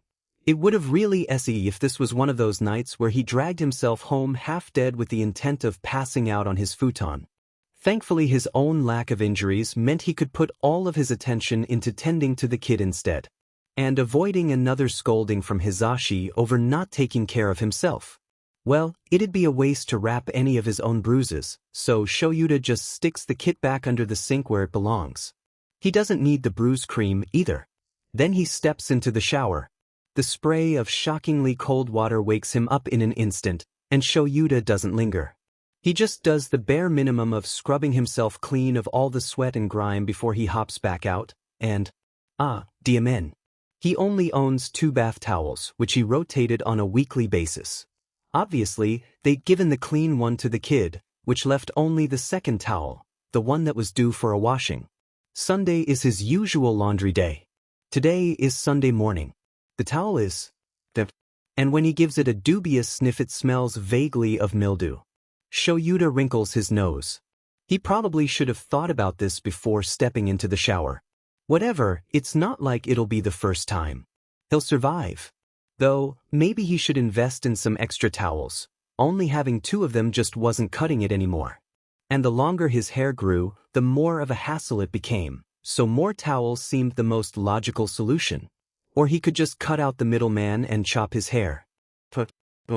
All in all, it only takes him about 15 minutes to get cleaned up, dry himself off, and change into his clean clothes. But of course something has to go wrong in that short period of time, because the universe loves FNG with him. He should honestly just expect it by now. Regardless, it's still a surprise when he comes back to the living room only to be met with the sight of the kid somehow still asleep cuddled up to Hizashi's chest, and his friend with his hands in the air. Shouta just has one question: how? Hizashi's only response is a helpless, wide-eyed look. It sure made for a comical sight. The way it looked like Hizashi was holding himself back from what would surely be an ear-splitting squeal. And his posture was so and stiff, like it was taking all of his willpower to hold still. A feat in and of itself, considering Hizashi was pretty much always moving. Shouta still has no idea how Hizashi could have gotten himself into this situation in the first place. Making his way over with near-silent footfalls, he notes that the ice pack had fallen to the floor, and that the kid was holding onto Hizashi's shirt with both hands in a white-knuckle grip. "That I think he likes you," Shouta muses with a note of amusement. "Yeah man, I can see that." Hizashi replies in a harsh whisper, hands twitching where they're still hovering above the kid's head. "Look, can you just help a bro out here? I got a PSS. Oh, but of course."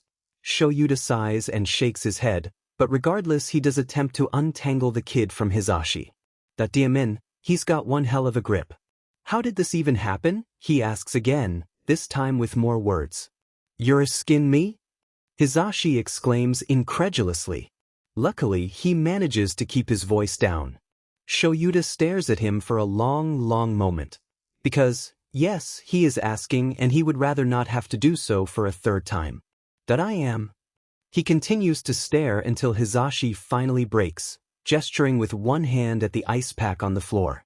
"I dunno," he whines. "All I did was try and adjust the ice pack, 'cause he was wiggling all around, and then the little listener just jumped up and grabbed me." "Only you, Hizashi. Only you."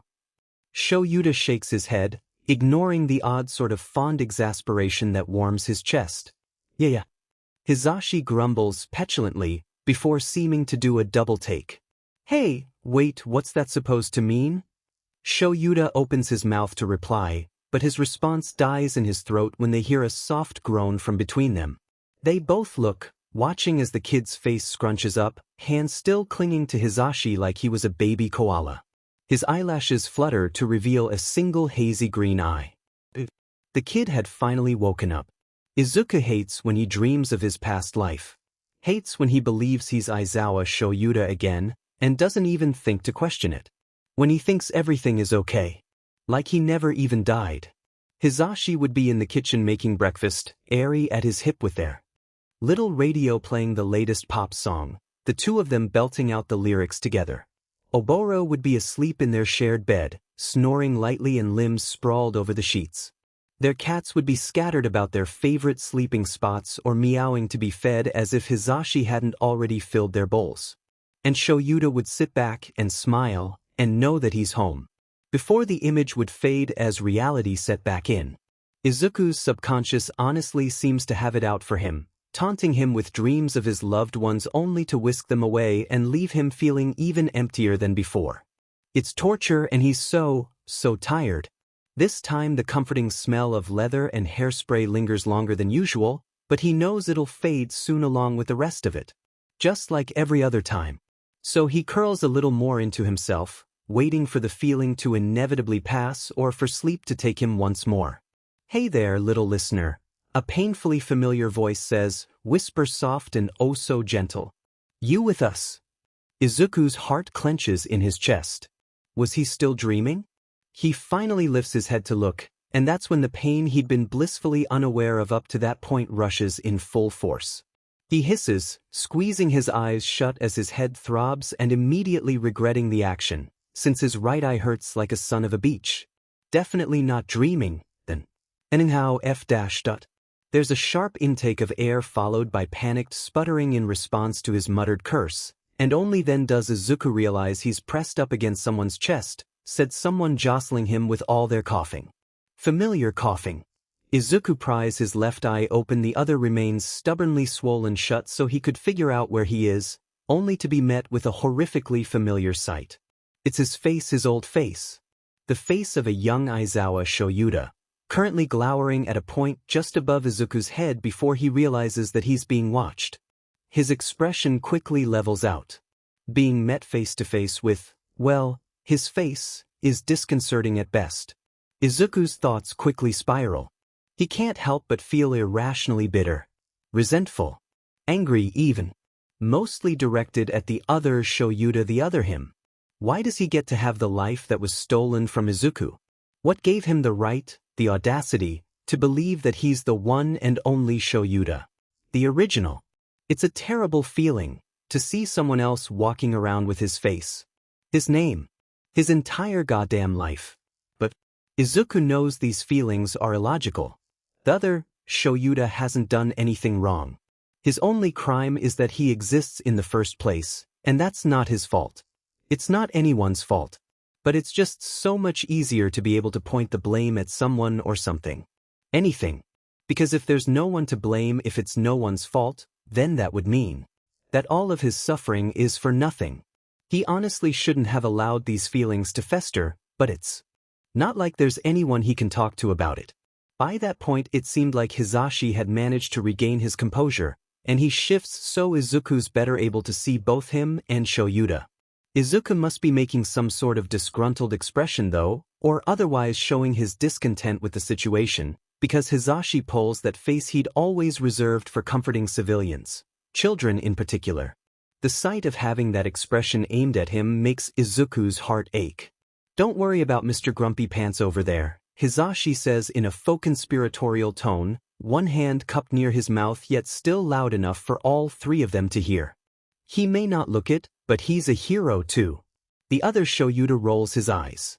Now, if he truly was a normal 6-year-old, it's likely he would be comforted by Hisashi's words and smile. Izuku, however, finds himself holding back a grimace. The reality of the situation he's found himself in is finally starting to sink in. How the F did he manage to wind up at his old apartment? It's been years since he was last here, years since he'd moved to a better apartment closer to UA. He barely even remembers the walk here, only the pain clouding his judgment and the thought of going. The thought of going home. And isn't it just a slap in the face, seeing the person he used to be and the spitting image of his husband, even if both are far younger than he remembers? But neither of them had any reason to suspect the person he used to be, or that anything was even wrong in the first place. Wrong perhaps in that he's covered in bruises, but not that he used to be a completely different person with a completely different life. Not that he and the person crouched before him used to be one and the same. A new thought blindsides him then, sitting here on this bright pink couch, in what used to be his shitty, empty apartment, curled up against Hisashi's chest. He will never be Aizawa Shouta again. And while logically he'd known that, the full weight of said realization hadn't truly occurred to him until right that moment. Never again will he be called Shouta, the name he had carried for all 35 years of his previous life. The people he loved and cared for so deeply, the people he would die for, see him as no more than a stranger. All the struggles and tribulations they had gone through together have been undone. He can never go back. Even if he tried to explain who he used to be, nothing would change. And if anything did change, it most certainly wouldn't be for the better.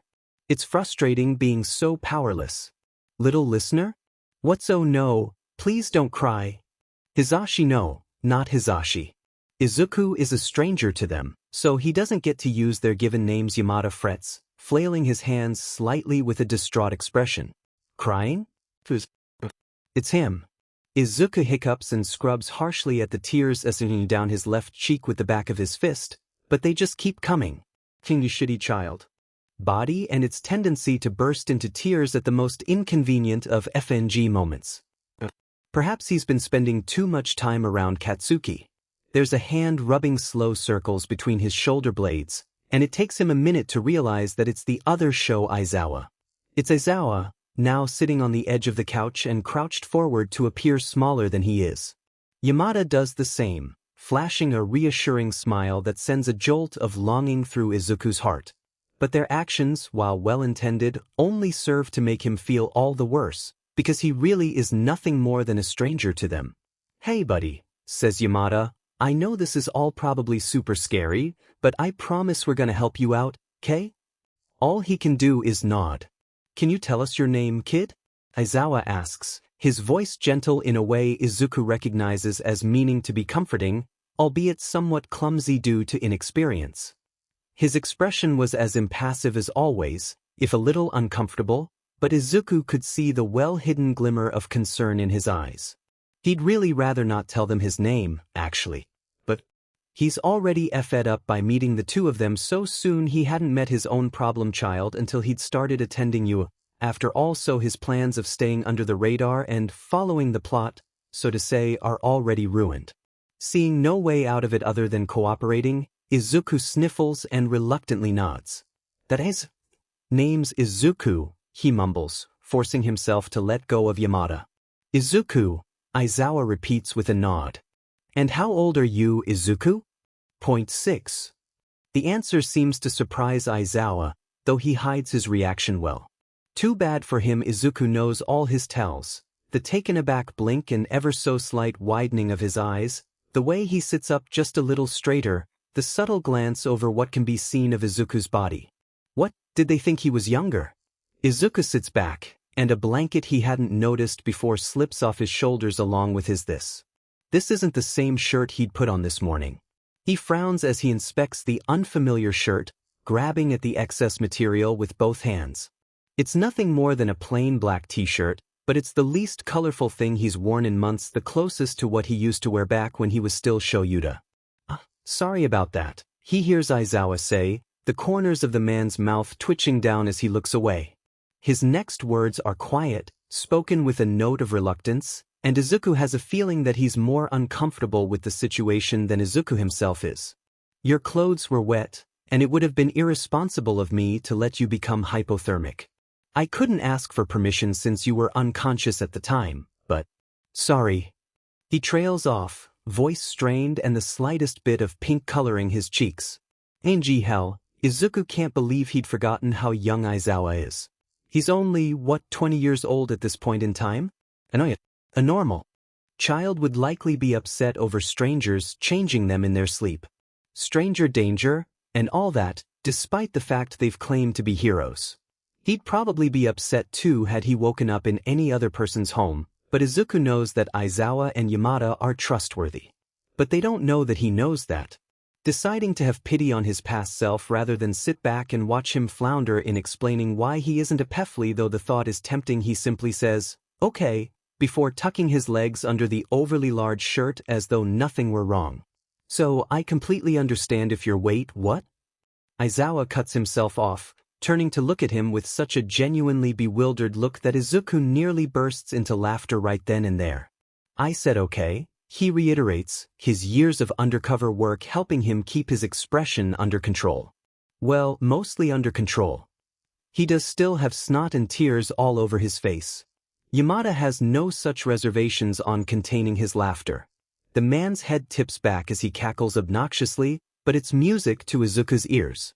As much as he used to grouse about how blindingly bright and loud Hisashi's laughter was, hearing it now after going so long without. It's like coming home. Coming home included having his heart ripped out and stomped on, that is.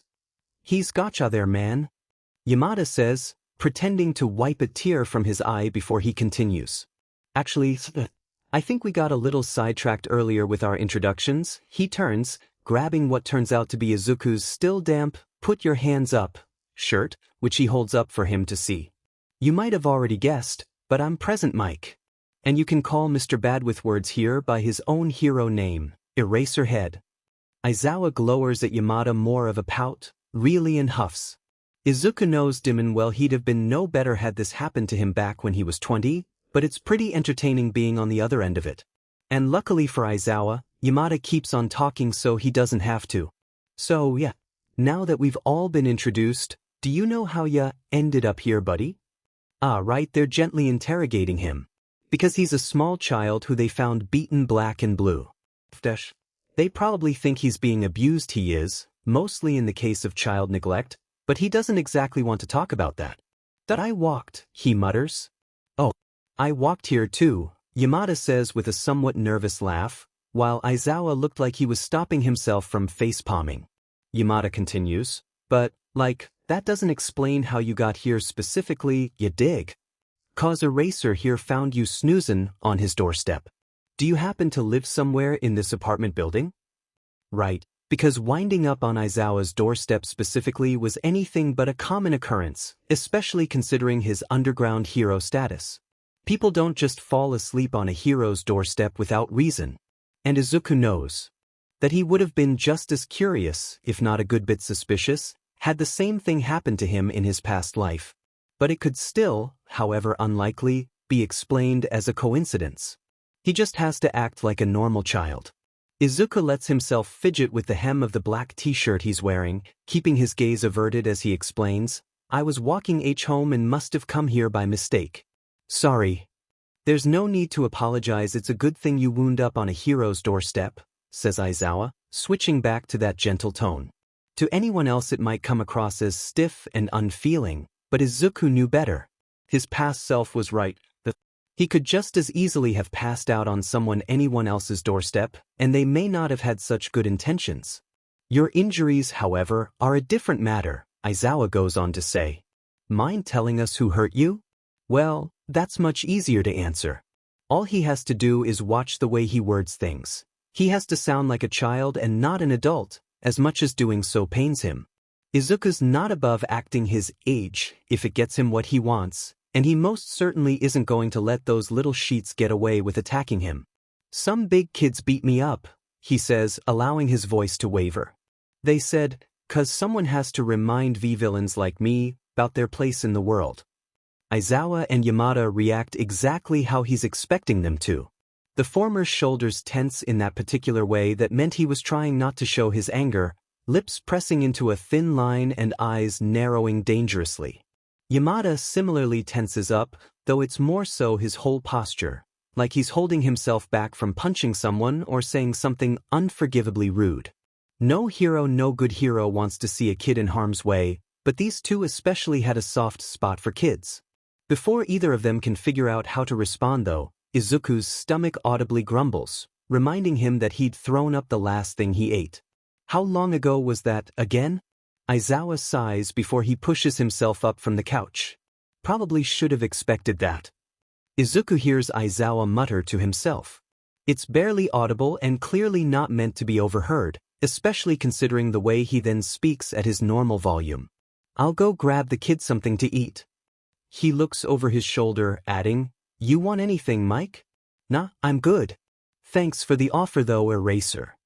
Yamada shoos him off with a grin. I'll keep the listener company.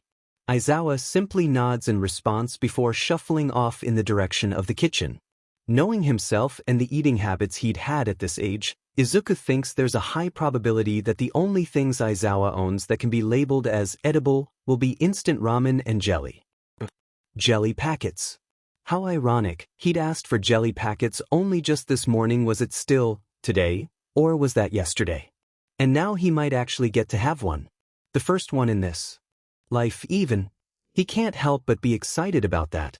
It must show on his face, because in the next second there's a soft chuckle from Yamada while he resituates himself to sit more comfortably. That got your attention, huh? He asks with a gentle grin. When's the last time you had a bite to eat? Ah yes, the gentle interrogation. Izuku sniffles and scrubs his face mostly clean with the oversized t-shirt, wincing when the fabric rasps over his bruises. He might as well answer truthfully. My mom made pancakes for breakfast, he says. He doesn't mention that fact he'd hated those DMN pancakes, nor that he'd thrown them all up only a few hours later. Judging by the slight downward twitch to Yamada's plastered-on smile though, his answer isn't as great as he'd thought. Izuku lets himself look around for the clock he knows demon well is on the wall to his left. What time is it? He asks, internally frustrated with himself over the stutter. DMN his new body and its tendency to get stuck on words when he's upset, as if the crying wasn't bad enough. He's starting to see why his own problem child had so many issues with the sheet. I'm afraid it's well past your bedtime, little listener, he hears Yamada reply. It doesn't help Izuku's heart that those are nearly the exact same words his Hizashi would often murmur lovingly to their daughter as he carried her to bed. Goddamn though does he hate the concept of bedtime in relation to his age. Izuku knows he may not look it, but he's a grown-but man, thank you very much, and grown-but men do not have bedtimes. Naps are different because typically he had a choice when it came to those. It's nearly 4 in the morning. That's not great. So much for getting home before Inko locked him out, though that was the least of his problems now. Pretty sure any rational person would be sleeping at this hour, Mike. Aizawa cuts in, jolting Izuku back into the present. He turns to watch the man return from the kitchen with. He's got 2 jelly packets in his hands, one of which is already open and being sipped on. Yamada croons, and Izuku already knows he's about to tease Aizawa. He's quickly proven right. Is Eraser missing out on his beauty sleep? Aizawa only grunts in reply, seemingly too tired to bite back while he holds the second jelly packet out for Izuku to take. Wasn't sure what flavor you'd like, so. It up, kid. Despite the outward gruffness to his words, Izuku understands the significance of Aizawa sharing his favorite snack with him. Maybe it's just because he's kid, but he appreciates it all the same. Izuku accepts the jelly packet with a thankful nod. He doesn't even spare a glance to what flavor it is before he twists the top off and takes a sip. A refreshing mild sweetness washes over his tongue. It's watermelon. The jelly is a much nicer sweetness than those accursed pancakes, and Izuku is content to sip at it quietly. He savors the flavor and novelty of finally having a jelly packet in his hands again after so long, listening with only half an ear as Yamada teases Aizawa over corrupting such an impressionable youth with his unhealthy eating habits.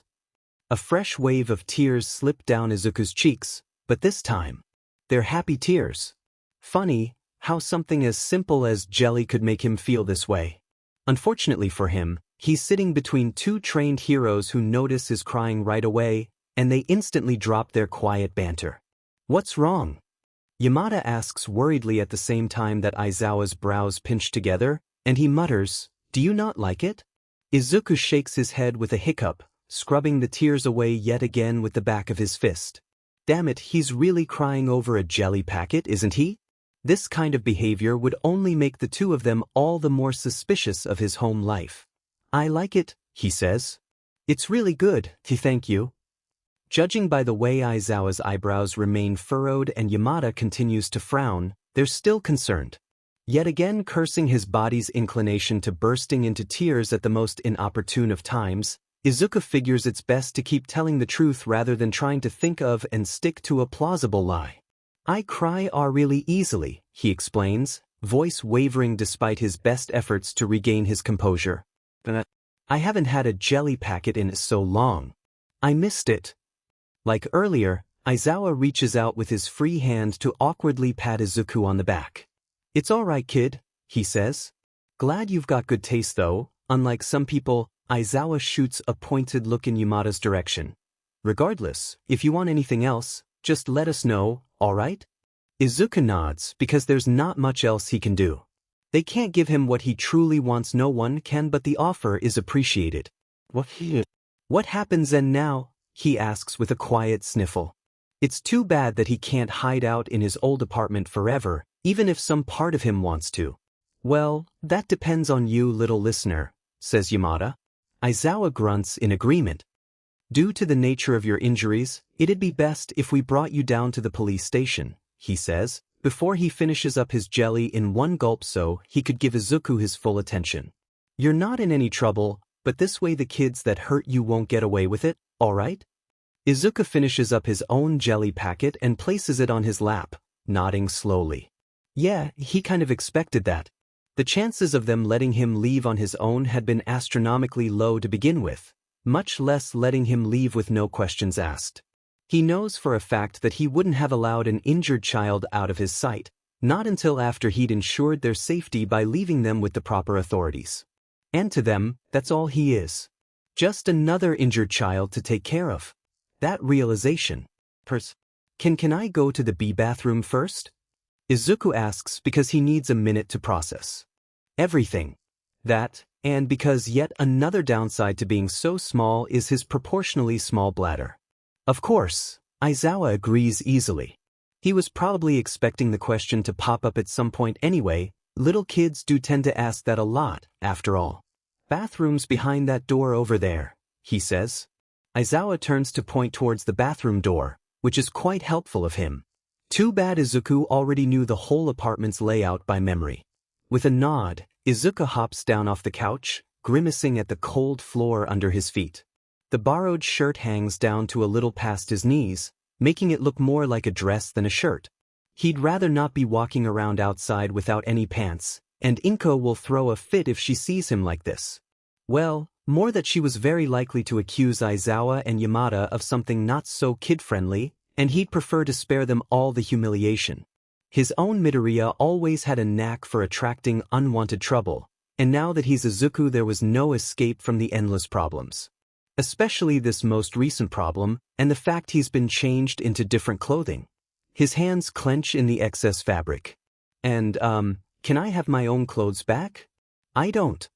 Izuku trails off. Oh, yeah. Well, I think your clothes might be a lil uncomfortable though, buddy. Yamada grabs Izuku's shirt again, holding it up to show him and to gesture at the still wet bloodstains marring the yellow fabric. The rest of the shirt looked damp too. Yamada continues with a frown. See? They're all wet and gross. That's true. Izuku isn't very keen on changing into soaked, ice-cold clothing. He doesn't want to get rid of it, though. That's one of the only shirts he enjoys wearing. Aizawa clears his throat to grab their attention. I was considering stopping at the nearby laundromat before you woke up, he says, standing from the couch as well so he can grab both of the empty jelly packets. We can go there first to dry our clothes. That is, if you're okay with the change in plans. He looks to Izuku when he asks that last part. I don't mind, Izuku shrugs, because it's not like he really has any say in the matter. Plans apparently made and needing a moment to himself, since he hasn't had a chance to just breathe since he woke up in this memory of an apartment. Izuku takes it upon himself to head for the bathroom before he can be dragged into any more conversation. Neither of the adults stop him. Once inside the bathroom he shuts the door behind him, barely able to hear the muffled voices of Aizawa and Yamada as they started talking now that he was out of the room.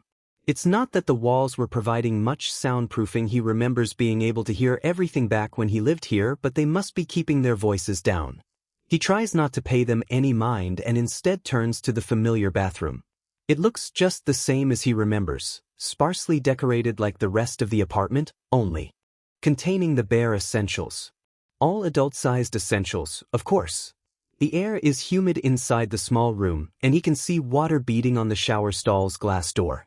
Did Aizawa take a shower? It would explain why his hair looked damp, though he could have also been rained on. Honestly, Izuku's just glad he knows how to balance properly on the much too big toilet seat, because falling in was the absolute last thing he needs right now. He ends up having to tie the bottom of the overlarge shirt around his waist though so it wouldn't fall in and get wet.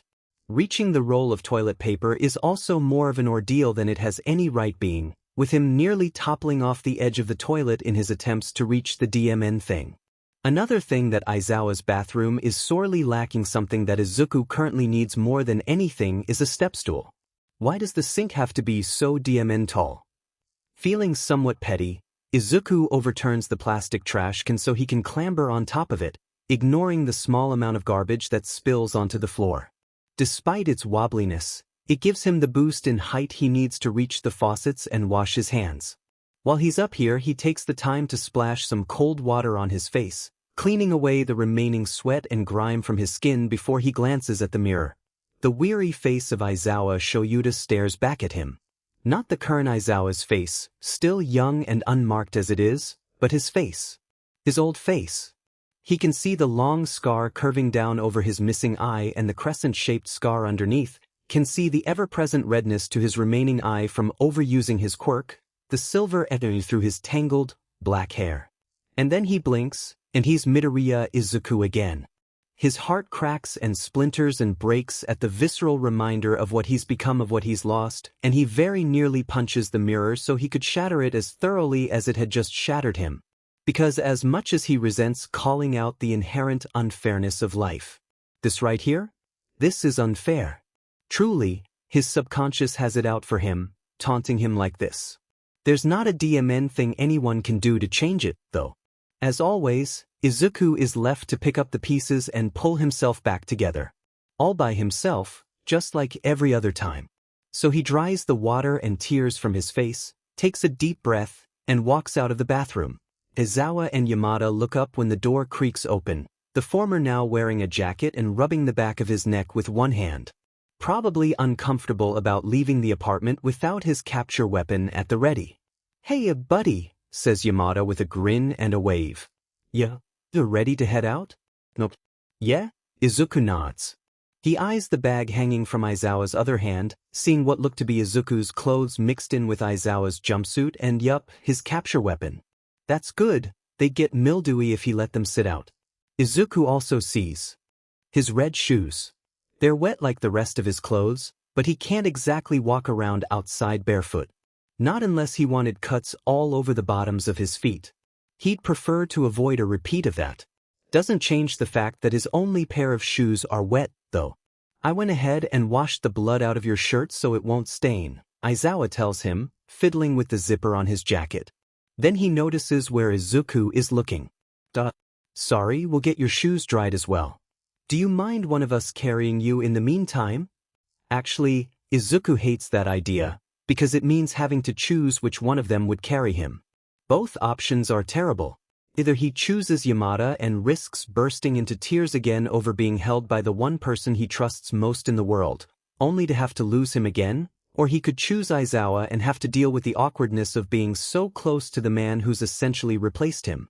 It's a lose-lose situation for him either way. Shuffling in place while he thinks, Izuku somehow, as difficult as it is, manages to come to a decision. The lesser of two evils, he hopes. He keeps his eyes glued to the floor as he moves over to Yamada's side. It's easier to accept his fate, and the sooner he gets this over with, the sooner he can go. Well, not home. He doesn't have a home to go back to anymore. But it'll be the sooner he can be alone for a while and try to forget how low he's fallen. Instead of jumping straight to picking him up though, Yamada kneels down and... Why the hell is he taking his jacket off? "All right, little listener," Yamada says, grinning at him. "Let's get you ready to face the cold, yeah?" "Why yeah?" Izuku replies, more out of habit than anything. This close he can make out Yamada's eyes behind his shades, and he swears he can see the slightest glint of mischief. He doesn't have any time to decipher the meaning behind it though, because suddenly there's a warm weight settling around his shoulders, and the smell of leather surrounds him. Izuku's breath hitches, and he instinctively pulls the leather jacket more securely around himself. It's even bigger on him than the shirt but infinitely more comforting. Hey, looking good," Aizawa Yamada says with his signature finger guns. Once he said that, he finally, carefully, scoops Izuku up into his arms and props him on his hip. All Izuku can do is hold on and make sure his feet are tucked under the safety of the jacket. He hopes Yamada can't feel how fast his heart is beating. "Thank you for choosing the present Mike Express. Please keep your arms and legs inside it all. Mike." This whole situation ending up here instead of his and Inko's apartment, wearing both Aizawa's and Yamada's clothing, the utter exhaustion in Aizawa's voice that doesn't quite mask the underlying fondness. It's all too much for Izuku and his frayed nerves. He laughs, a high, wet sound that's more than a little hysterical. Then he hides his face in the crook of Yamada's neck, arms that are much too short wrapping around his neck in a painfully familiar action. Yamada doesn't stop him, merely readjusts his grip and gently bounces him on his hip in an attempt to soothe him. It's torture and he's so tired. Despite it being so early in the morning, not everywhere is closed. Namely, the McDonald's restaurant that Yamada and Aizawa take him to, followed by a 24/7 laundry. Izuku nibbles on his hash brown. He sat on a bench between the two younger than they should be pro-heroes while they all wait for the dryer to finish its cycle, the two idly eating their own breakfasts. Does it count as breakfast if it's barely 4 in the morning? He's gonna go with yes. Funny enough, he and Aizawa had ordered the same thing. A bacon, egg and cheese McGriddle, 2 hash browns, and if he'd had his way a coffee. Unfortunately for Izuku, not even Aizawa or Yamada were willing to give him what he so desperately desired. Instead, he's stuck taking sips from his little plastic jug of milk, eyeing the steam that wafts from Aizawa's cup with thinly veiled envy. At least the food tastes good, much better than those accursed pancakes that were all but shoved down his throat the other morning. It's all salt and grease and it warms Izuku from the inside out. He's still got Yamada's leather jacket practically swallowing him whole, but only because he'd fought back when they tried to take it off of him. Maybe it's childish of him to cling to it, but he just wants to stay wrapped in Yamada's jacket for a little while longer. Just a little longer. And since his socks and shoes are in the dryer along with everything else, Aizawa and Yamada had obliged him by letting him keep the jacket for now. It's Yamada's personal jacket rather than his hero one, so it's softer and free of all the adornments Yamada's added to his costume thus far. And compared to Izuku, it's quite large. His bare feet stick out from under the jacket's folds. The smell of the leather is comforting and it's warm. So now Izuku sits contently under the jacket and watches his and Aizawa's clothing go round and round in the dryer. The three of them do get some suspicious and judgmental looks. A barely dressed child with 2 young men is apparently a cause for concern, but Izuku is well versed in ignoring such looks by now. If he could ignore having a microphone shoved in his face by eager reporters, he could deal with this. "How's your breakfast tasting there, bud?" Yamada asks, pulling Izuku from his thoughts. He glances up to see Yamada grinning around the straw of his orange juice. Izuku swallows before he answers in a mumble, "Good." Then he quickly averts his gaze again. He's mostly gotten used to hearing Yamada's voice again, enough so that he's no longer at risk of bursting into tears every time the man speaks. Despite that, he still couldn't quite gather up the courage to look him in the eyes. Izuku simply keeps his eyes, considering the right one is swelled shut downcast. If that means he comes across as shy, so be it. "That's good," he hears Yamada chirp. "Much better than jelly, yeah?" Despite himself, Izuku glances up through his bangs. "No," he says. He has to suppress a smirk though when he goes on to say, "Jelly's better?" Yamada gasps dramatically. "I knew it. You've totally corrupted him, Eraser." "I haven't corrupted anyone, that's your job," Aizawa bites back, reaching over Izuku's head to shove at Yamada's shoulder. He sounded annoyed, but Izuku thinks the man was holding back a smile of his own. "Jelly's better," Izuku reiterates, just to see the way Aizawa grins sharply and to hear Yamada's affronted huff. "But hash brown's good too." He takes a bite of his hash brown to make his point. "Now there's something we can agree on," Yamada says with a put-upon sigh, right before he finishes his own hash brown in one bite. Impressive, considering there'd still been half of it left. The dryer buzzing startles all 3 of them. Yamada de Manier chokes on his hash brown, and though he's not much help, Izuku reaches a hand out of the jacket's confines to pat the man on the back. He seems to appreciate the gesture, if his sideways grin is anything to go by. Meanwhile, Aizawa shoves the last bite of his breakfast sandwich in his mouth and stands. He shuffles over to the dryer to tug the door open, checking their clothes with one hand to make sure they're truly dry and didn't need another run-through. That'd be annoying, since it'd mean another half hour or so before they could leave. Honestly though, Izuku wouldn't complain about it, since it'd also mean getting to avoid the police station for a while longer. While Aizawa does that, Yamada tosses whatever's left of their breakfast, mostly just a wad of crumpled wrappers and Izuku's empty milk jug, into the trash. Apparently the clothes are good, as Aizawa pulls everything out and into a laundry basket so he can carry it over. He drops the basket on the bench where he'd been sitting. "I'll help you get your socks on," Aizawa says while he digs through the clothing, expression growing frustrated as he couldn't seem to find more than just the one sock currently in his hand. Izuku does his best not to pout. "I can dress myself," he mutters. "I know," Aizawa huffs, a hint of a smile pulling at his lips. He finally manages to locate the second sock somehow. It had managed to get inside of Aizawa's jumpsuit, and he turns to face Izuku. "But the floor is cold, and getting your socks on with bruised ribs hurts like hell. Trust me, I would know." That does make sense.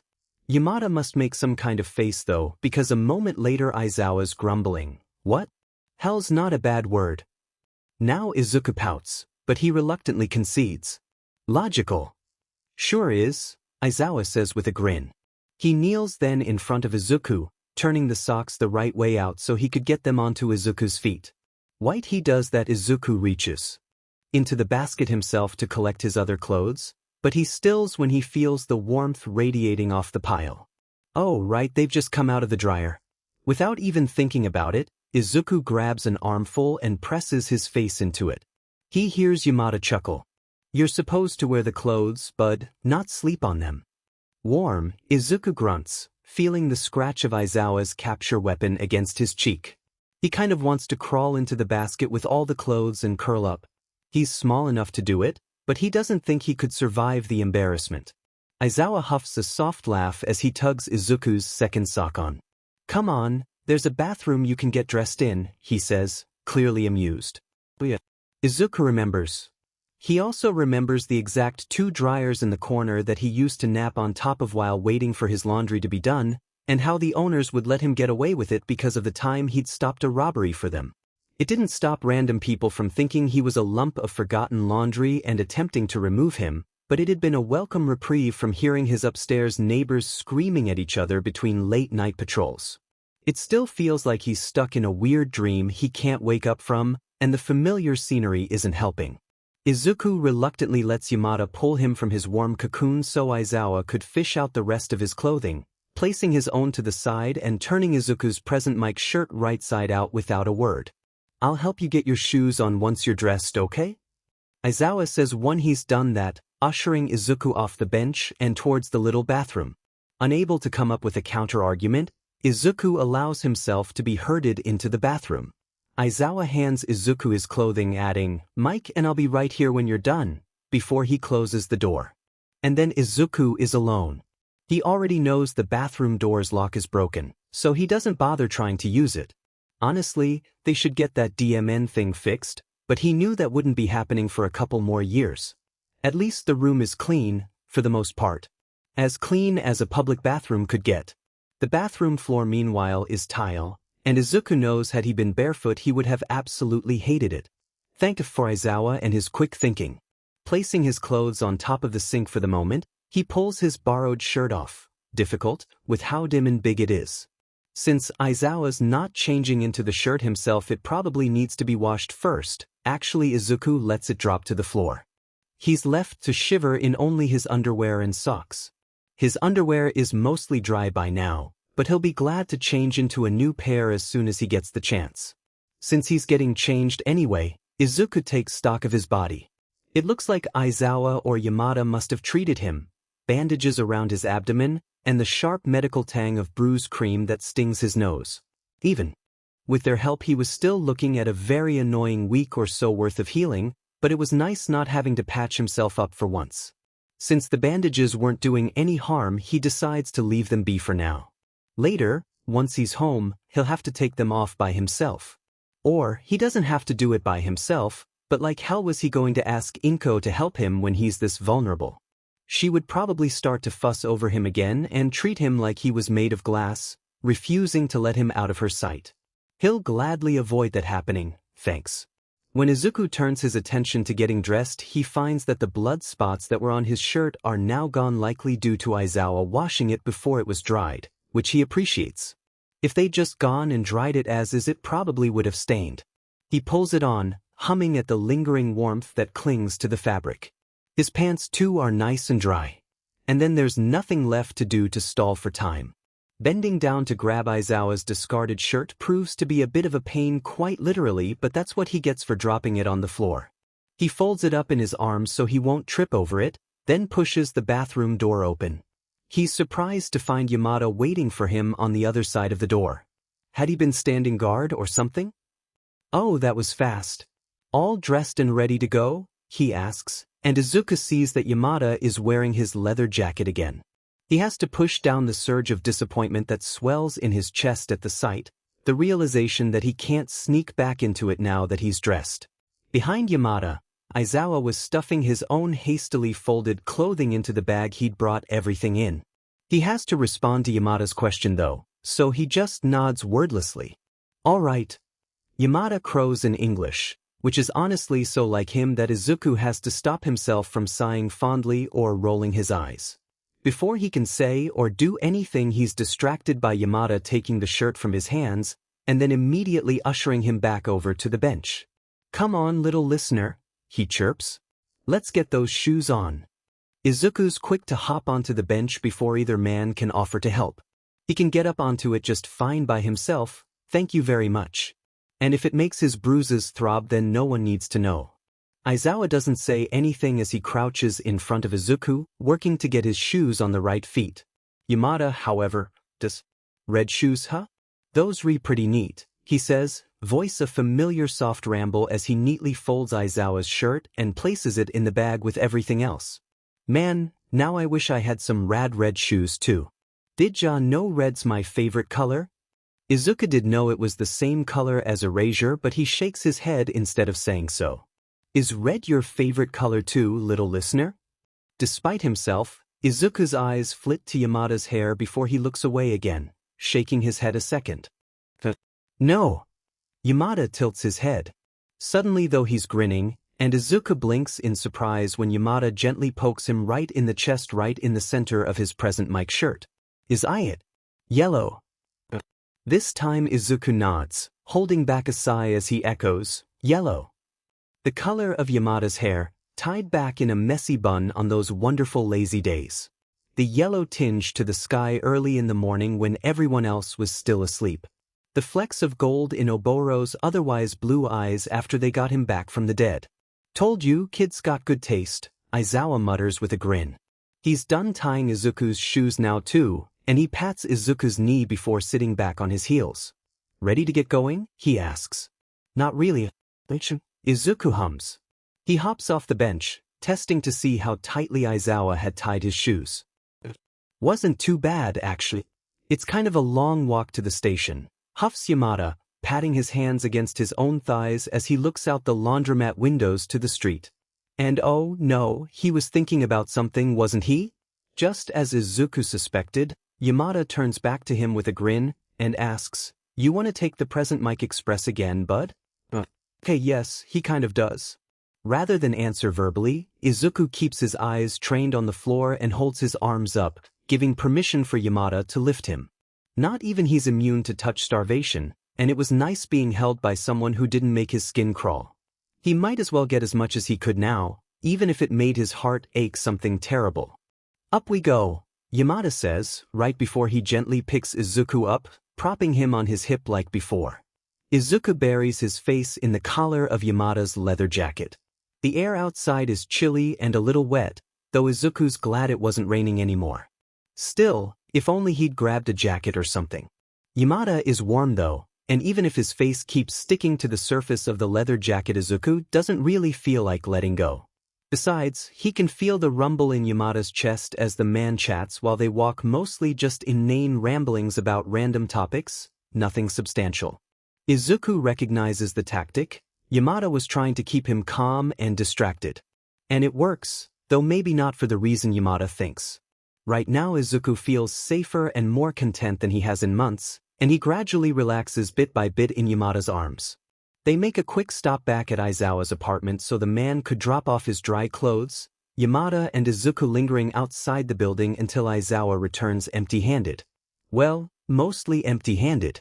He's got his capture weapon wrapped around his shoulders again, and had changed back into his uniform tool belt and all. They head straight to the police station after that. The place looks just as Izuku remembers it, though he didn't see Tsukachi or Tamakawa anywhere. That made sense for the latter given he only worked the day shift. Tsukachi did, too, technically, but Izuku knew he tended to pull late nights if he was deep in a case. Hopefully tonight wasn't one of those nights. If Tsukachi was here then Izuku would really need to watch what he said. Though on the other hand, it would be nice having someone believe him without question. Fortunately, or perhaps unfortunately, when Aizawa asks a tired-looking officer if Tsukachi is in, he's told that he's not. That's fine, we'll talk to whichever detective's on duty right now, says Aizawa, and he runs a hand through his hair with a heavy sigh. He must be tired, Izuku thinks. Actually, judging by the time, Aizawa must have found him right after he got off patrol, right? No wonder he looked so run down. Hey, Yamada says, pulling Izuku's attention away from where Aizawa was explaining things to the officer. Don't worry, buddy. Eraser and I are gonna stay here with you, Kay, he tells Izuku. The nice policeman's gonna have a couple questions for ya about what happened, but after that we'll make sure you get home safe and sound. How's that sound? It's only then that Izuku realizes he's clinging to Yamada much tighter than before. He forces himself to loosen his grip, even when the thought of going home makes him want to hold on all the tighter. He doesn't want to go home, he wants to stay here in Yamada's arms. But Izuku can't say that. Instead, all he can do is nod silently. The way Yamada flashes a reassuring grin almost makes it worth it. All right. Yamada cheers, managing this time to keep his volume at an acceptable level. Even softer then, he prompts, "Can I get an all right, little listener?" Izuku ducks his head, but he's powerless other than to answer with a mumbled, "Data right." Yamada's grin is blinding. Yeah, it's, Aizawa's voice catches their attention, and they turn to look right at the same time he turns to Izuku and asks, "What's your family name, kid?" Yeah. He totally forgot to mention that, didn't he? The part of Izuku that enjoys messing with people is almost tempted to respond, Aizawa. If only because Aizawa hadn't told him his family name either. The look on his face would no doubt be hysterical. Yamada's reaction would probably be funny too. Doing that would be an incredibly bad idea, however, so Izuku will just have to stick with the truth. Even if it's technically the truth that his name was used to be Aizawa. And so he answers in a mumble, "Midoriya." Aizawa hums, and turns back to the officer and the paperwork that Izuku hadn't noticed before.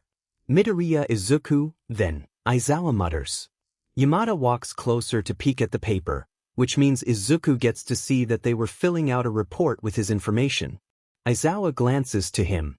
"Do you know your address?" he asks. "Where you live?" Izuku nods, and he opens his mouth to answer. "Rying." The whole room jumps, everyone whirling towards where the noise was coming from. Both Aizawa and Yamada pull their phones from their pockets. Meanwhile, Izuku's eyes widen, because he recognizes the sound of that alert. That's the emergency alert. "Ah, sure," Yamada hisses, holding his phone in such a way that Izuku couldn't see the screen. "Looks like there's something big going on downtown. They're calling for all hands on deck." Well, that confirmed Izuku's fears. Technically Aizawa and Yamada are off duty, but because they're both here doing hero work and are in the area of the emergency, it would be expected of them to head over. Which means they'll have to leave Izuku here. Alone. He clings tighter to Yamada again when that thought strikes him, and Yamada, observant, kind, heroic Yamada, notices right away. Hey, he soothes, gently patting Izuku on the back. "I know I said we'd stay, I know, but Eraser and I gotta go do some hero angie, okay? You'll be safe here with Officer Fujinami-san." Izuku glances to the officer that had been helping Aizawa with the paperwork, at his short black hair and tired, dark blue eyes, before he buries his face in the crook of Yamada's neck once more. He more feels than hears Yamada sigh. He does, however, hear Aizawa mutter, "Mike?" Yamada shifts his grip on Izuku. "Yeah, I got you, he says, voice hushed.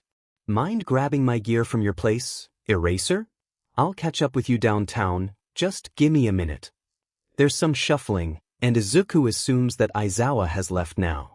When Yamada moves to kneel and place Izuku on the floor, however, he can't quite bite back the whimper that crawls up his throat. Yamada goes stock still. Come on, bud, he murmurs, still gentle yet sounding strained. Here, how's about this? This time when he tries to put him down, Izuku allows it, if only because he's curious what Yamada will do. He sees that Yamada's worrying his lower lip between his teeth then, and Izuku regrets that he's the cause of it. There's no way for him to stop the tears welling up in his eyes or the way he longs to cling to Yamada and never let go, but, sitting back on his heels, Yamada shrugs off his leather jacket, and for the second time that morning he's wrapping it around Izuku's shoulders, tugging on the lapels to close it securely around him. Izuku's breath hitches. Eraserhead and I gotta go fight the bad guys, Yamada tells him, but I'd like you to hold onto my jacket for me, 'kay? I'll come back to get it in a couple days, so I want you to keep it safe for me in the meantime. Yamada smiles, and it's full of so much quiet concern and gentleness that Izuku's heart aches. Can you do that for me, bud? Izuku's nodding in agreement before he can even think to do otherwise. Anything, he'll do anything if it's Yamada asking him. Alrighty, little listener, Yamada murmurs, and he adjusts the jacket one last time before gently ruffling Izuku's hair. Like I said, I'll be back to get it in a couple of days, so I'll see you again then, okay? The jacket is warm again from Yamada wearing it, and Izuku snuggles into it gratefully. Slowly he nods. Yamada grins in return. Okay, I'm gonna leave you with Officer Fujinuma now, he says, standing up before he quickly shoots a wider grin and a thumbs up at Fujinuma. When he turns back to Izuku, that wide grin softens again. If I don't hurry up, I'm gonna miss all the action, so wish me luck. Good luck, Izuku mumbles, which gets him another hair ruffle. He's left to watch as Yamada speed walks to the exit, glancing over his shoulder one last time before he steps outside and begins running. Izuku quietly wishes he could have stayed near Yamada for a little while longer. Izuku hates that his feet don't reach the floor when he sits in normal-sized chairs. In adult-sized chairs. He especially hates that fact right now as he sits in one of the uncomfortable plastic chairs at the police station, his feet idly swinging beneath him and a juice box in his hands. Well, he's not going to turn down free juice. And as he sips at his drink, Izuku watches the handful of officers present go about doing their jobs. It's early enough in the morning that most of them should be nearing the end of their shifts, and Izuku is mature enough to recognize the fatigue in their movements. So, he plays the good little kid and keeps himself quiet. They haven't asked much of him yet besides getting his basic information and Inko's phone number, which to be honest is fine by him. He's too tired to really keep up his little kid act anyways. Instead, he snuggles further back into Yamada's leather jacket, comforted by the weight and smell of it. It smells vaguely of the cheap cologne that Hisashi always used to wear. Still wears, and he happily wraps himself up in it until he's barely visible. Despite only being leather and fabric, it feels like it could shield him from the world. He sort of wishes he could keep it forever. These days Izuku always feels exposed, laid bare without the familiar presence of his capture weapon or long hair to hide behind, and with the additional fact that he's become so small, so powerless. Well, this is the first time in a long time that he's actually felt secure. And it hurts yet another reminder that his Hisashi is out of reach, but he takes comfort in his husband's lingering presence. Even if this Hisashi isn't his Hisashi. It had been a while now since Yamada and Aizawa had run off to tend to that emergency alert. Since then Izuku's been listening restlessly, only able to catch snippets through the police radios each officer carried. Even so, that was only reports. He hadn't been able to hear any explosions or other indications of a big fight, no shouts for backup. Not even a hint of voice being used. It's frustrating, but he's unable to do anything but sit and wait. He's been feeling like that a lot lately. Useless, powerless. It was one thing if he'd decided on his own to retire, another had he been injured and forced to retire for his own well-being. In both cases he still could have taught at UA. In both cases he still could have been useful. In both cases he still would have been himself. Which is why the fact that he's been reduced to nothing more than a helpless child is such a hard pill to swallow. It really effing by the way, that he knows the solutions to so many problems but couldn't say anything without giving himself away. Things about All for One, or the Shai Hasaikai, or the sheet the Hero Commission's been getting up to. He thinks he remembers, vaguely, what this current fight was all about too, but that was so long ago and he hadn't personally been there. In fact, he'd slept right through it. Strange to think that his presence here today means this Shouta didn't. Well, none of the officers were shouting or scrambling to do anything, so it couldn't be all that bad. Izuku knows he probably should say something to them before Inko arrives, but he just couldn't bring himself to do it. Every time he opened his mouth to begin, he would end up closing it again without getting so much as a sound out. So, on top of listening for news of the fight and trying to disappear within Yamada's jacket, he's been mentally arguing with himself, assessing his options. The easiest choice in this situation, the most logical choice, would be to admit that Inko's mistreating him now rather than wait for her to arrive and spin her own tale. Izuku knows full well that what she's doing is wrong, that much was obvious even beyond his hero training and the additional context of being able to look at the situation from an adult's perspective. Maybe she really does love him like she claims she does, but that still didn't excuse her actions. So, he should expose her, right? If he'd found a kid in this exact same situation back when he was Shouta, he knows he would have done it in a heartbeat. There are, however, several things holding him back from that simple, logical admission.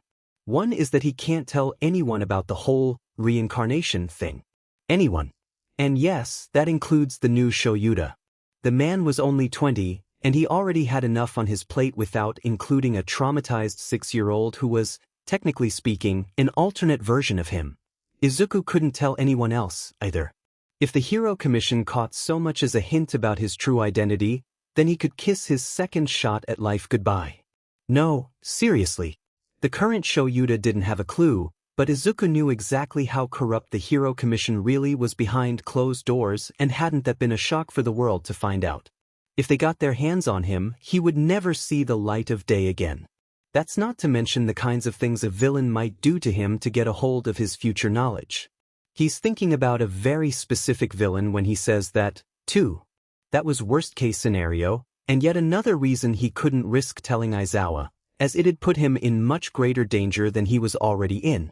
The only person that Izuku could even consider telling the entire truth to would be Nezu. The main problem there was that he had no way of getting close enough to the rat to tell him, not until he got into UA at 15, at least. And, well, he did have a way to get in contact with him, but no, he was saving that for something. Something much more important than himself. So, that was a bust. His next point is one he'd thought about that very first night, that being that he doesn't want to end up in the foster care system. Not only is he uncertain how his quirk would be taken, far too many foster kids were abused over having villainous quirks, he knew that all too well, but they might move him to a completely different prefecture, away from the Bakugas. And that wasn't something that he wanted to risk. Not to be overly sentimental or anything, but he wants to stick around to make sure Katsuki kept to the straight and narrow. Well, they're the only people who seem to give a DMN about him. Thirdly, and this was also connected to the foster care issue, he doesn't want his relative freedom taken from him. Inko left him alone for the most part when she wasn't smothering him, and he was content with that. Having a guardian that monitored him too closely would be a detriment to what he has planned for the future, not to mention that it would be highly annoying. What if he was forced to share a room with someone else? Or kept on a tight schedule with a curfew? And as much as Mitsuki and Masaru do care for him, as much as they call him family, there's no guarantee that he would be placed in their care long term. Aizawa and Yamada were even less likely to be appointed as his guardians. Not only because they're young and inexperienced, but because neither of them yet had the qualifications needed to take on a ward. Plus, Izuku knows that Yamada is constantly busy with his schedule and thus wouldn't have time for him, and Aizawa's apartment as it is now wouldn't pass a home inspection in a million years. Izuku doubts either of them would want him, anyways. They might have been kind to him earlier, might have taken care of him, but that was just them doing their jobs as heroes. The two are still much too young to want to settle down, least of all with some random kid. So, that was another dead end. Even when Izuku tries to think of his options beyond that, he keeps coming up empty. He doesn't know about any relatives beyond Inko or Hisashi. He'd never met any of his grandparents, doesn't even know what their names might be, let alone if they were still alive, and he has no clue whether either of his parents have any siblings. But even if he does have other family, who's to say that they would be capable or willing to take him in? There was always his father, but, well, Hisashi's strange behavior aside, he was too busy with work to be an attentive parent. He'd often just left the bulk of the parenting to Inko, in Izuku's memory. So basically, he's trapped between several rocks and a hard place. At least with Inko he knows what to expect. And that's it's fine. It's not like he actually needs someone to care for him. Mentally, Izuku's an adult, so he can take care of himself well enough. He doesn't need a loving family. So there's nothing to be done about that, but he could still get the little sheets who'd attacked him into trouble for battery and illegal quirk usage. That if he knew what all of their names were. Well, he knows Izui Kano and his older brother Arakan were there, so that was a start. The older boys probably all went to the same school together, so if he's shown some pictures then Izuku could likely identify the others. And if they didn't all go to the same school, then, well, he'd figure something out. He hadn't spent years trawling the underground heroics scene for nothing. Sure, he doesn't have the same resources at his disposal, but again, he could figure something out. Izuku. Guess he'll be figuring it out later. As it is, Izuku only has enough time to lift his head and see Inko bustling her way towards him before he's being enveloped in a much too tight hug. His ribs protest, but all he's able to get out is a startled squeak. He grunts. Inko just hugs him tighter. Actually, it might be worth telling the truth if it meant he'd be freed from this. After a moment that feels like an eternity, Inko leans back so she can inspect his face, worried eyes skating over all the bruises. Oh, my poor baby. Are you all right? Who did this to you? She blubbers, not letting him get so much as a word in edgewise. Until finally her gaze latches on the unfamiliar jacket swamping him. She says, pinching the fabric. What is this?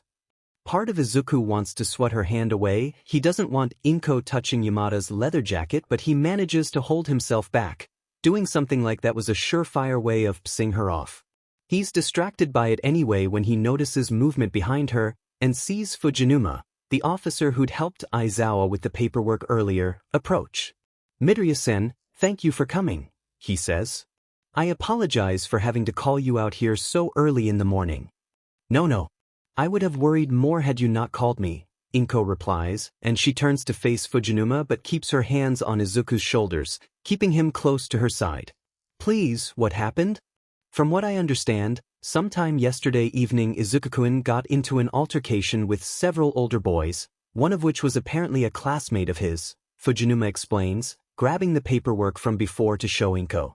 Luckily 2 heroes found him early this morning and were able to bring him here. Inko gasps, raising one hand to cover her mouth while the other presses Izuku tighter against her side. Oh, that's terrible, she says. Fujinuma nods sympathetically.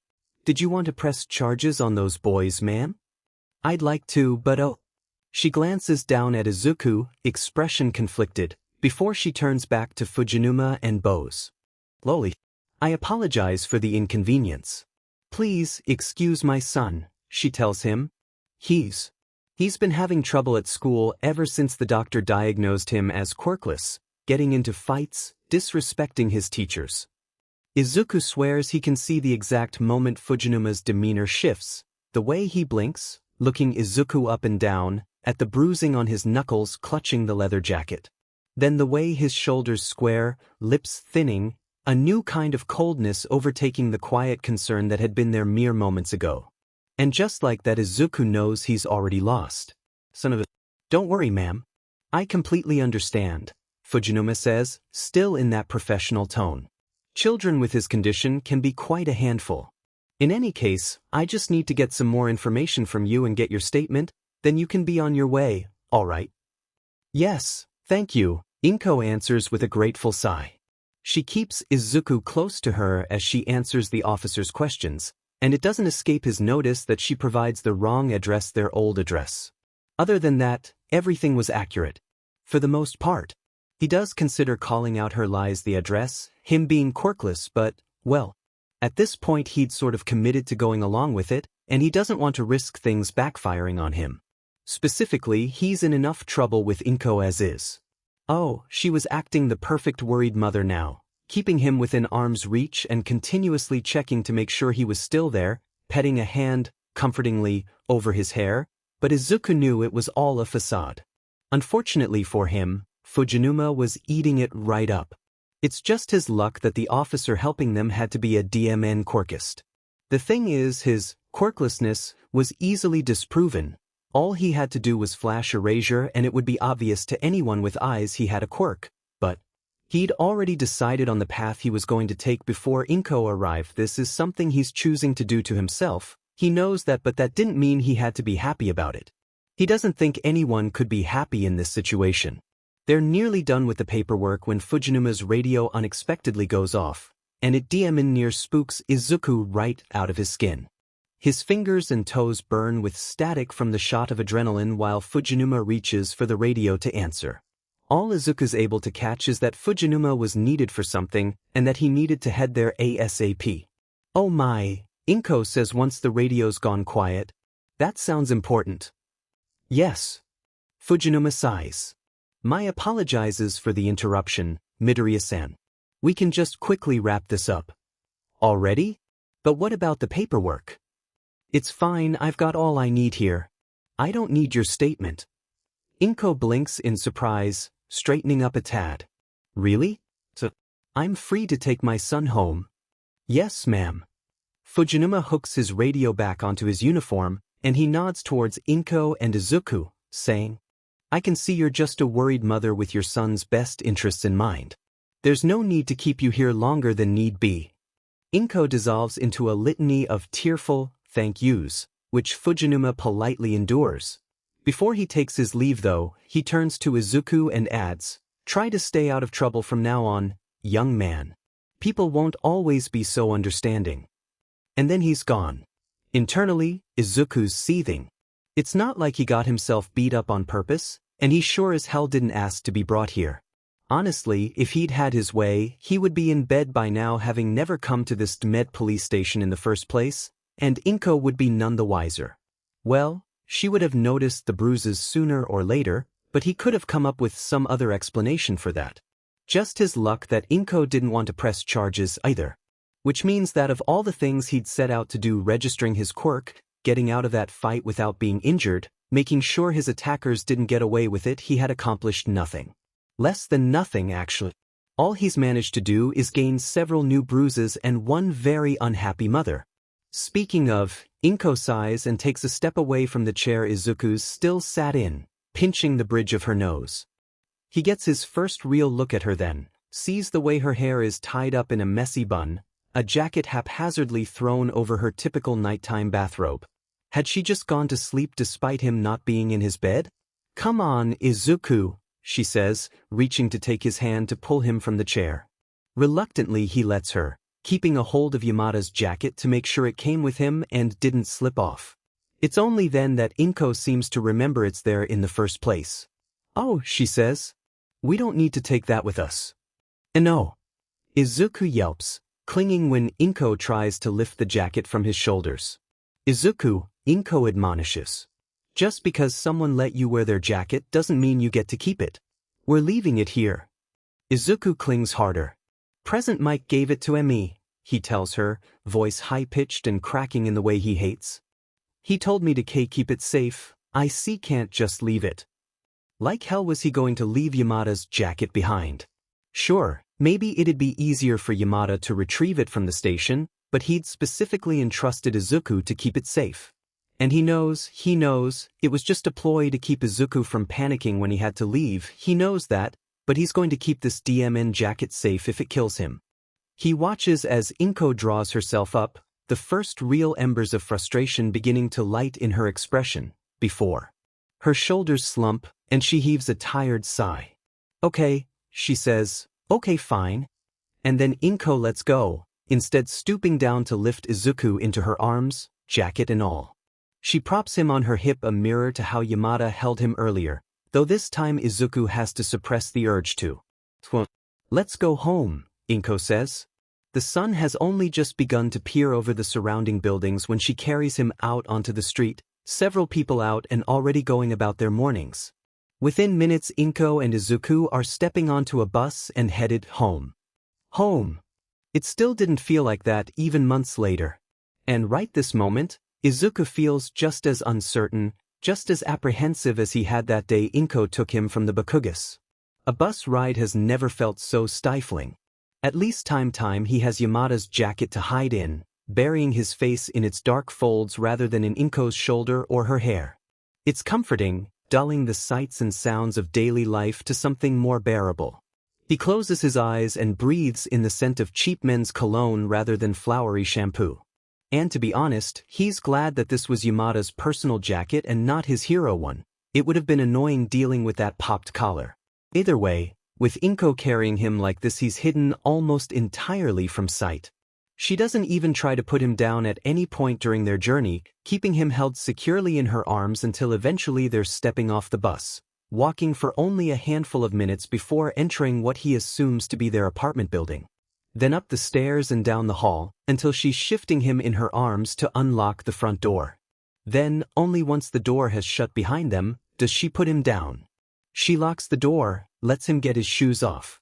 And then she grabs him by the shoulders. "Are you incapable of behaving yourself for even one day?" she hisses right in his face, and there it was. I mean, honestly, the police station? At 5 in the DM morning? I don't have time for this, Izuku. It wasn't my fault, Izuku tries. I don't want to hear your excuses. Inko snaps and his jaw clicks shut. I swear.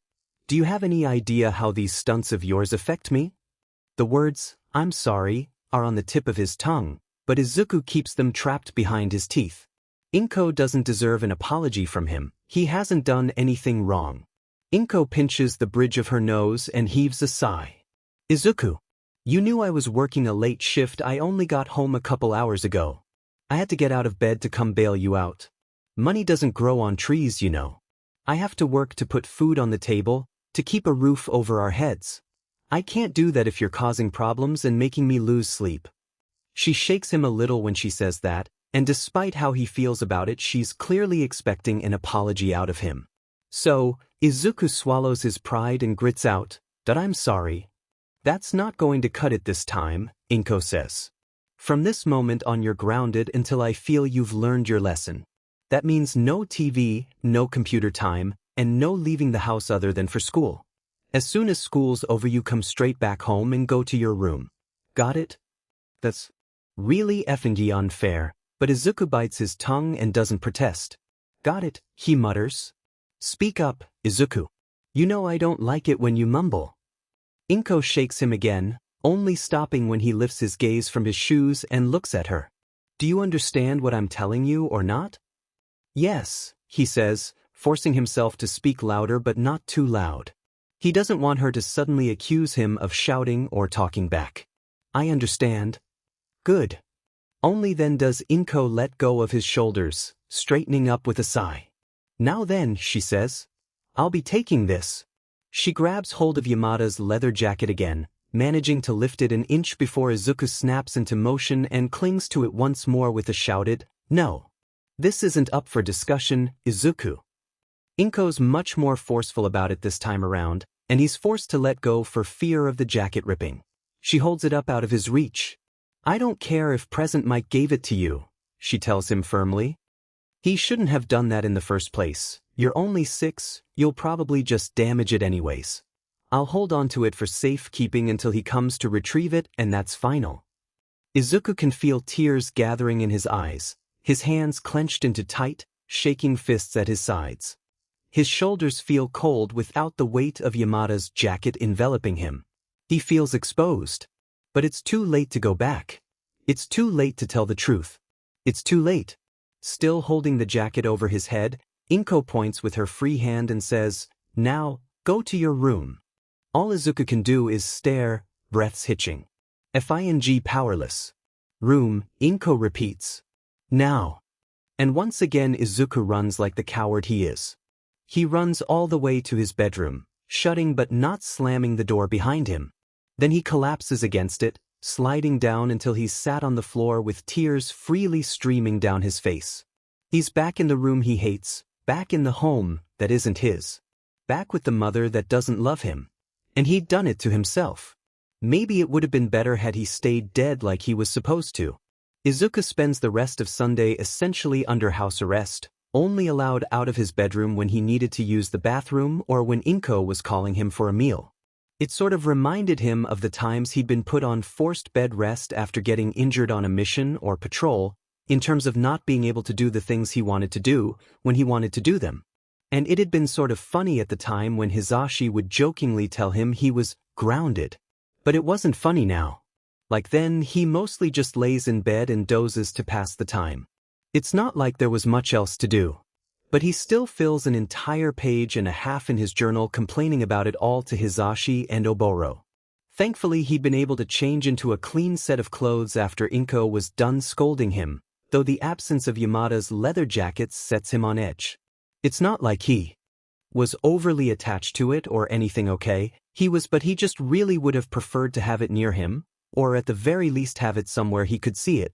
Yamada had instructed him to keep it safe, after all. He couldn't do that if he had no idea where it was. What would Yamada think when he returned for it? Would he be upset? Disappointed? The thought keeps Izuku up that night. And maybe that's just because he'd spent all day sleeping, or because of the way his ribs and head ached, but he really is worried about this med jacket. Besides, the pain wasn't so bad he couldn't handle it. He'd made sure to take the bandages off before he'd gone to sleep for the night, though since he was basically being held prisoner in his room and because Inko kept the medical supplies hidden from him, there was no way for him to replace them with fresh. He couldn't even get any more bruise cream or pills to help dull the pain. So, it did make sleeping a bit of a hassle. When he wakes on Monday morning, he's still sore as hell, bruises thrumming at the edges of his mind, but he could tell it was finally starting to get better. Except he has school today, so unfortunately he can't spend all day in bed again. There's no way Inko would let him take a day off either. Not unless he was actively dying. Or if she was in a good mood. Considering what happened yesterday, that certainly wouldn't be the case this morning. Groaning, Izuku drags himself from bed. He stops just short of actually opening his bedroom door, though. Inko hasn't called for him yet, hasn't said that he's allowed to leave his room, but she knows he has school this morning. There's no way she didn't know. So surely that meant he was allowed to get ready by himself? He needs to go to the bathroom, brush his teeth. Heart up in his throat, Izuku opens his door and crack and peers out into the living room. There was no smell of pancakes wafting through the air this time. He doesn't think he could stomach that sheet again. Oh, there you are, Izuku. Izuku startles badly, his ribs and whirls to face Inko, who was staring him down with her hands on her hips. He hadn't even noticed her. She was on his blind side. What are you doing just standing around? You should be getting ready for school already, she says, as though she hadn't spent the entirety of yesterday controlling when he could or couldn't leave his room. Go on, get going. She shoos him off towards the bathroom then and, well, Izuku wasn't exactly about to argue. So he scampers off into the bathroom and shuts the door behind him. He still has no idea what Inko's deal is. If she could just stick to one set of behaviors, abusive, neglectful, loving. He doesn't care which, then maybe he could figure out how to deal with her, but as things are he constantly feels like he's walking on eggshells around her. He's had an easier time dealing with actual villains than dealing with Inko on one of her bad days. Least in those cases it made sense for them to act irrational. Izuku doesn't have a DMN clue what's going to set Inko off from one day to the next. This morning he makes sure to hurry through the motions of getting himself ready, not wanting to somehow anger her by taking too long in the bathroom. His all-might-shaped toothbrush fits oddly in the palm of his hand. He hates the thing, but it was the only toothbrush he had, and he stares at himself in the mirror while he goes through the motions of brushing. He looks like a complete and utter mess. The bruises on his face were beginning to turn a sickly greenish yellow at the edges, with more peeking out over the collar of his shirt and dark fingerprint smudges clearly visible all over his arms. There's more bruising and even some scabs littering his knuckles. His hair was more knots than curls. If he tried, he could almost get his right eye to open a little. Part of him squirms at the thought of going to school like this, with his depth perception half gone and the evidence of his loss painted all across his body. But if he could stare down a classroom full of teens while covered head to toe in bandages, then he could handle this. Izuku spits his mouthful of toothpaste out into the sink, and grimaces at the wad of blood mixed in. With his tongue he prods at the tender spot in his gums where a tooth once was. Thankfully it had only been a baby tooth, but its premature loss was still a major annoyance. He hopes Izui Erican fed up his hand while punching that tooth out. Heaving a sigh, he dries his face and hops down from his little stool, intent on returning to his room to get dressed before they have to get going. But when he steps out into the hall, he's stopped by Inko. There's a familiar white post-op patch in her hand. "Oh, don't make that face, Izuku," Inko admonishes before he can get a word in. Already she's kneeling down to put the diamond thing on him, going on to say, "It's just something to cover your eye while it heals. And I expect you to actually keep it on this time. You don't want to scare your classmates, do you?" Izuku scowls at that, but for once he allows Inko to place the post-op patch on him. It's not like he could see out of that eye right now anyways. But still, the feeling of the adhesive sticking to his skin, it sets his teeth on edge. At least it wasn't an eye patch. While Inko's busy fussing with his hair to make it lay over the patch, Izuku asks, "When are we getting my quirk registered?" "Not today," Inko answers without really looking at him. Her lips purse when she does look and actually sees his expression. "Soon I'll get to it." "That's what you said last time," Izuku mutters, unable to help himself. "And the time before that." "Izuku." Inko sits back on her heels and glowers at him. "I've been busy with work and dealing with your outbursts. Of course I haven't had the time for something like that." Which means she has no plans of actually doing it, Izuku thinks. Great. It also means he needs to drop this line of questioning now, just like he'd had to do the last several times he'd asked. Unless he wanted to PSS her off. So, holding back a sigh, Izuku instead asks, "What about present mixed jacket?" "You don't need to worry about that," Inko tells him. "It's somewhere safe, that's all you need to know." Ugh, Izuku hates non-answers. He especially hates when they're used against him and don't even lead to a nice logical ruse. He might as well just not have asked in the first place. "Actually, while we're here," Inko says then, drawing Izuku's attention back to her. "There's something important I need to tell you." "What's that?" Izuku asks, straightening up a bit. That was unexpected. What could she possibly have to tell him that was so important? Her expression and tone both seemed normal enough, so it probably wasn't bad news. Right? Inko shifts to kneel a bit more comfortably and says, "You know how we've been on our own for a while now, right?" "Yes?" "Well, sometimes when mommies and daddies stop living together, the mommy starts going by her old name again. The name she went by before she got married." That's not at all what he was expecting. Honestly, Izuku would have preferred if the explanation wasn't dumbed down, but regardless he understands the point Inko is trying to make. So, he at least tries to play along, tilting his head as he asks, "So, we're not going to be Midoriyas anymore?" "That's right, honey," Inko says, and she smiles at him. "From now on we'll be going by my maiden name, Aizawa." And just like that Izuku swears the floor falls out from under him. What the entire F dash? There's no way he heard that correctly. Her maiden name couldn't be Aizawa. Could it? He doesn't remember having any siblings when he was Shouta, not even any cousins with the same family name. No, he can't freak out. There had to be a perfectly logical explanation for all this. The surname Aizawa wasn't exactly rare, and though he'd never met anyone that shared his name before, this could still all be a coincidence. He'd only met Inko in his previous life a handful of times, but he knew his problem child. There's no way in hell that Midoriya Izuku was his nephew. Right? Yes, it must be a coincidence. Just one big, weird, illogical coincidence. Right?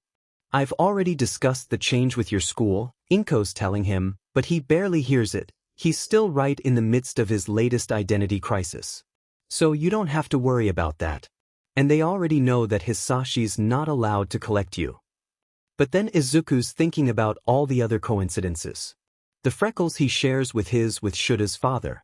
The curls in his hair that reminded him so much of his own mother's, his original mother's dark, wavy locks. The way Inko's hair floats when she's angry. It's possible. It's possible. Hisashi would laugh his butt off if he knew. Oh, everyone that used to know him would laugh. This is exactly the kind of bullshit that he should expect to happen, but it just kept catching him off guard. Somehow, he's an Aizawa again. Alright, you'd better finish getting ready now, Inko says, jolting him from his revelation. Go on, I'll drop you off before I head into work. And then she physically spins him around to face his bedroom, before patting his butt to get him going. Izuku blushes fiercely and hurries to comply. It was nothing more than an innocent touch, something many parents did to their children, but Hisashi used to pat his butt to be a tease, and now that's all Izuku can associate it with. Curse his perverted adult mind and its proclivity towards non-child-friendly thoughts. Going through PBRY a second time was going to be a nightmare. Shoving the thoughts to the side, he quickly gets dressed and finishes getting ready for the day ahead. Not that he had a choice in the matter. If he could, he would happily spend all day in bed like he did for almost all of yesterday. A voice that sounds suspiciously like Nemuri tells him that's called depression. Only a handful of minutes later he's got his shoes on, backpack on his back, and is walking out the front door hand in hand with Inko. Again, not that he had a choice in the matter.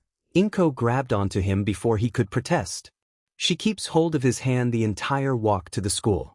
He's not sure if she was walking him there in order to keep an eye on him, or if she was doing it to look like a good, caring mother, or what, but he could honestly do without it. By the time they arrive at the school, there's already plenty of other students who'd either just arrived or were milling around before they had to head inside. Thankfully, though, they're all too preoccupied with themselves to notice Inko bending down to kiss Izuku's forehead, wishing him a good day in a quiet voice. He forces himself to maintain a neutral expression rather than grimace like he wants to. Then, Inko straightening up and waving goodbye before she leaves. Finally. It's not that he's embarrassed or anything to receive affection from her in public like Katsuki was with his own mom. No, nothing so childish as that. He really doesn't want her to touch him at all. To pretend she's a good mother when she's not. But he didn't have a choice in that matter either. Releasing the breath he'd been holding, Izuku turns and heads for his classroom. Katsuki's already there when Izuku steps through the sliding door, and he stands to quickly make his way over and greet Izuku. Only to stop a few feet short, his eyebrows knitting together. The hell happened to you? He asks. I punched myself in the face, Izuku deadpants, and when the rest of Katsuki's face scrunches up he tacks on, just kidding. I got beat up on Saturday. You got beat up? Katsuki repeats incredulously. How? Izuku just shrugs. What was he even supposed to say? Was ganged up on and overpowered and there wasn't a DMN thing he could do about it? That the police dropped the case because they thought he was corkless? That one of his assailants was in the room with them? He glances towards the flash of blue in his peripheral. He's standing like he used to when he was Shouta, body angled to keep most of the room in his sights, and sees Izui Kano sitting at his desk, glaring at him from across the room. Izuku frowns, but doesn't say anything. When Katsuki turns to see what he's looking at though, Izuku speaks up. Hey, don't worry about it, he says. The bruises will probably all be gone by next week. I've had worse. Katsuki whirls to face him again, a strange look on his face, and Izuku nudges him. Come on, let's go take our seats before Tanaka-sensei gets here. Katsuki sure didn't look happy about that, even looked like he was about to argue, but then another kid was pushing into the room right behind Izuku and they're both forced to move. Before they could get to their desks though, Izuku sees Izui start to push up from his own, looking intent on something. Thankfully that's the exact moment Miss Tanaka arrives, and class begins. After that the day goes by normally. Well, other than Izui continually trying to corner him, and Katsuki acting more protective than usual, and everyone else wondering how he'd gotten injured. All of that on top of the confusion over his new family name. So, it wasn't all that normal after all. But Izuku remains tight-lipped throughout. He shoulders the stares, the whispers, the teasing remarks. None of it mattered in the end. His run-in with the Izuis and their cohorts had served as a painful reminder, however. Due to his death, his reflexes, strength, dexterity, they had all been brought back down to zero, brought back to that of an average 6-year-old child. It would be incredibly difficult to regain all that he'd lost. His mind was still aware of his body's limitations, of exactly how far he could push. But that was only for his previous body. He still needed to learn the same for this body. Good thing he's a trained instructor with years of experience. Oh, he would never actually suggest serious hero training for any child, especially not one as young as 6, but his was a special case. If he worked on his physical training and on his quirk now, then he would be prepared for UA's strict regimen well in advance. Unfortunately, the only way he could do that right now was by playing.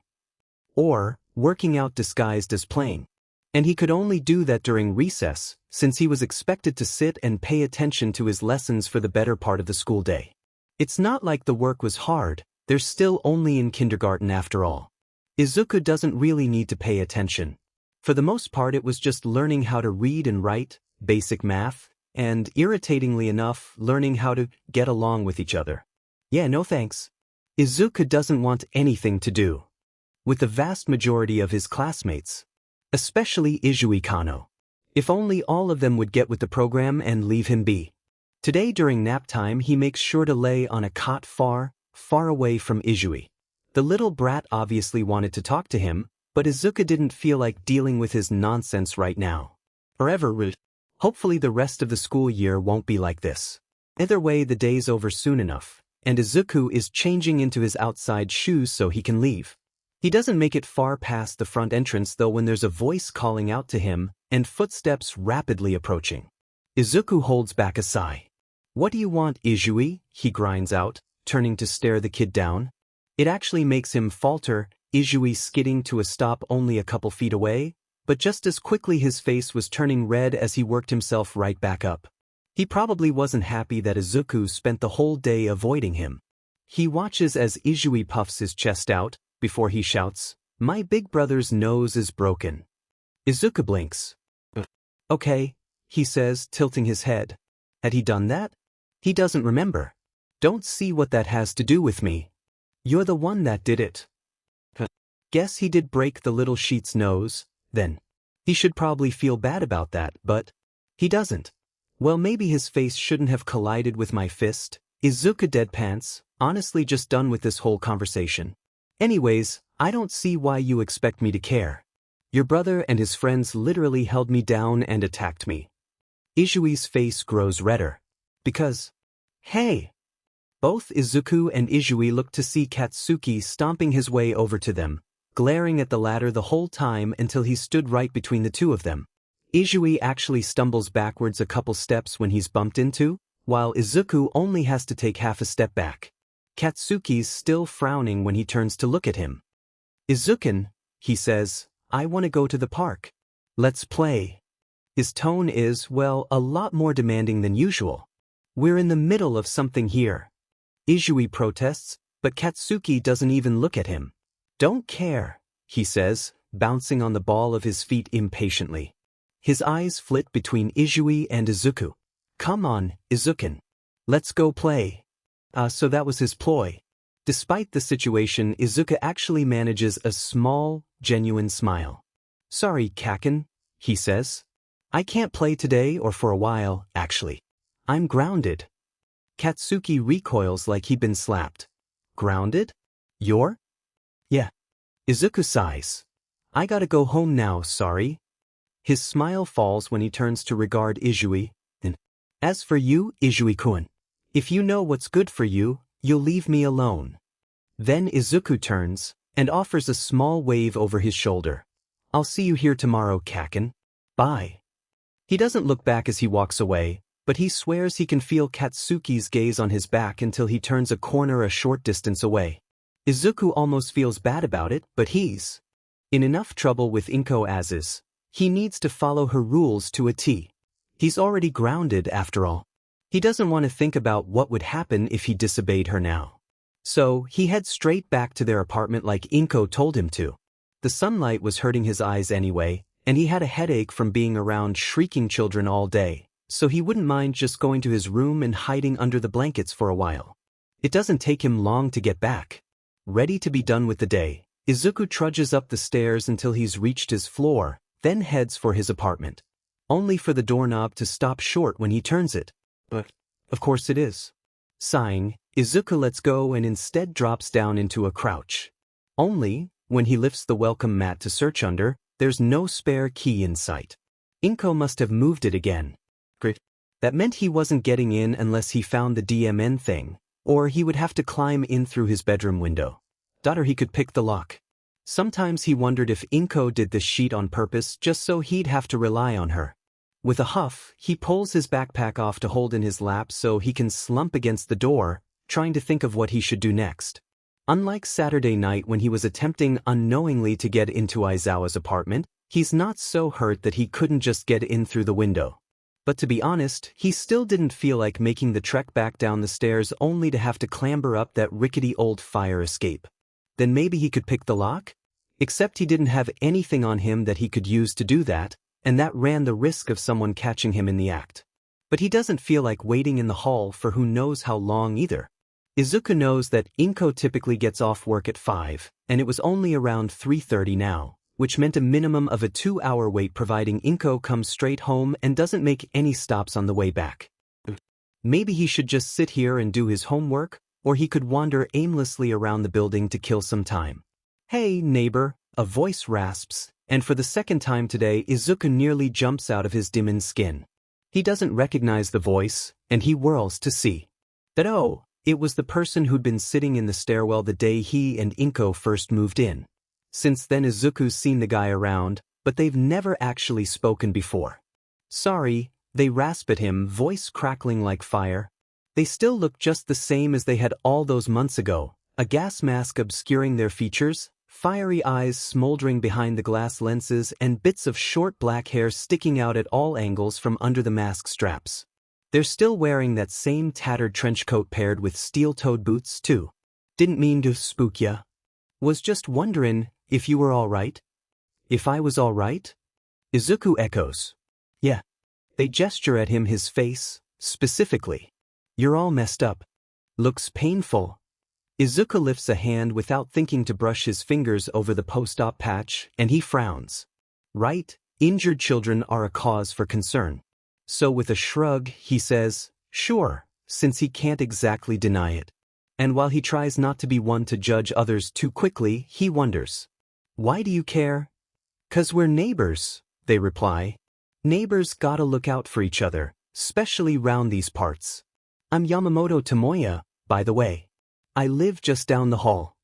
Then they hold out their hand for him to shake. Izuku stares for maybe a bit too long, but Yamamoto didn't seem to mind. They simply wait with their hand extended until Izuku slowly reaches out to take it. It's warm, their fingers stained black with soot. "I'm Aizawa Izuku." "Aizawa Izuku," Yamamoto greets with a nod of their head. "You alright?" "Yeah, I'm fine," Izuku answers automatically. He sure as hell isn't fine, but he doesn't need to tell a total stranger that. Yamamoto is quiet for a moment, head ped to the side like a bird, before they nod again. "Okay," they say. "That's good. Regardless, I hope you heal quick."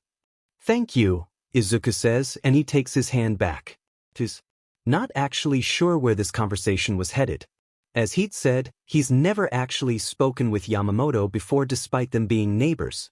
He's not sure what to think of them. "I've seen you waitin' out here before," they tell him suddenly, and Izuku blinks up at them. "Here in the hall, you waiting for your mom?" Yeah," Izuku answers, doing his best to keep his uncertainty masked. The paranoid part of him screams to not give away that Inko often left him home alone for hours at a time. "She'll be home soon, I just like to wait for her so I can greet her right away." As if Yamamoto doesn't question him, just nods and says, "I see. Well, you can wait at my place till she gets back. If you want." Izuku says, "No thanks." He's not stupid. There's no way he was gonna let himself get lured into some stranger's house so he can be murdered or worse. Just, seriously, who does this guy take him for? "You're wary of me," Yamamoto deduces. "No sheet, Sherlock," Izuku finds himself answering dryly, which okay, This was not the time for him to be getting sassy. But Yamamoto only chuckles, the sound popping and crackling through the filters of their gas mask. That's good, they say, shoulders still shaking with their laugh before they sober up. Not everyone's got the best intentions, it's good for you to be wary of me. I promise though, I don't mean any harm. They sigh then and shake their head. I know saying that don't mean much. But like I said, neighbors just gotta look out for each other. Since you're alright though, I'll leave you be. Yamamoto offers a little wave then, adding, You have a nice day, Aizawa-kun, before they turn and simply walk away. Izuku keeps watching in shock as they walk up to their own apartment door, only one down and on the opposite side of the hall from Izuku's, and just unlock it, seemingly content with leaving Izuku be. Well, that was much easier than he'd thought it would be. Unless Yamamoto was trying to gain his trust, unless Yamamoto was trying to make him let his guard down. But he won't let himself fall for something so obvious. He keeps his eye on the guy as they open their door and move to step inside. Only for a creaky meow to stop them both in their tracks. Izuku freezes as a gray blur darts out from between Yamamoto's legs and straight at him. Was a sooty gray cat, with long fur and amber eyes, and he can only watch wide-eyed as it trots right up to him and whines around his legs, purring. Izuku's too stunned to even move. Yamamoto was quick to hurry over and scoop the cat into their arms. Get back in here, you little troublemaker, they rasp softly, so soft that Izuku almost doesn't hear it. Then they look at him with an almost sheepish head tilt, despite the fact he can't see their expression. Sorry. Cats, you know? Izuku answers dumbly. They adjust the cat in their arms, with the cat just continuing to purr away and not even trying to escape. Yamamoto looks between it and Izuku, at the way Izuku's gaze was locked onto said cat. Does he wanna pet her? They ask after a beat. He shouldn't, Izuku thinks. The promise of cute, fluffy animals was a classic lure for adults with bad intentions to gain trust. But they were both already out here in the hall, and the cat was right there.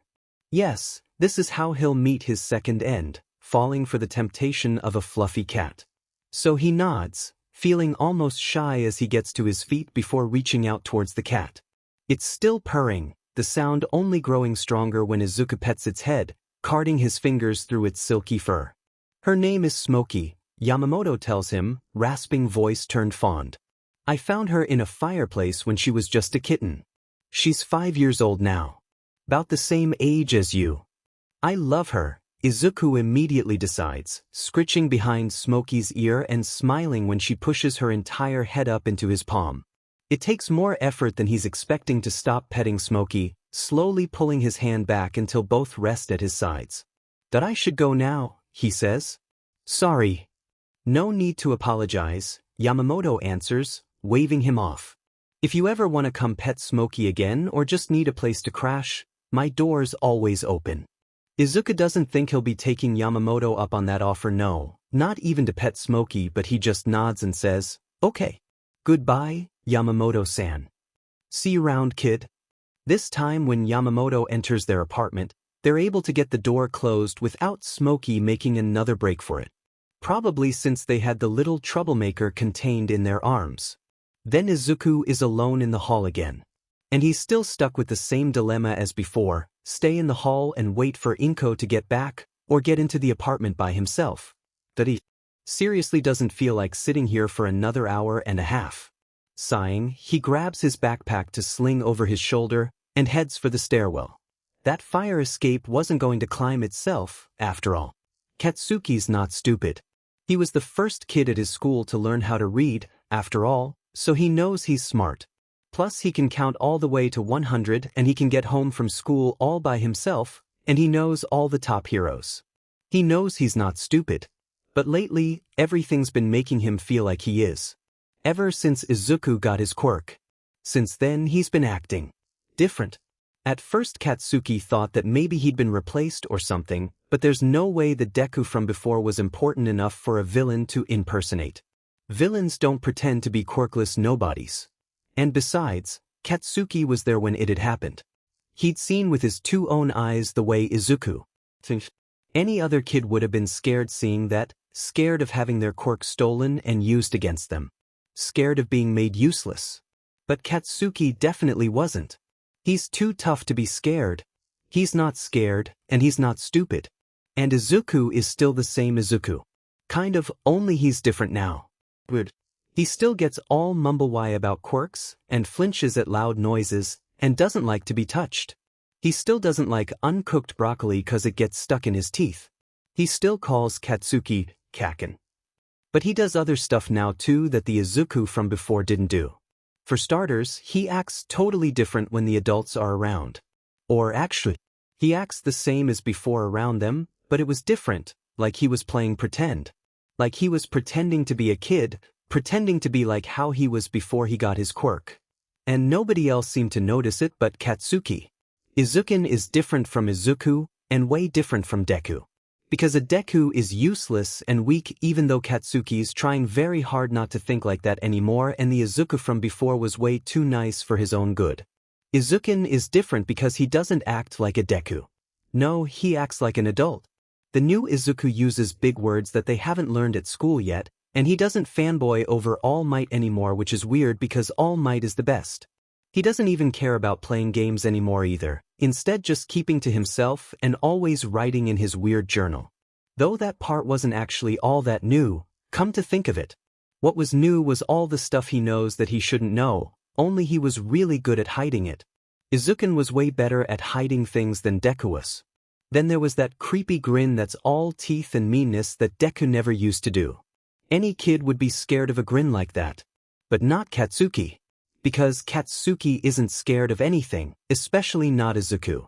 Sometimes Izuku got this super weird look in his eyes, too, like he wasn't really there. His body is still there. And everything, but in his head he thinks he's somewhere different, like he's not seeing Katsuki despite looking right at him. That was kind of scary too, seeing Izuku not moving, barely even breathing, and the way he would react violently if anyone touched him when he was like that. And Katsuki isn't stupid, he's known Izuku for their whole entire lives. So of course he notices this stuff. He notices the way Izuku walks like a cat so he won't make any noise, when Deku was always super clumsy and tripped over himself a lot. Notices too the way Izuku is always watching all the doors and people, and the way he doesn't like it when there's anyone behind him that he can't see. Like he's afraid they're gonna suddenly attack him. Which doesn't make sense, because Izuku totally kicked Katsuki's but when he tried to do that after he became different so Katsuki doesn't know what he could be so afraid of. At least that part was still the same, though, the way Izuku and Deku both stuck up for the weaker extras. The way he acted like a hero, a real hero. It still set Katsuki off, but unless he wanted to get his butt kicked again there wasn't much he could do about it. He just couldn't understand what changed that Izuku was suddenly able to take him down no problem when before it was always the other way around. It didn't make any sense. All the new bruises on Izuku's skin don't make sense either. The ones he was obviously trying to keep a secret from everybody, even from Katsuki. The bruises that looked like handprints. They couldn't be from any of the other kids at school since Izuku is too strong to ever get hurt by extras like them, and cause Katsuki told them all to back off though that was before they'd stopped listening to him, just because he'd started sticking up for the quirkless loser. But he's still pretty sure it can't be from any of them. Like he said, they're just useless extras. Even with Izui Kano's little water show. Katsuki is stronger than all of them, and since Izuku had changed he'd become leaps and bounds stronger than Katsuki, so it can't be any of their stupid classmates. The two of them were both gonna be heroes unlike everybody else here, Katsuki knows that for certain. Another thing he knows is that the bruises aren't from him not anymore. But Izuku is still getting hurt. And he still wasn't telling Katsuki about it. It's annoying as hell, makes his chest feel all hot and tight. He hates being looked down on like that. Like Izuku doesn't think of him as a good enough rival, like he's no different from all the other extras. Like somehow, in just the blink of an eye, Izuku had left Katsuki behind and become a hero without him. But that just means Katsuki has to work harder to catch up, and that started with figuring out why Izuku was acting so weird and so different in the first place. Katsuki knew it was more than just him getting his quirk. Another one of the things he'd noticed was how different Izuku has been acting. Around his mom, around Auntie Inko. Like he didn't want to be near her anymore. He acted like that sometimes before too, But now it was all the time. The way he would go all stiff whenever Auntie Inko got near him or touched him. Especially when she touched him. But Izuku would never say anything to make Auntie Inko stop, either. And there's nothing Katsuki can do about it, because Izuku didn't seem to care and Katsuki can't think of the right words to ask. It was mostly just little bruises anyways, tiny things that Katsuki only really sees when Izuku's shirt would lift or when his sleeves sit weird. It's never anything big enough for the adults to notice. Until today. On the Monday after stupid Izui Kano decided to try and drown Izuku, Katsuki gets there early and has to sit at his desk waiting for Izuku to finally arrive. Then when he finally does, Katsuki rushes over to greet him. Only he doesn't make it all the way there before he sees the bruises on Izuku's face. He had a big white patch over his right eye, but some of the bruising dark purples and greens that make Katsuki's stomach twist were still peeking out from under the edges. He could see lots of other bruises on Izuku's arms and neck, too. "The hell happened to you?" he has to ask. And Izuku's answer is just it's weird. "I punched myself in the face," he says in that low, drawling monotone that he also never used to do, and Katsuki's face scrunches up, because, why would he punch himself in the face? That didn't make any sense. But before Katsuki can say anything about it, Izuku's already adding, "Just kidding. I got beat up on Saturday." Which made even less sense. "You got beat up?" Katsuki echoes dumbly, all wrong, he's supposed to be smart. "How?" But Izuku just shrugs. And it doesn't make any sense. Because Izuku is strong, stronger than Katsuki as much as he hates to admit it, and Katsuki can't figure out who the hell hurt his friend. But Izuku isn't even looking at him anymore, and when Katsuki turns to see what he is looking at, he sees Izui Kano? Izui? He notices that Izui looks angry, glaring lots at Izuku, which is dumb because he's not the one that got sent to the principal's office last week. The principal hadn't even called his mom to the school, even if Katsuki's mom put him in his place anyways. So what could he be so angry about? And what did that have to do with Izuku's bruises? "Hey, don't worry about it," Katsuki hears Izuku say. "The bruises will probably all be gone by next week. I've had worse." And Katsuki whirls around to face him, trying not to flinch, because he knows Izuku's had worse. He's the reason Izuku's had worse. And he knows now that the new, stronger Izuku could make him hurt just as bad, but it doesn't hurt at all when Izuku nudges him to move away from the doorway. "Come on," he says, "let's go take our seats before Tanaka-sensei gets here." And that's why Izuku is so weird, because Deku would have been flinching and stumbling over his words and apologizing lots, but he wasn't doing that right now because no adults were watching. Until Miss Tanaka enters the room and Katsuki can almost see the shift where Izuku holds himself different, ducking his head and lowering his shoulders so he looks smaller, back to acting like his normal self. His old self. Back to acting like a Deku. Izuku was Deku, and Izuku is Izuku, but Izuku isn't Deku. And Katsuki isn't stupid. Izuku doesn't pretend as much around Katsuki, but he still pretended a little bit. So Katsuki decides that figuring out what's wrong with Izuku and what stupid extra Izui has to do with it is more important than paying attention to today's lessons. He already knew most of this stuff anyways. Except he gets kinda distracted right away by Izuku's new family name.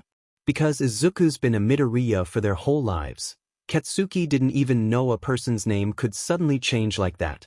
Does that mean his family name could change too? Could he stop being a Bakugo? But his mom and dad are still together, unlike Izuku's, so probably not. He'll have to ask once he gets home though, just to be sure. Anyway, he's getting sidetracked, because Izui is acting super weird today too. He kept trying to corner Izuku, and Katsuki could tell Izuku didn't want to talk to him because he kept making it super difficult for Izui to corner him. Since Izuku obviously doesn't want to talk to Izui, Katsuki makes sure to stick close and glare right back at Izui to let him know he's not welcome. Because Katsuki and Izuku are in this together, and annoying extras can F off. Only Izui is dumb, because he just doesn't take the hint. It's not until the end of the day that Katsuki slips up. Some of the other kids come up and ask if he wants to play after school, distracting him, and he loses sight of Izui and Izuku. By the time he's said no and gotten his outside shoes on, they're gone. Until Katsuki rushes outside and finds them both. Anyways, I don't see why you expect me to care, he hears Izuku saying, and he sounded, quote, standoffish. Scary. Your brother and his friends literally held me down and attacked me. They did what? Katsuki could see them now, Izui all puffed up and Izuku standing too still. Izui's mouth twists, hands clenched like they were on Friday, before he tried to drown Izuku. Because, hey!